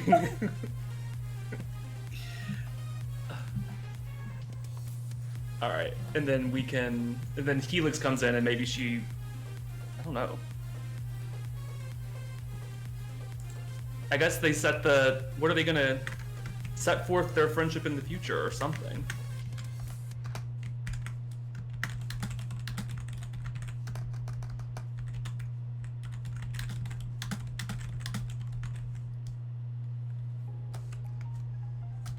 Hold on.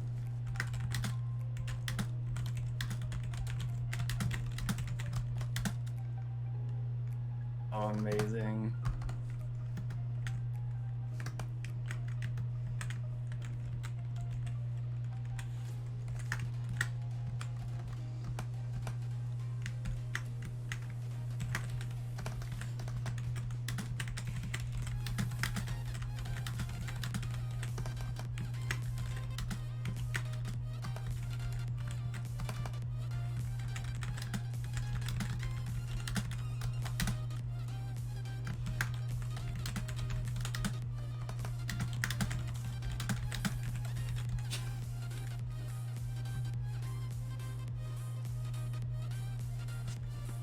Ow.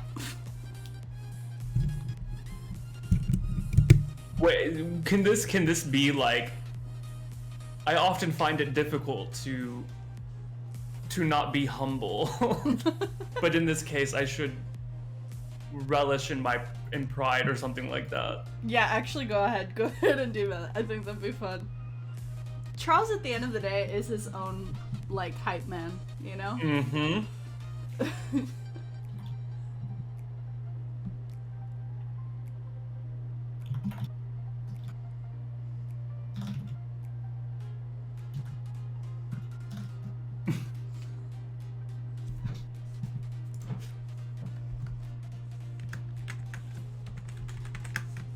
I was hoping it would say Jesse after that.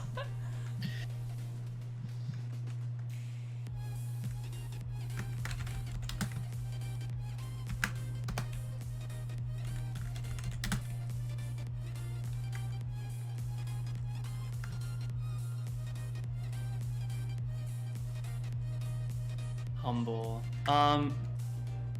What if Helix is because Helix is the person who gets them all together ultimately. Yeah. She's the glue. I mean, you could argue all of them are the glue, but Helix falling from the heavens. So what if Helix is like, hey, by the way, I don't have any friends. Would it be okay if we sit together at lunch on Monday? I don't want to like eat alone in the bathroom or something, because that would really suck. She probably just did that. Yeah, I think that works. We could do...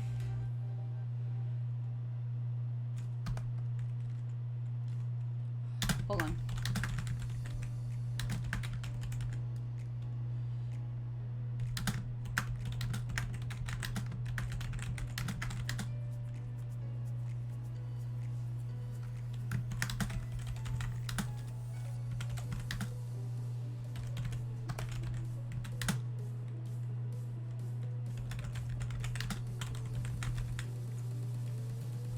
Well, Jesse knows Charles, right? Yeah. All right. Oh, I see. Okay, I think I'm understanding.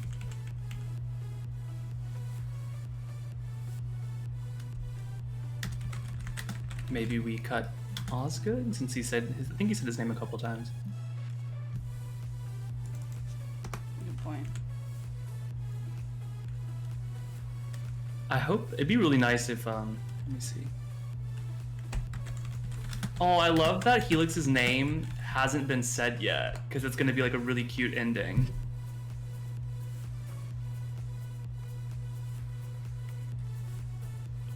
Does that work?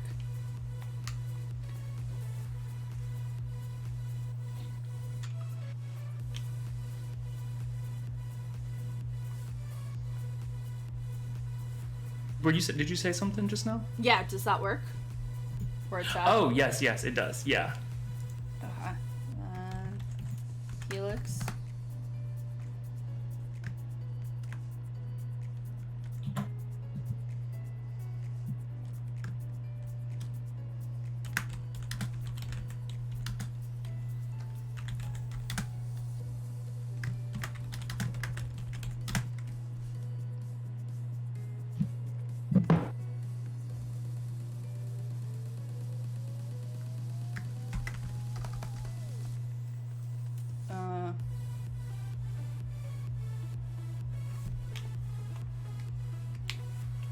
Hold on, how many pages is the scene so far?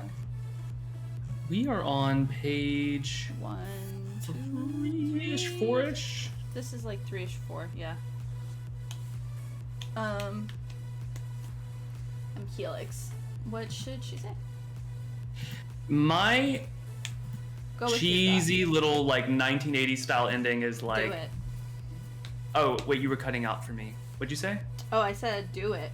Whatever it is, you should do Oh, it. So here's kind of what I was thinking, and we can change some of the wording. Yeah.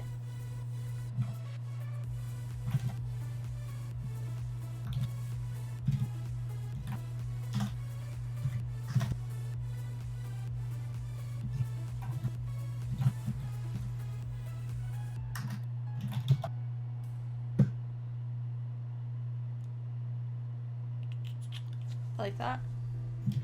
And so what I was thinking after this is something to the effect of like Jesse and or Charles have a moment where they're like, oh, we've never sat together at lunch. That's not something we do. And then Helix is like, well, great. That's so we can all become new friends. Like that kind of like Perfect. Yeah. declarative, hopeful little sun setting. That sucked.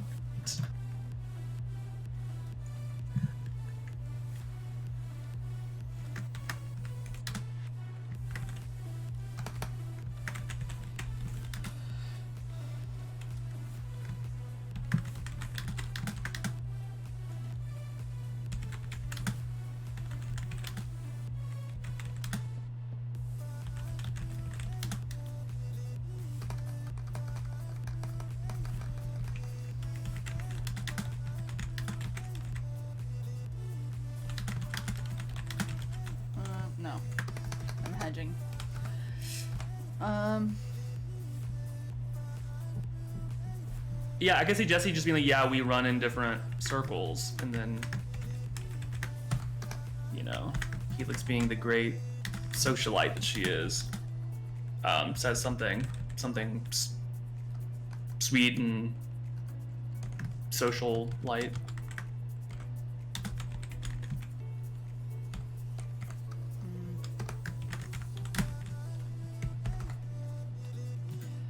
How does this keep happening?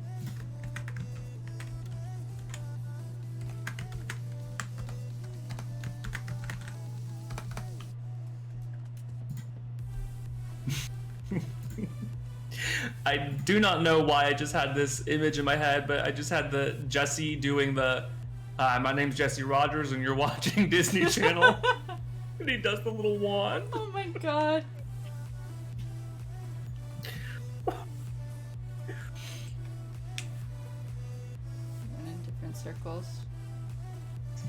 Yeah, we run in different circles. Helix, like, is she...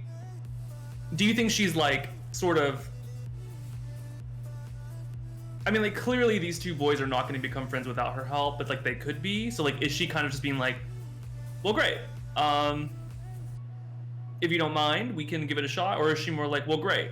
We'll give it a shot. Like, and we'll see how things go.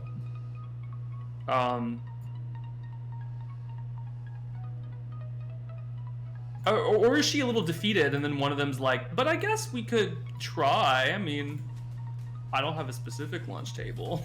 And then it's kind of left off on, like, you know, them giving it a shot kind of ambivalently. Hold on.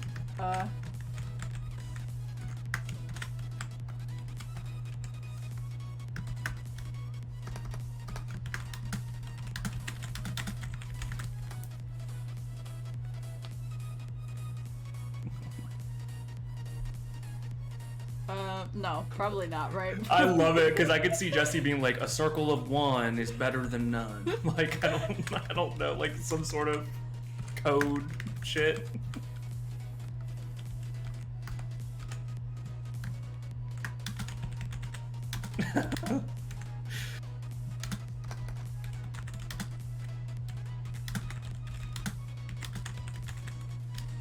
Circle one is still a circle. That's right, baby.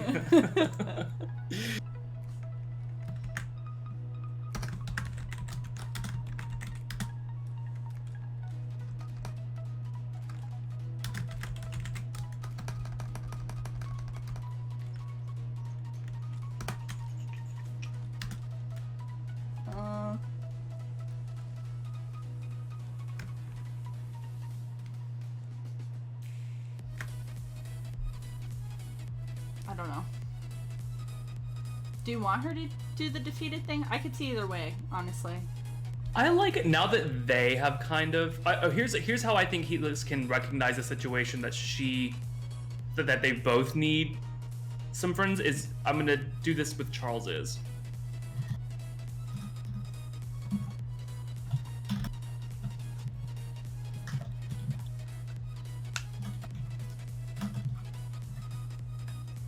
It's quite a... Like I want to. Charles would. It's something a small group. Like it's quite a exclusive.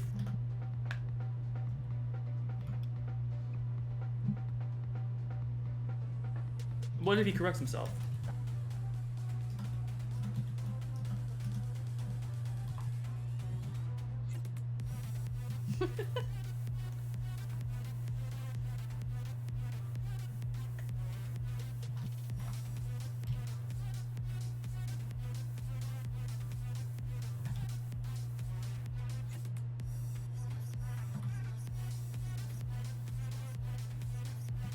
Some sort of like Charles is not doing too hot in his situation either. Yeah.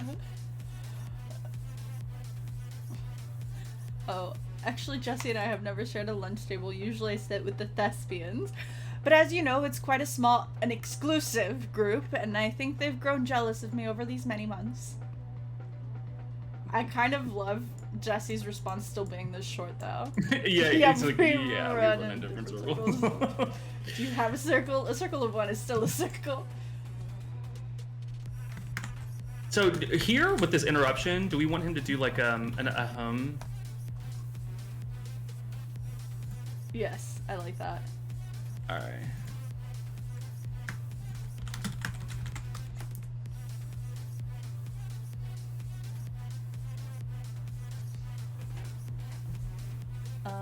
Do you want her to say something else, or add anything to that, or it feels like we're near, if not at the end. Ah, yeah, so great. So Monday I'll see you guys at school, and then we could have the line of all lines, which is Jesse saying it's a deal because it's Jesse. Perfect, yeah.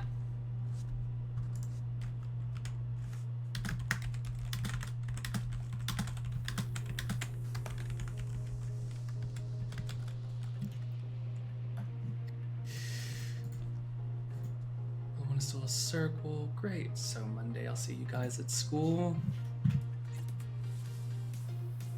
Oh, do we want them to do the we could do Oh yeah. one of these things.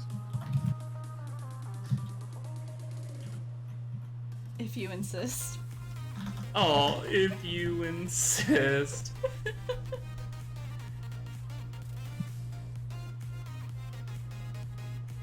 Awesome. Do we need a closing narration, or are we good? I feel like that ends pretty nicely. I think that's it. It's sweet. Oh, that's so cute. Holy heck. We wrote an episode, 16 pages, in a little under 3.5 hours. That's how you do it. With the help of everyone.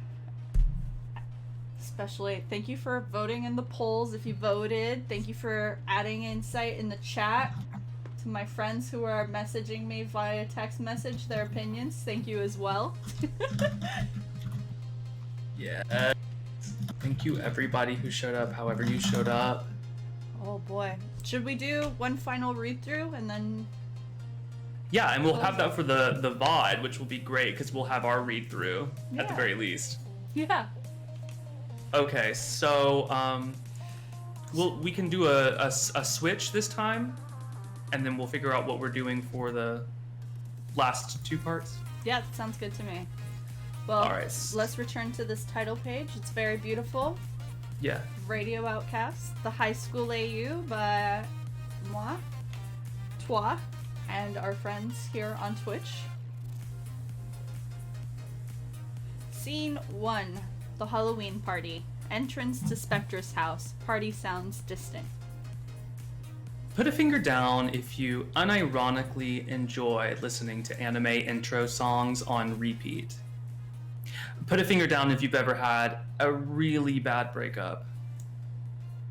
Put a finger down if you've ever gone out to grab burgers and your cousin tells you she can't go with you because she's studying, but then you come home and suddenly she's dressed as Scarlett Johansson's Black Widow and hosting an absolute rager that you weren't invited to. Door opens. Oh, Helix. There you are. I was wondering where you went off to. Right, so... Since your old high school hates you or whatever, I figured I'd throw a party so you could get to know people before you start school on Monday. You threw a party for me while I wasn't here? Uh-huh, sure. I mean, it also happens to be Halloween weekend. That makes more sense. Besides, it's time to meet someone who isn't that cheerleader who you say ruined your life, right? Yeah, it'll be nice going to a school where there aren't thousands of evil rumors about me. If there's one compliment I can give Emmy, it's that she knows how to spread a lie. Oh, that's nice. Anyways, follow me. Door closes, party sounds louder. The guys dressed as the Avengers, those are the football guys. Then you've got the Disney princesses, those are the Disney... not the Disney. Those are the student council girls. The werewolf over there DJing is Dylan John's Fur Trap. He's with the EDM crowd. I think those are the drama geeks over there, but I have no clue what they're dressed as. Anybody else is probably a loner. You'll recognize the loners because they're all dressed as bananas or pizza slices or like cowboys or something boring. Oh, cool. I think that guy's the Phantom of the Opera. If you say so. Well, anyhow, this is the kitchen, which you already know. The keg's over there, wine cooler's that way. Or just look around until you find something else if you're picky. I'm going outside to smoke with that hot guy who has a mullet. Can cracking open. Have fun, cuz. Try not to have another public meltdown. Scene 2, the kitchen. Put a finger down if you were cast as Javert in Les Miserables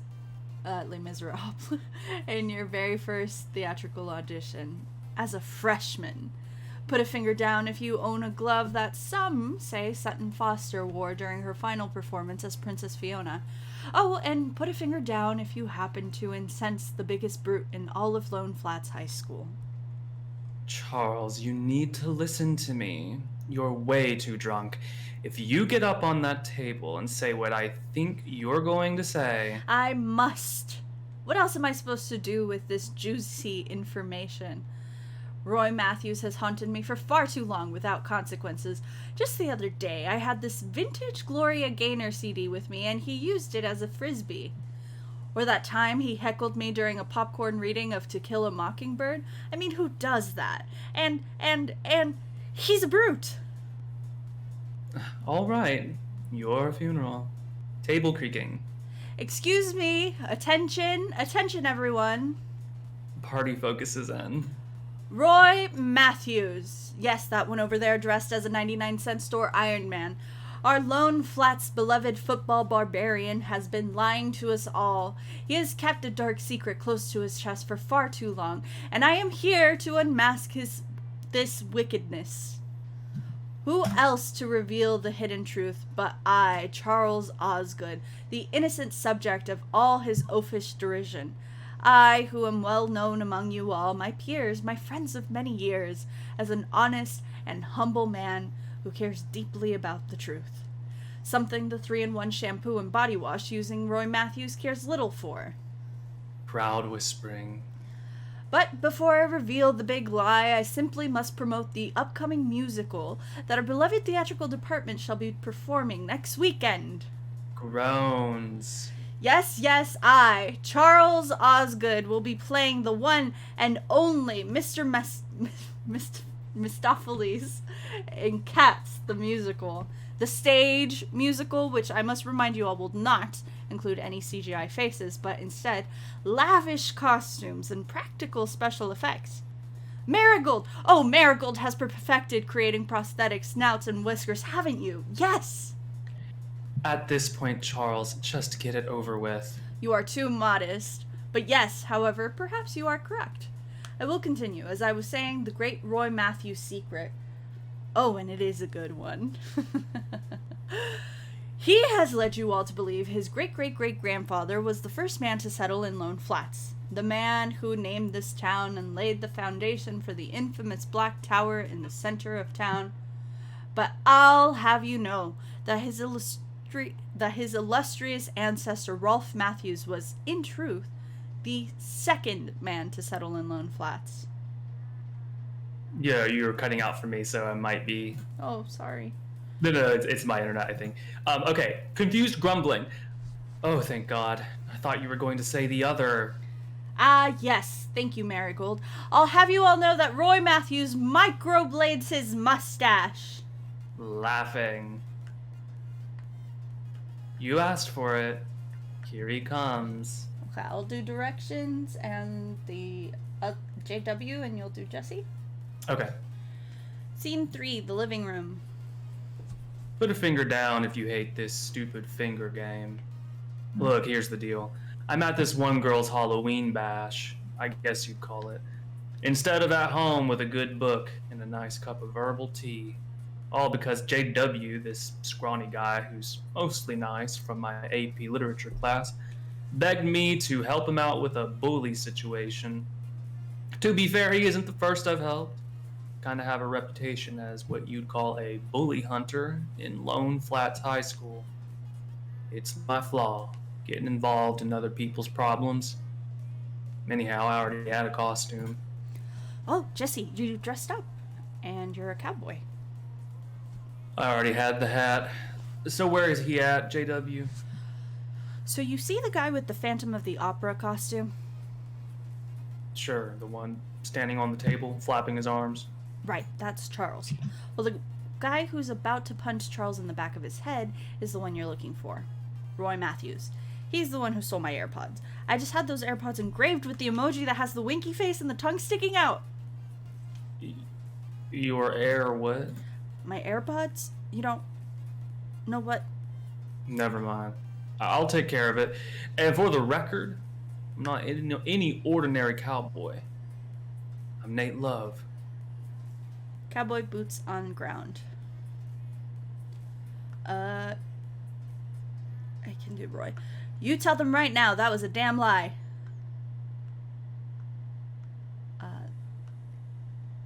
Wait, did you freeze? No. I'm still here. Okay. Are you doing Charles as well? Yeah, I can do Charles again. There he goes again, trying to spin the truth. Hate to interrupt. You, Roy, I need to talk to you. I'm looking for a pair of AirPods. Excuse me, can you not see that there are important matters at hand? I am in the middle of disrobing the fraudulent narrative the Matthews family has sold this town for generations. Sorry to hear that. Anyhow, I was saying, you've got something that doesn't belong to you. You can hand it over quick, and I'll leave, and you can get back to this disrobing. You suggesting I stole something, cowboy? I'm saying empty your pockets, and we'll see. How about I... Face punch, crowd gasp, Charles screams. You should do Helix. All right, cool your... You said me, right? Mm-hmm. All right, cool your jets. You both need to chill out before one of you breaks something in my aunt's house. I haven't even finished moving in yet. Where are you supposed to be? Sorry. Or no, wait, pardon. Let's cool our egos and talk this out. Deal? The kitchen. Okay. First, I took care of the Phantom of the Opera situation. Well, the guy dressed as the Phantom. He accused the football player of using 3-in-1 body wash shampoo. A devastating accusation. But wasn't it also true that the football player microbladed his mustache? Clearly this guy cares about his hygiene, right? So I argued this case to the Phantom of the Opera, and he eventually came around. Just a few minutes later, the Phantom and the football player were apologizing to each other and doing vodka shots. And then there was the AirPod situation. It turns out the football player grabbed the wrong pair off a cafeteria table during school lunch. Simple accident that got blown out of proportion, apparently, seeing as this cowboy showed up on some sort of Ocean's 11 style retrieval mission. So they call you a bully hunter? Oh, yeah, I guess. Don't really care what people call me. What does that entail exactly? You know, I don't know. Doing the right thing? Charles slams his bottle. Oh, that's you. Charles slams his bottle on the table. Do not allow this modest act he's putting on. Truly, Rogers, it's a bad look. Were you not the very same person who ran for student body president just so that you could give a speech to reveal that Principal Linggood had been embezzling lunch money? I think it should be has. And I think I witnessed you scraping gum off a locker that wasn't even yours just this Wednesday. And were you not? What are you, president of my fan club? Relax. Well, I'm happy to meet cool people. A bully hunter and a theater star. I'll be honest, I just went through a horrible breakup where it felt like there were no cool people left at my school. At least not cool with me. It's not something I really want to talk about right now, but yeah, it's a relief to meet you guys. You seem lively too, which is fun. Well, since we're being honest, I guess I'll do my part. The only reason I was cast as Javert in Les Miserables was because there were no other men in my theater class. It was a sham audition. I'm a fraud. Didn't see the play, but I read the book on a road trip. Aren't there hundreds of characters in that thing? Yes, and I played them all, but the true prize was Javert. How do you memorize all of that? Yes, actually, I suppose that does showcase some talent, no? So often I find it a struggle to not be humble and self-reflective. But on this occasion, I shall be proud. Right, humble. So he's Charles, I'm Jesse, and I suppose you ought to introduce yourself since we're palling up at this party. Oh, right. I'm Helix. I just transferred. So, would it be cool if I sat with you guys at lunch on Monday? I really don't want to go back to eating in the bathroom stall. It sucked. Oh. Actually, Jesse and I have never shared a lunch table. Usually I sit with the thespians, but as you know, it's quite a small, an exclusive group, and I think they've grown jealous of me over these many months. Yeah, we run in different circles. Do you have a circle?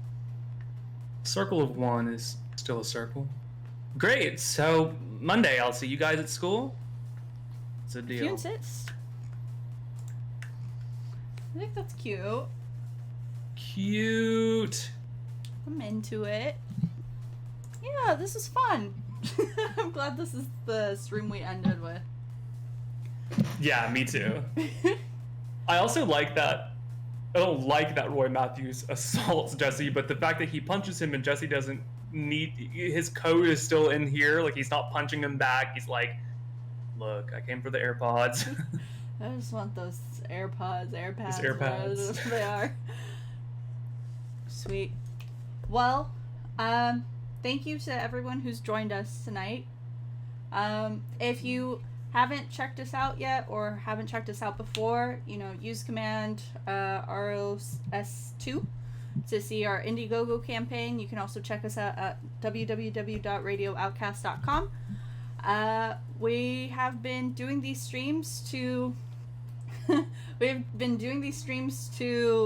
raise funds for season 2 of our audio drama. And if you like what you heard here and what you helped create here tonight, please check us out. It'll be fun.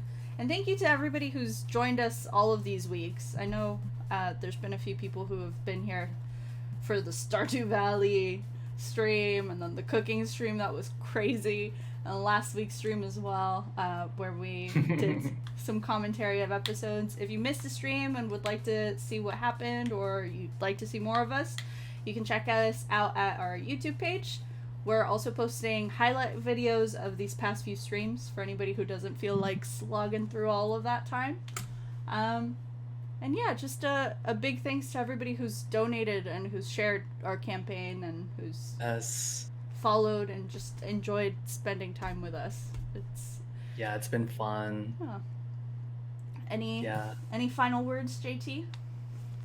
Thank you everybody for hanging out with us. It's like honestly just a gift to be able to do this sort of thing, because time like today sucked. It's been kind of like a rough year, been a rough time in general. So like it's just like I'm really grateful to be doing this and to have people support us and come hang out with us. It's like kind of unbelievable. So thank you everybody, and thank you Fernanda for doing all the tech stuff. I tried to do tech today and it didn't work, and then mine also failed, but we made it through and we stuck around and you all stuck around with us, which is it means a lot. And I don't want it to sound like we're reading off a script too much, but I want to be sure that I'm like thanking everybody and really like, of course, hopefully bringing it across that this really has meant a lot to us. And I'm probably gonna end the stream and go cry because it's kind of amazing how far things have gotten. Thank you. Tomorrow is our final day for the fundraiser. So if you haven't checked it out and you're curious, please do. Helps us out. And this has been nice. All right. Sweet. Well, my neighbor has been asking me to take a group photo since we started streaming, so I'm going to run downstairs and I guess I'm taking a group photo. Okay. Awesome. Well, good night, everyone. Night, everybody. Bye.